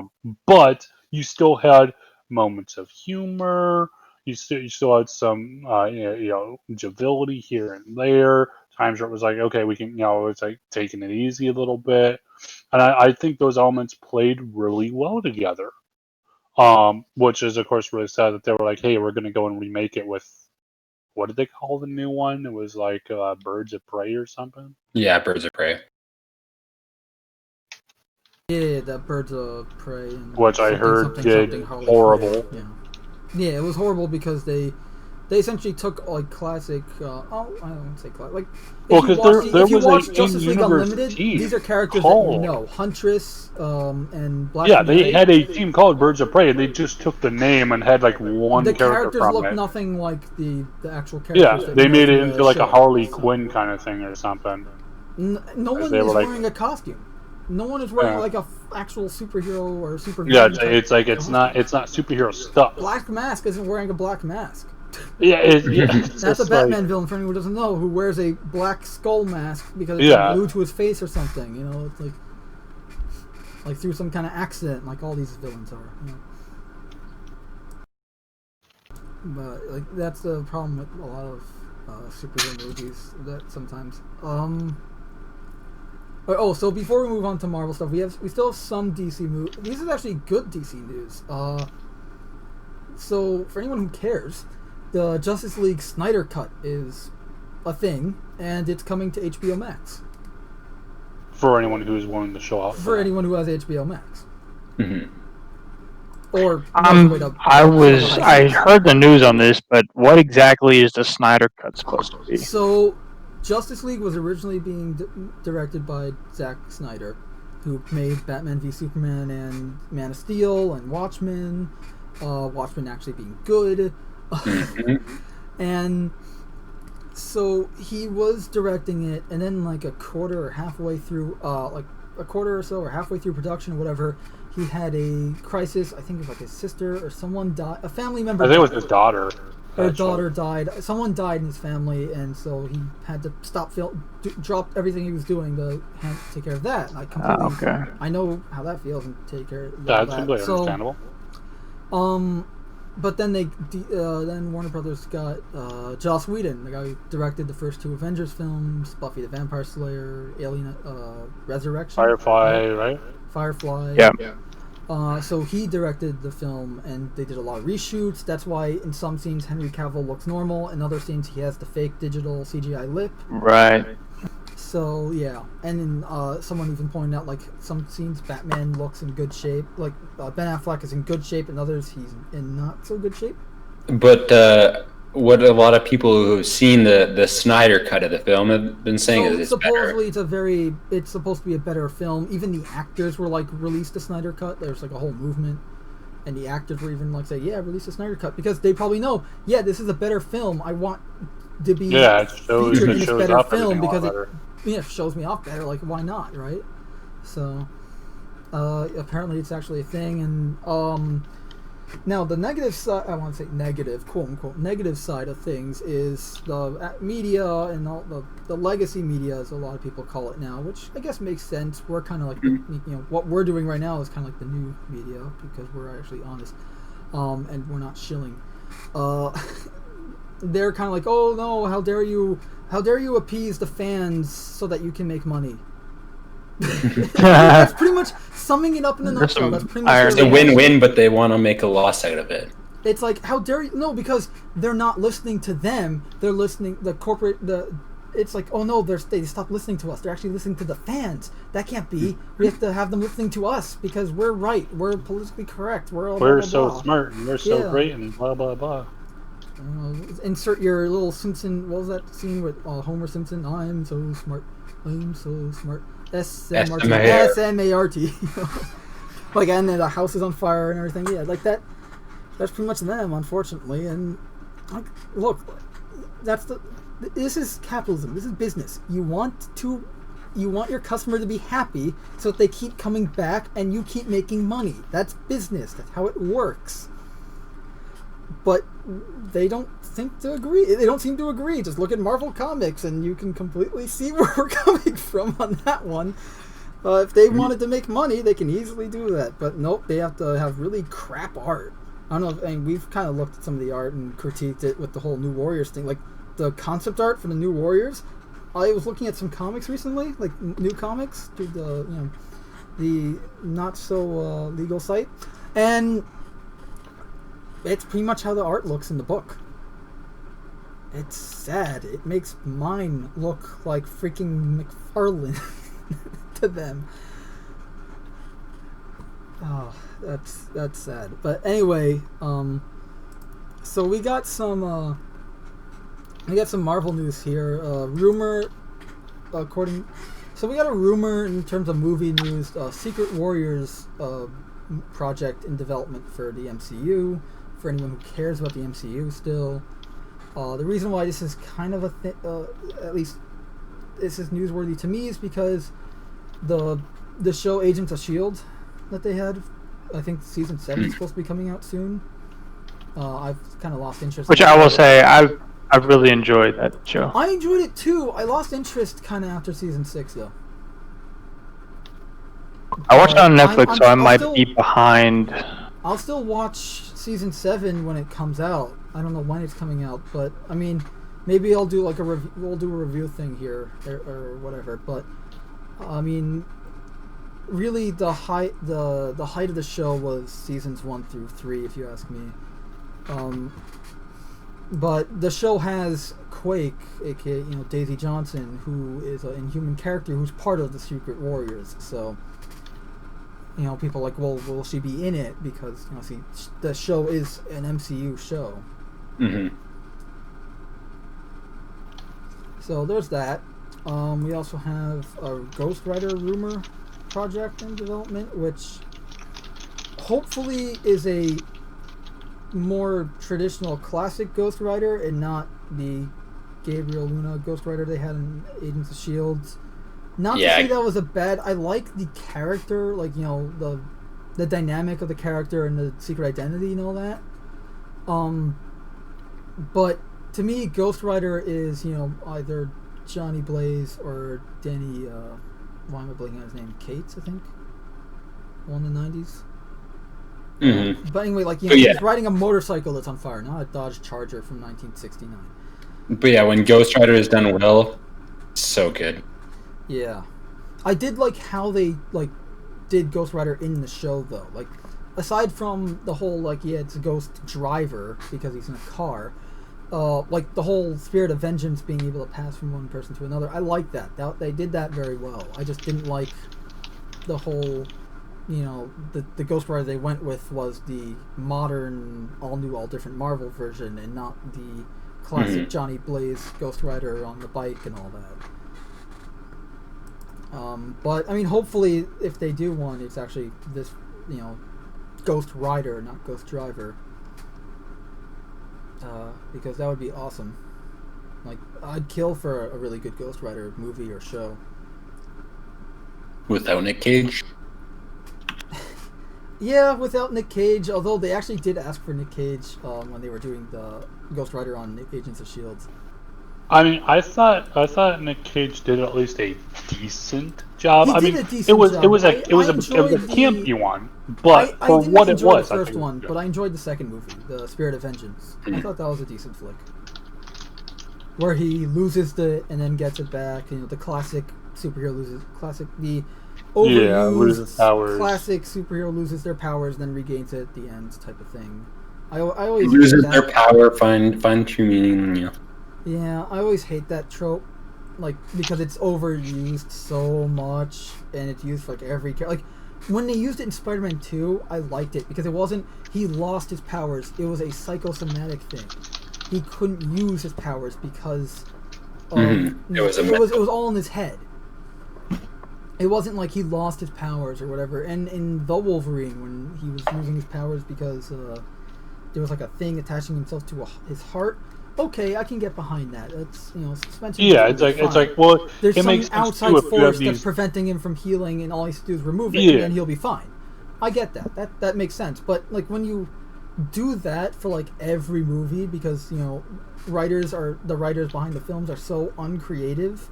Like, how do you do a good Wolverine story if he can't be killed and he's practically immortal? It's like, I was like, you make it about the story. Imagination. Dumbass. You don't even have to think. Look at the hundreds of pieces written. Exactly. Like, I don't know if you guys ever read, you know, here's a good story. Spider-Man versus Wolverine from 1985, I want to say. It might have been 80. It was, I think, 85. Yeah, that's a great one. Obviously, it's a little bit outdated because it involves, you know, the Berlin Wall and all that. But the story, a lot of aspects from that story you can easily reuse. You know, like his friend, an old friend who's a spy is currently being hunted by, like, every other spy organization because she has secrets on all of them, and they each want to get their hands on her because she can, you know, give them the secrets to all the other organizations and stuff like that. And he's keeping her safe or whatever. You know, like, that's already a great story right there. You know, go with that. And you don't have to... You can put him in this protector-type role. In this way, the stakes aren't about him. They're about the character that he's protecting. And you're following it from his perspective. You know, I'm already making great ideas that no one's going to ever do. But yeah. Anyway, we also have, finally, a release date for the New Mutants movie. Which I don't think anyone really cares about, honestly. Yeah, who are they? Yeah, exactly. Mutants was like honestly, the only character I know is Rand Sinclair Wolfsbane because I read X Factor in the 90s. That's the only character I know of New Mutants. Other than that, I'm kind of drawing a blank, honestly. I'm not a big New Mutants guy. Like, I know the X-Men, I know X Factor, But that's really about it when it comes to like the X teams. There's like 17 of them. You got like X Force, X Factor, Excalibur, X Men. I can keep going. Yeah, it's a little ridiculous, but yeah, they got a release date finally. Because this was a movie that was constantly getting delayed and delayed and delayed. The pandemic even delayed it even further. So they finally got a release date and a new poster, August 28th. I don't know of what year though. I'll say if it's a decent movie, I'll watch it. Yeah, I mean, I don't. Like, here's the thing: the character of Ren, from what I've read of X Factor, is actually a really well written character. Like the X Factor books that I have are actually I have to applaud the. I think it was Tom DeFalco who wrote at the time. I might be wrong, but the writing on those books is actually fantastic because they portray the characters so like, they have the mutant powers and all that, but they're written so human. They're so down to earth type character. Like there's even an issue where they're all going to like a therapist, and you like get to see like one of the characters is a complete like jokester. Like he has like very little character other than he makes quips and all that. But then in that issue, it revealed no, he's in constant pain and he makes jokes to hide it. Like, and it shows a level of depth and it develops the characters a bit more, and it's just a nice way of doing it. And yeah, you don't have that today anymore. as Deadpool said, fake laugh, hiding real pain. Yep. Alright, so we also have a George Miller provides update on a Mad Max Fury Road prequel focusing on the That should be good. Furiosa character, which by Charlize Theron, right? That's the actress. Yeah. Yeah. I actually, I watched Fury Road. I didn't hate it. I thought it was decent. I thought it was decent for a 2-hour chase scene kind of movie. Yeah. But... Yeah. I mean, keep in mind, I love Road Warrior and the original Mad Max 2. Like, those two movies are fantastic. Like, especially, like, I even like the first one. I don't know if that's like an unpopular or popular opinion to some, or to Mad Max fans, but I love the first movie. I thought it was really good. Like, yeah, it's very, I guess it's a little dated, but I mean, it works. It's fun. It's like a, post-apocalyptic Punisher. Mm-hmm. Yeah. For anyone who kind of gets what I'm talking about there, but it's good. I like it. And Fury Road was good too. It just, Mad Max felt like a side character in his own movie.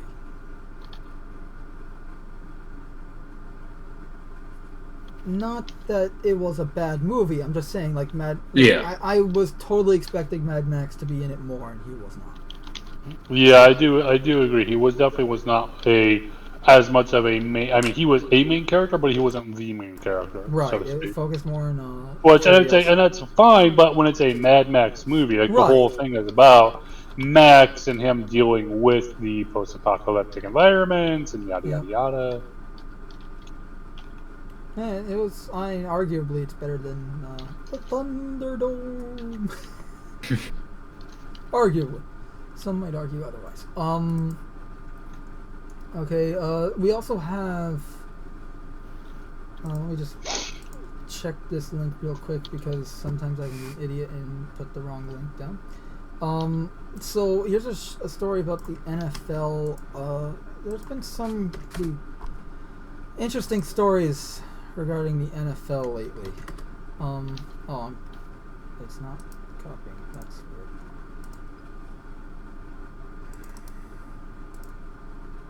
So, okay, so yeah, here I'm gonna let actually. So I've actually talked to this guy, Uche Onari. He's a pretty cool dude. He has his own YouTube channel called Uche Onari, where he calls himself the Observant Lineman. He used to play in the NFL. And I'm just going to let him do the talking here. There's no really visuals. I'll let talk though.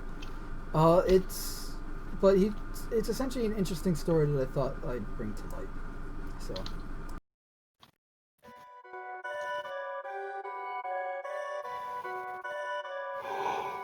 Perfect.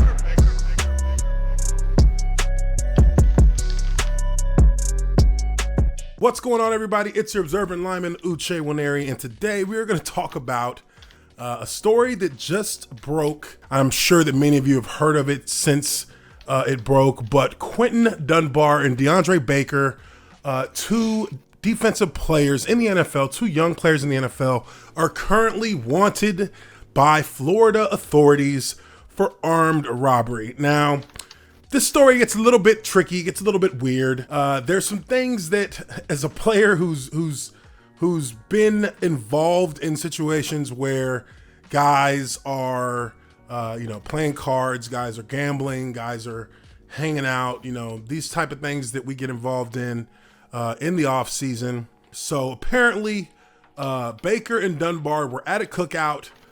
They had been gambling, playing card games or video games, whatever it may have been.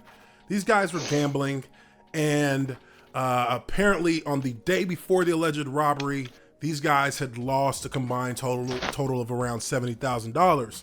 Now, look, I've been in situations where you gamble with guys, you lose money, you go back and forth. This is something that I wouldn't say is totally uncommon. I think a lot of players do actually get involved in little card games and stuff like that on downtime, right?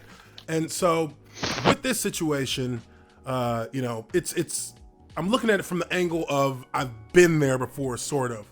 But these guys lost $70,000 and then come back the next day, and after an argument, apparently they decide that they're going to rob all of the guys or all of the people that they'd been playing cards with, I guess, the day before. And they apparently stole a number of different watches, some cash, and made off with 3 strategically placed getaway cars that allowed for an immediate exit from the scene, according to police. This is crazy. This is crazy in a sense that in what day and age would you think that by pulling out a gun, and if I didn't note before, these guys had a semi-automatic, well, at least DeAndre Baker had a semi-automatic pistol, is what they're saying. But, these guys stuck up a cookout / card game. And, in what day and age, as a football player, as a professional athlete, would you think that it would be something you could get away with and there would be no report made to the police? I mean, you can't fix stupid, but that just kind of goes beyond it right there. These guys thought that they could go into a situation like this and come out unscathed. Well, it looks like now there are arrest warrants out for them. And again, I have been in those kind of environments where you play games. I think a lot of guys have been. I mean, you show up to a spot, and this is just kind of me going back in time here. I used to have an office behind one of my businesses where I kind of would, hang out with guys when I would be in town in Atlanta in the off season, and we would play cards. We would shoot dice. We would play video games. It'd be an all day thing. We kind of sit in there and, everybody's got some cash on them. Everybody's got, everybody gets themselves a little tab. And, there were games that we would play where, you win a ton of money some days, and then other days you lose some money. I know, for instance, for me in one situation, I ended up winning $70,000 in blackjack, and the guys that we were playing with, these guys were just, street dudes. They did their thing in the streets, and they made their money how they made their money. I don't know, but they loved sports, and they loved hanging out with athletes, and they loved just kind of being around us, and we had fun with it. And there was always these kind of unwritten rules, and I think that it's kind of similar to maybe what these guys were expecting dealing with these NFL players, was that, one, nobody brings any weapons to this. It's gambling. If you don't have money to gamble with, then just don't gamble. If you're gambling and you lose your money, then you guys can talk about, setting up some kind of tab where you'll bring X amount of money by this time, and then, maybe you. All right, but yeah, so pretty much, two football stars or football players armed robbery. Are you freaking kidding me?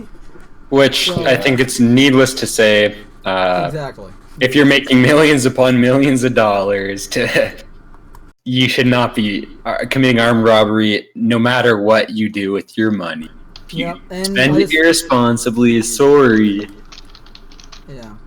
And I just want to say shout out to Uche Onari. He's a good guy. He does games and news videos like that. So if you want to subscribe to him, and he is a ex-football player, so subscribe to him if you want. Anyway, but yeah, it's ridiculous. I figured I just mentioned, and he put it a lot better than I did, so or I would have. So it's ridiculous. Like exactly, these guys make how much money? Like billions or millions of dollars. It's millions whatever. at least, and that's just from the football some stuff. Guys that's make not, billions. It's ridiculous. Yeah. Like they can. Well, pay, that's, they and make that's just football. If they have that's other just like football. signing bonuses or other kind of like merchandising deals. Mm-hmm. It is ridiculous, and that's okay, let me just get the links here. So we also have some more news about comic book professionals acting unprofessionally. I think this should be a new segment on the show. Shocker, that. I know, right? Deadly Class creator Rick Remender wants Donald Trump supporters to stop purchasing his work. So this is the third comic book creator to say this type of thing. If you don't vote how I vote, I don't want your money. 2 months ago or last month, we were talking about Dan Slott, the ex-writer of Spider-Man and Fantastic Four for a few years. Really crappy work. He said, if I don't care if you voted for Trump, but if you vote for him again, F you. He didn't say just F you. He said the full word. I'm trying to not. Yeah. But it's a little ridiculous. Here, this is: if you still support this president, it's okay if you unfollow me and stop supporting my work. I prefer it. That's the exact quote. So it's I love this mentality that either your political opinions must match mine, otherwise screw you. Because obviously, what it implies so much with these people is that obviously my opinions, and that's what they are, opinions, cannot possibly be wrong. I am so enlightened, so genius, so smart, that if you disagree with me in any way, politically speaking, then therefore, because again, he's not asking for any kind of he's saying, hey, if you support Trump because you think he will do racist things. So, because there are people out there who are I want to keep them Mexicans out of the border there, so I want that wall because those Mexicans are, all thugs and rapists. Or if he's saying, hey, if your thoughts are that, I don't want you buying my work. If you are a racist, I don't want you buying my work. Okay, I can understand that. But when it comes down to being, if you vote a way I don't like, then don't buy my work, or I hate you, or whatever else. That's childish, because it's essentially saying either you have the thoughts and the opinions I have, otherwise I don't like you. I mean, again, it's childish to go and assume that just because they are your opinions, and they might be well-founded opinions in your opinion with what information you have. But to assume then that therefore everyone else must ascribe to them, there cannot possibly be any other thought in there besides yours. It's fucking pedantic. I'm reading past the article here and some of the article bits and little clips of comments here, and I'm loving this. I like all these people. Okay, but if I don't care about your political afflictions. Just support my stuff, And obviously, we got even that umbrella guys, talking about you're gonna. I think it's so funny too that if I'm going to pick up, say a run of Spider-Man, I'm gonna want to pick it up from somebody who I think's a good artist, right? But I'm not going to pick up a run of Spider-Man based on whether or not they like Trump or not. Yeah, I'm going to pick it up based on whether or not they write good stories and good art. Speaking of Spider-Man. Here's so a lot of the Spider-Man comics I grew up reading were, when I was at least a teen, a lot of them when I was reading were drawn by Eric Larson, who is a Image Comics founder, and apparently he's defending Antifa, and I'm noticing that all of these different articles regarding, because this is not the only article I found, and not the only comic book creator I found, of people comic book creators supporting Antifa. specifically after that whole press conference that President Trump made about declaring Antifa a terrorist group. Interesting, isn't it?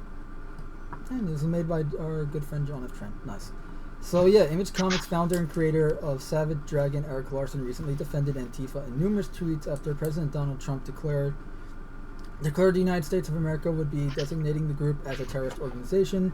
At the end of May, amid riots and looting taking over multiple cities in the United States, including mine, New York City, President Donald Trump took to Twitter here, where he wrote, the United States of America will be designating Antifa as a terrorist organization, and I saw it through a press conference that he made on TV. But yeah, it's pretty much... and he's a good artist, so it's a shame that... Because, like, I like his work. It's like, no, I like you. What are you doing? I read this article. I'm like, dude, what are you doing? I liked you. It's a shame that with some people, they get so wrapped up in their own politics that they can't possibly see any other option other than what they see as the right option.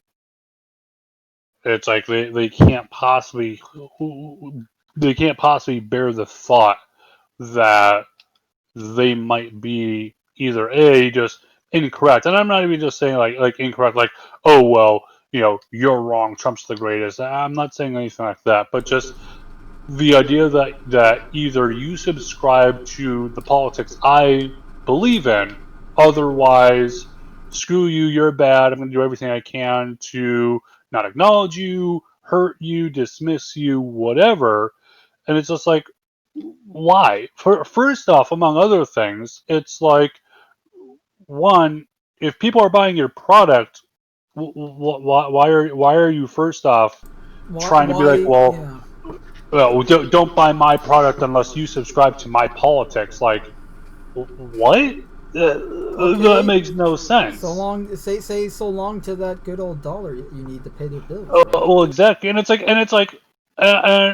okay and even understandable if it's like, well, hey, I'm fine not making money if the people who would buy are horribly racist, let's say, but to just assume that again because you don't vote the way I do, you therefore must be racist, sexist, a bigot, blah blah blah, whatever. Again, it's so horribly pedantic and rather ignorant, I would say, in that you are acting like the very thing you claim you are against. You are not listening to any outside information. You have made your decision already on what these people of this group must be. And I mean, is that not exactly what racism is? Bigotry based on race? You're having bigotry based on political disagreement. I don't even know if there's a word for that. Probably is. But it's like at that point, can you realistically claim to be any better? A bigot is a bigot, right? Mm-hmm. I mean, that's my mindset for it. Maybe I'm wrong on that. Maybe some people would disagree. Okay, but it's like, again, if you are judging entire groups of people without meeting them simply because you don't like them or don't like an aspect of them, I mean, yeah, it's that's on you, and I think it says more about your character than anyone else's. But still, yeah, I think there's even now. It's devolved into, it's not even if you vote for Trump, you're bad. It's if you don't vote for my person, you're bad. Yeah. Because it's if you don't vote for my person, it's a vote for the other. No, not how it works. But yeah, exactly. It's like if they're like, well, hey, this, let's say there's a let's say libertarian candidate, and you're like, hey, every single major political issue they have, I'm in agreement with them. If that's who you want to vote for, who the fuck are you to say, well, you can't vote for them? You have to vote for the other. It's like again, it's this this idea that at least for some of these people, they think that they are political masters, and again, if you disagree with them, then you're just a fucking idiot. And it's like, what? Every single individual has their own vote. The only vote that you can control is your own. To try to do otherwise, I mean, obviously for the politicians, of course, they're trying to win as many votes as they can. But it's like, to simply just say we need to vote the way I vote. Why? Who the fuck made you? Who fucking died and made you God? Rather undemocratic. It really is. Indeed. And here's the last article I'm going to show about Marvel Comics artist. Because here we have two also endorsing Antifa after President Trump declares Antifa classified as a terrorist organization. It's like, okay, because he says it's bad, therefore we have to support it, because anything he says is bad must be good and all that. Yeah, and the other thing is, it's like, why would they be supporting, like, why would they be going out? Yeah, exactly. Why are they going out of their way to support those people? I guess because Trump said it's bad, but it's like, if they're truly I don't know. It's like, why would they go to their way to support somebody being claimed to be a fascist terrorist or terrorist organization? Sorry. And by the way, against fascism, but Antifa is not a very nice group. Nicely. They could have easily supported any of the other protesters out there, but they chose to support the one group that's doing, I would say, arguably bad stuff. Well, not to mention too, I do find it hilarious with all of the name calling and yada yada that does get thrown around, that you do have people now supporting what's, again, defined by the U.S. government as a terrorist organization, and you have people coming out in support of a quote unquote terrorist organization, saying everyone else is the immoral ones. At the very least, makes it somewhat suspect. And see, the thing for me is it would be different if it was just like Trump came out and said every protester is a terrorist. Yeah, obviously, not every protester is a terrorist. No, that's but Antifa is a group with a history of violence and other stuff. They're not just some protesters. They're an actual organization. I remember reading a story of some guy infiltrating them, and it turns out they're literally train people to go beat up someone and then to disperse into the crowd stealthily, so this way you don't get caught. Oh, like the one guy with the one college professor with the fucking bike lock. Because that's a nice peaceful protest. And again, just shows this mindset of vote how I say you should vote, or else. It's like, well, wait a minute, that's about as undemocratic as you can fucking get. Yeah, it's ridiculous. Really? And speaking, I'm just gonna move on to this topic because we really don't have a lot. This is pretty much, we said we'd cover this, so let's cover it now. The whole rioting and looting stuff getting out of hand here. Like, look, Nintendo New York store windows smashed during riots in Manhattan. I actually saw this. This was I didn't see it happen, but I saw the outcome. Yeah. And no, I think you guys can all agree. The protesting should not be denounced, but if somebody's looting or rioting for their own personal gain or because they want to see chaos, absolutely should be denounced. I actually heard, the other night I heard riots from my apartment, and I think Wednesday, there was supposed to be a riot in the park near me. Luckily it was pouring cats and dogs, so no one was out there aside from me going for a nice walk away. Well, and the other thing is, to be dead honest, I don't know, these people who are looting, I don't know do they think these stores just lost their cameras? They're still going to get charged after the fact. Security. It's ridiculous. They aren't even thinking. I mean, with a lot of it's probably opportunism. Because, I mean, realistically speaking, of course, anytime there's any kind of a crazy event, whether it's a hurricane or protest going on, there's always going to be people out there who are just going to be like, hey, now's my time to go and fucking, break some windows or whatever the fuck, because they aren't, obviously they aren't associated with any actual group. They're just like, hey, I just want to fuck shit up just because. Yeah. which is rather sad, of course. But like I said, there's assholes everywhere. Yeah, and I know this happened in Brooklyn. So the other day, an officer was stabbed in the neck, and 2 others shot with the first officer's gun. It's jeez, which is like I said, I think I support what the people are protesting for. Yeah, absolutely. Personally, but it's just not worth rioting and stuff. I'm just gonna say I don't know if this story, like maybe this is a story that would have happened regardless of the whole, because currently there's a 8 p.m. curfew in New York here. But I don't know, and obviously with the whole lockdown and social distancing and quarantine and all that, I don't know if this was like a type of thing that would have happened regardless. Nevertheless, it happened during all of this. It's hard to say that it wasn't caused or in some way, shape, or form by this situation. And even regardless of all that, like we're gonna, I don't know, like I noticed that we're probably gonna have a ton of domestic abuse cases and everything because of the whole quarantine stuff. And it just, like, things, right now, everything is just building up pressure. Everything's building up pressure to a giant explosion. Well, I bet we're gonna have a fun time come end of this year here with the election. Yeah. Yeah, it's not as much as I hate to say it for you guys. I'm happy that I'm in Canada right now. Hey, it's understandable.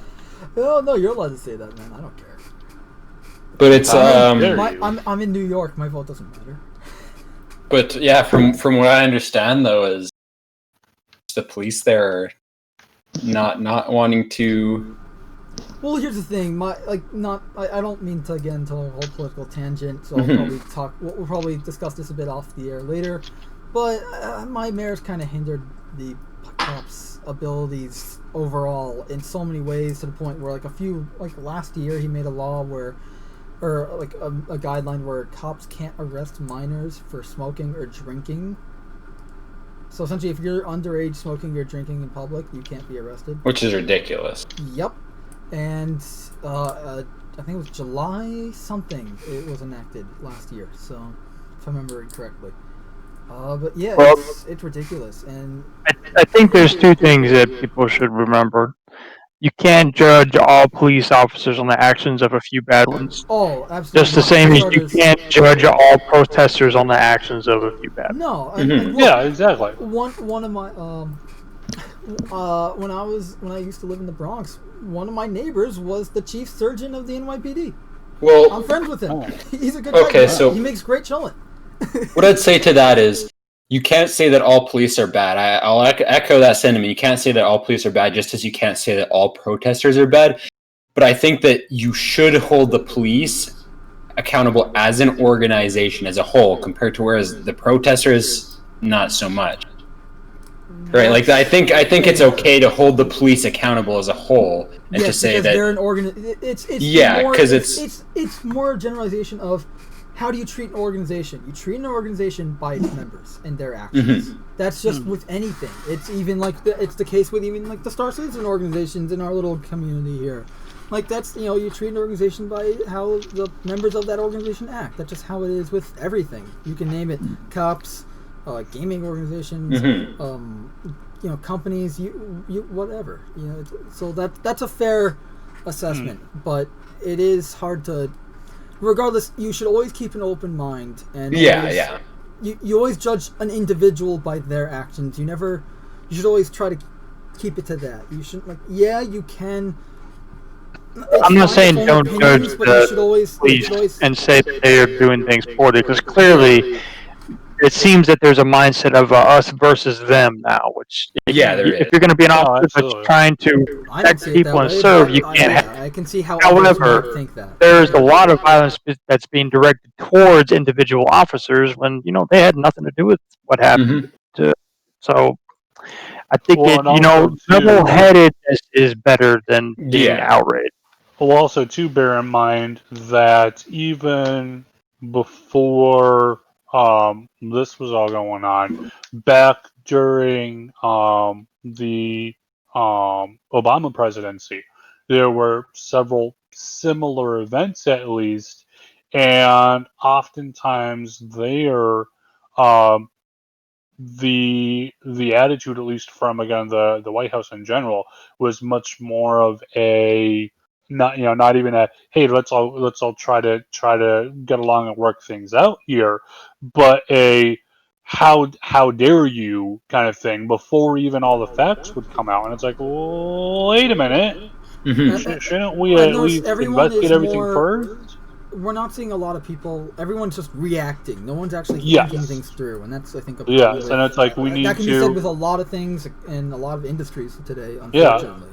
I've seen countless things where it's like someone's like, "Hey, this person's been accused of something here. We need to deplatform them, attack them, blah blah blah blah blah." And it's like, well, Take wait a them minute, they've down. only been accused. Nothing's been proven yet. Until something's been proven, you shouldn't be treating them any different. Not really. Yeah, it's the cancel culture of today. Yeah, it's like because like anyone can be accused of. I could go over to anyone and say, "Hey, when I was 6, you raped me," and they're like, "What? I don't even know you." Actually, that's a pretty good example. Because do you remember that like whole court thing they had I don't remember. I think it was also last year, where like some guy was running. I forget what he was running for. I don't remember the details. I just remember he was being accused of sexually harassing someone when they were like teenagers, and it essentially like whether he won or lost this court case, the fact now remains that this woman has ruined his life now. Yes. Like his career is completely destroyed. Like regardless of whether he won or lost, this whole thing has completely destroyed him.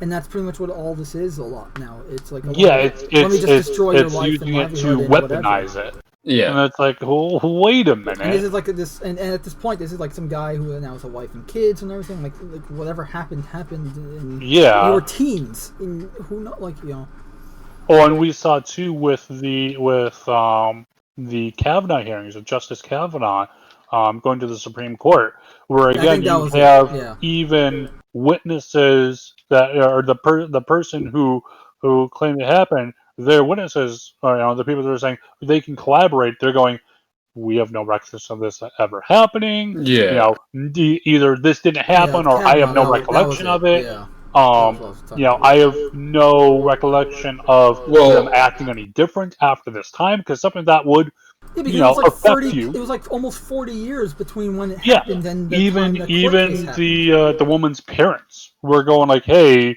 there is no basis for this accusation. Well, and the big problem too is a lot of it is, it's like you said, I can't say whether or not it happened. No, just say I don't think it happened. Right? Do you or do you not think it happened? You were in that situation. You were not in that situation. You were witnessing. Things have been weaponized. Yeah, that's what I mean. It's weaponized against you. If you say yes or no, then it's. Well, and then we saw too with Joe Biden, similar accusation comes out with actual. You have apparently multiple witnesses who can collaborate it. I believe there was a police report actually filed, and it's being swept under the rug. And it's like, wait a minute. Well, but that's because they want. If this is how it gets treated when it's on one side of the political aisle, and suddenly it gets treated completely different when it's on your side, what the fuck? Especially when there is arguably stronger evidence by your own definition, stronger evidence there. Yeah. What the fuck? Well, it's because they can't not have the loss. It's this. It's just like again. Die on my policy. However, whatever the standard is, if we're going to have a standard, adhere to it. It's not, well, I have a standard for me, and there's a standard for all you other fuckheads. Like, no. That's not law. Law is supposed to be applied equally to everyone. Doesn't matter if you're, rich, poor, white, black, whatever the fuck. That's the ideal anyway. We fall short of it sometimes, but we should be trying to work toward that. That's the problem, though, with say stuff like Twitter. It takes the choice out of the hands of the law, takes justice away. It gives it to people to say, well, here you go. You can destroy somebody's life with Twitter. You can destroy somebody's life today with the internet.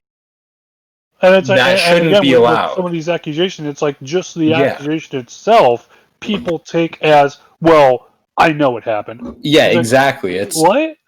you can. It takes away the legal process, and it just destroys somebody's life without care. Yeah. Just it's crazy.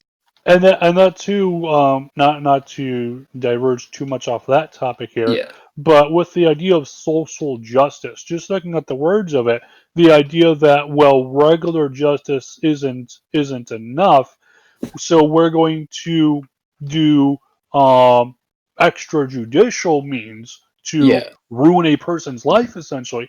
It's like, well, wait a minute. There's no standard for this. It's literally just, well, I'm just gonna fuck with this person just because I have an opportunity to. I Yeah. mean, that's fucked up. Yeah, If nothing else, that's completely fucked up. To arbitrarily just be like, well, I've just decided I don't like this person. I'm gonna fuck with them. Like, no, that is not ethically or morally okay in any way, shape, or form. But the thing is, it's hidden behind the idea that they're the moral arbiters or the ethical arbiters. Well, they're of the course, person because who otherwise it all falls apart. decides. Yeah. Because of The course, way I it's tell a lot myself like- that, well, sure, I'm burning a person's house down, but it's because they're a bad person, so I'm okay. I'm a good person. That's not how this works. It doesn't matter who you're doing it to. An action can still either be good or bad. It doesn't, and then too, also going into like the idea of race or sexuality or anything like that. It doesn't matter what your gender, ethnicity, sexual orientation, whatever the case may be. That doesn't matter. If you do an action, you say, well, if I'm X and I do this action to Y and it's bad, or if you say, well, hey, if X does this action to Y, it's bad, but then if I do it to them, it's good because I'm doing it to them. No, then you're just being a fucking hypocrite. Yeah. If the action itself is bad, it is bad. It doesn't matter, what who it's being performed on. Yeah, it doesn't matter if you're redirecting it to someone else. It's still bad. And I think a lot of people don't get that, or what I think is more the case, they aren't willing to believe that because again, it's a very seductive kind of mindset in that I can do horrible things to someone. Well, yeah, but it's I okay have because the they power. deserve it. All right, so Because I know they do. It's a justification. It's also it's also a really scary thing, especially when lately we've been dealing with a lot of censorship stuff. We talked about it earlier when we talked about the Cyberpunk thing, how I called it a win when yes, Cyberpunk's getting through because it's not being censored. It is a win because we've been getting a lot of things censored. Disney Plus is censoring a lot of stuff, I've noticed. It's essentially like everything that goes through is getting censored in some way, whether it's accidental or purposely. Like the last month we were talking about Splash, right, where they CG'd hair so it covers the butt that wasn't really showing in the first place, and all this stuff. And the problem with censorship is, where does it stop? Where does it end? And exactly, it's like all these sorts of problems that we shouldn't be having right now, but because of X reason, because I'm right, you're wrong, blah blah blah, and it's all these ideological differences. Anyway, sorry to cut the conversation short right there. I just completely forgot about this, so I have an image here that should be okay. So I received this email on May 8th from Marvel, of all things. So important Marvel Digital Comics update. Thank you for being a loyal Marvel fan. As a fan of Marvel Digital Comics, we wanted to let you know that the Marvel Digital Comics shop at comicstore.marvel.com will be closing on June 2nd, 2020, which already happened. If you read and purchase / redeem comics through the Marvel Comics app, which is probably the reason why I'm getting this email to begin with, this should not affect your current reading and purchasing / redemption experience. Please visit www.marvel.com, help, blah blah blah. So pretty much they're alright. It's a change in how they're doing the things.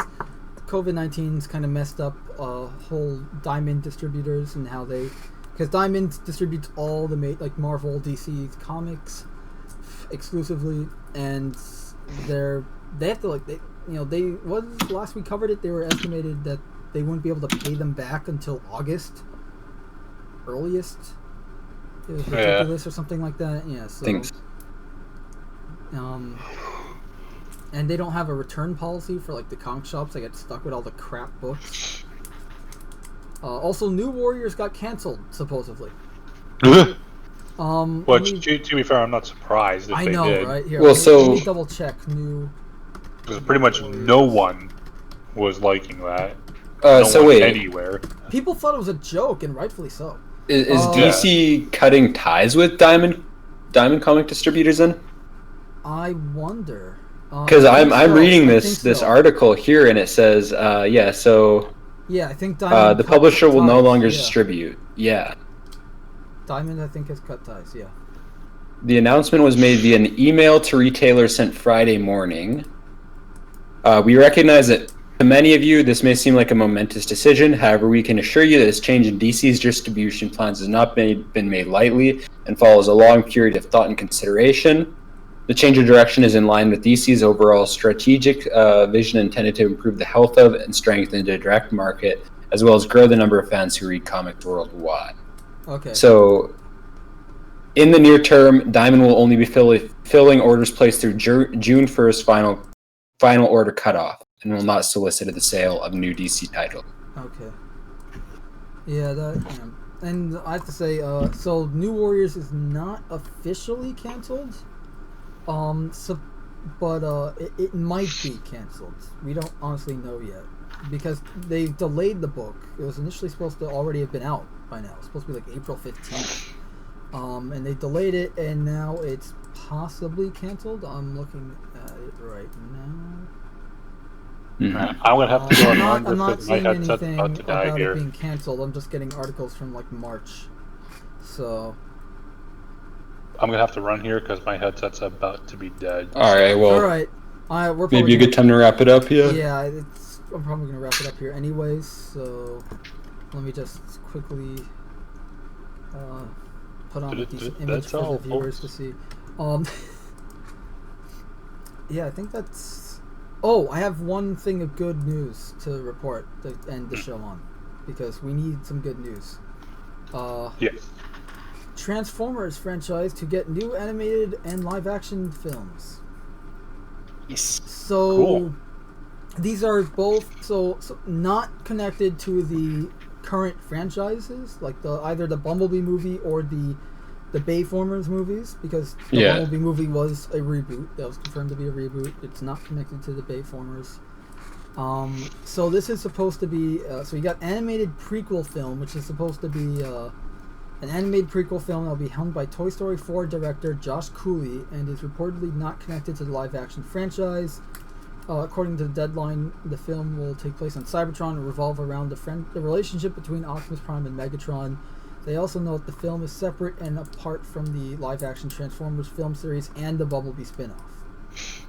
Cool. And that sounds cool. Then they just have more details about, like the script will be written by Andrew Barrier and Gabriel Ferrari. They previously worked on Marvel Studios' Ant-Man and Ant-Man and the Wasp films. So I don't know if this is true, because this might just be a rumor or canceled, because supposedly we're also getting like a Beast Wars movie from what I heard. Here's Beast Wars film in development. I mean, which could be really cool if they get the original voice actors too. David Kaye and the guy who voiced Optimus. I'm blanking on his name for some reason. Yeah, that'd be really cool. But yeah. And the live-action film here is Paramount's developing a new live-action Transformers film that the Hollywood Reporter details is slated for June 24th of 2022. So quite a ways away.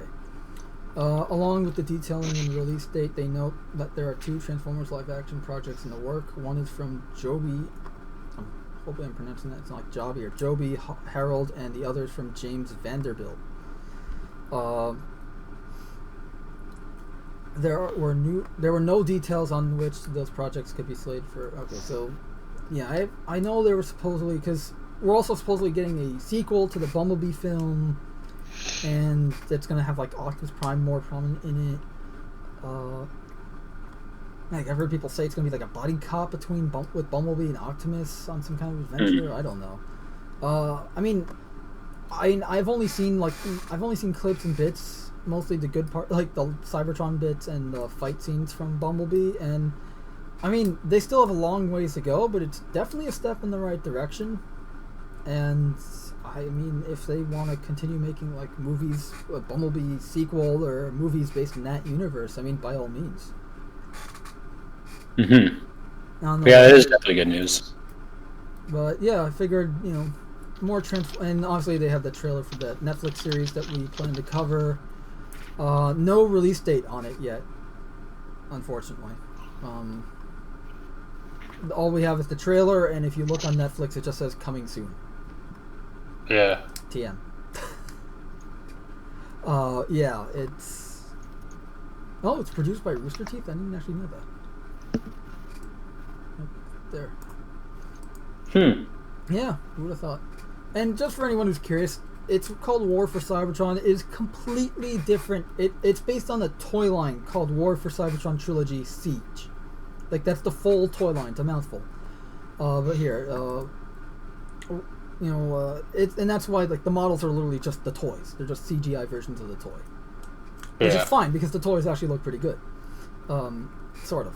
Some of them do, some of them don't. But that Hasbro has really crappy toys these days, honestly. At least compared to the third-party action figures. But that's just me getting on the whole thing about Transformers third-party versus official products. Yeah. But yeah, here, if you want to see what I mean by all of the movies are, you know, a good step in the right direction, this is the opening scene of the movie. It has Transformers that you can immediately identify and recognize fighting on Cybertron. Like, that's what people want. Yeah, and it's Transformers, not humans and Transformers. Right. You know, unlike, we talked about this a lot, like, unlike a Godzilla film, you need humans in the film. Transformers are pretty much humans, but they're robots. Like, they have human personalities. You can have the film star them and not have any humans in it. It would still be good. Yeah, Optimus has a personality. We wouldn't have had the comics, the cartoons, the games. None of that would have existed if that wasn't true. And I'm just muting it because, I mean, we probably had a lot of audio going through, and as much as I say, like, I don't care, let's screw it up with the flame. Especially since this is such a cool... Optimus? Decepticons, attack! So that's actually the epic... Fall back! Get to the tower! Destroy the launch pad! Let none escape! So, the Soundwave and Shockwave there are actually voiced by the guy that does the Honest trailers. Yeah. Scattered across the galaxy. We must reach them if we hope to survive. Optimus, this is our home. We have to fight for it. The designs are pretty good too. Like, you can actually recognize them. They don't look like pieces glued together. We will fight on, but we must find refuge first. I found a planet that's well hidden. Earth. You will travel there and establish... So, I mean, it looks good, right? So, hopefully they can continue that, or if they're going to reboot it again, at least make them look even more cartoon accurate. But, the original cartoon there, G1. And, I mean, if anyone's curious, technically Transformers is a Marvel property because the comics came first. Bob Budiansky pretty much made the Transformers as we know them in Marvel Comics back in the 80s. And then they made the cartoon a few months later. Same thing goes with G.I. Joe. Well, I mean, G.I. Joe was a thing before that, but the whole G.I. Joe, Cobra, Snake Eyes, all those characters as we know them today. Anyway, I think that's kind of it for this month. Yeah, I think so. Anything news that we haven't really covered yet? Anything? Nope, not for me.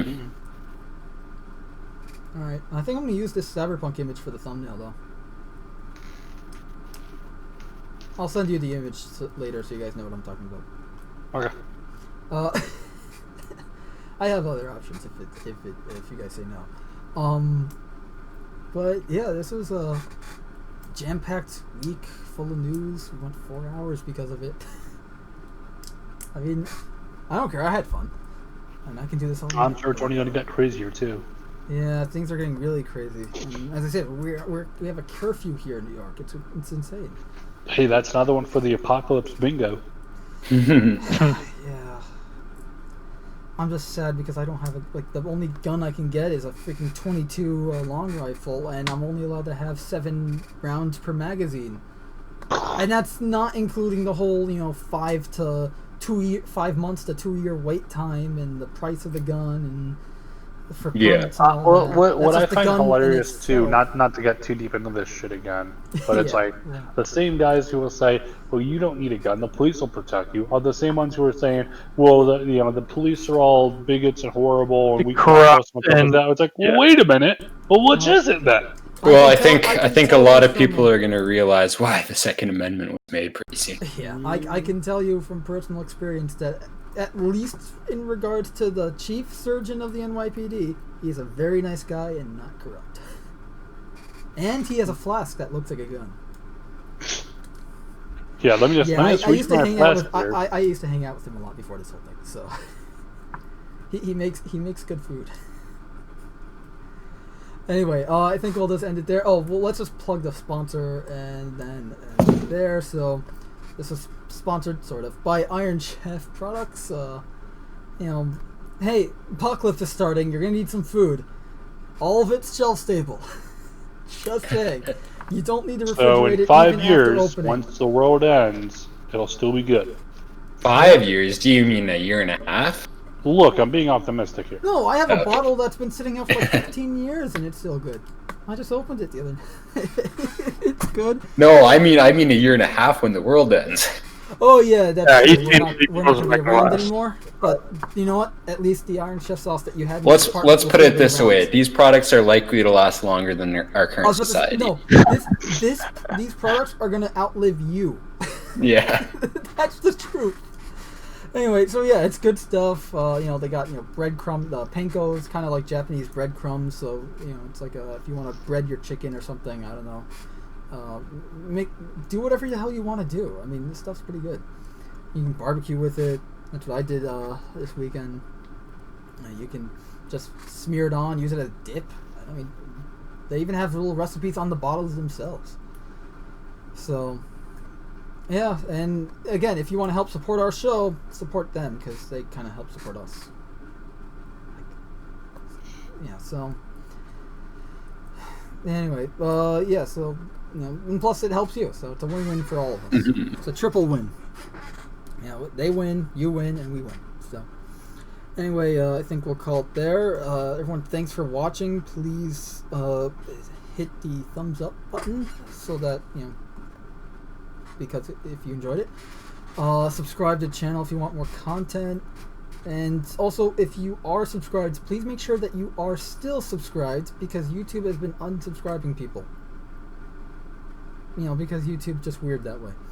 And so yeah, so subscribe, give the video a thumbs up, and if you have any questions or have a topic for us to cover or whatever, just post it in the comments. We read them for some reason. At least I read them for some reason. And yeah, I guess we'll see you guys next month, unless we have like, some major news or something that we feel we have to cover between now and let's just pick a date for the next episode. How's July 4th sound? We can do like a July 4th Saturday night special. Yeah, for sure. That works for me at least. All right, yeah, we can do I guess 9:30, and if not 9:30, 10. So anywhere between 9:30 to 10 p.m. Eastern Standard Time on July 4th. There you go. So if we don't do anything, so unless there's like some major news event we feel we have to cover between now and July 4th, we'll see you guys in July 4th. So peace. Thanks again for watching. This has been Cast in Shadows. And remember, treat others how you want to be treated. Take care.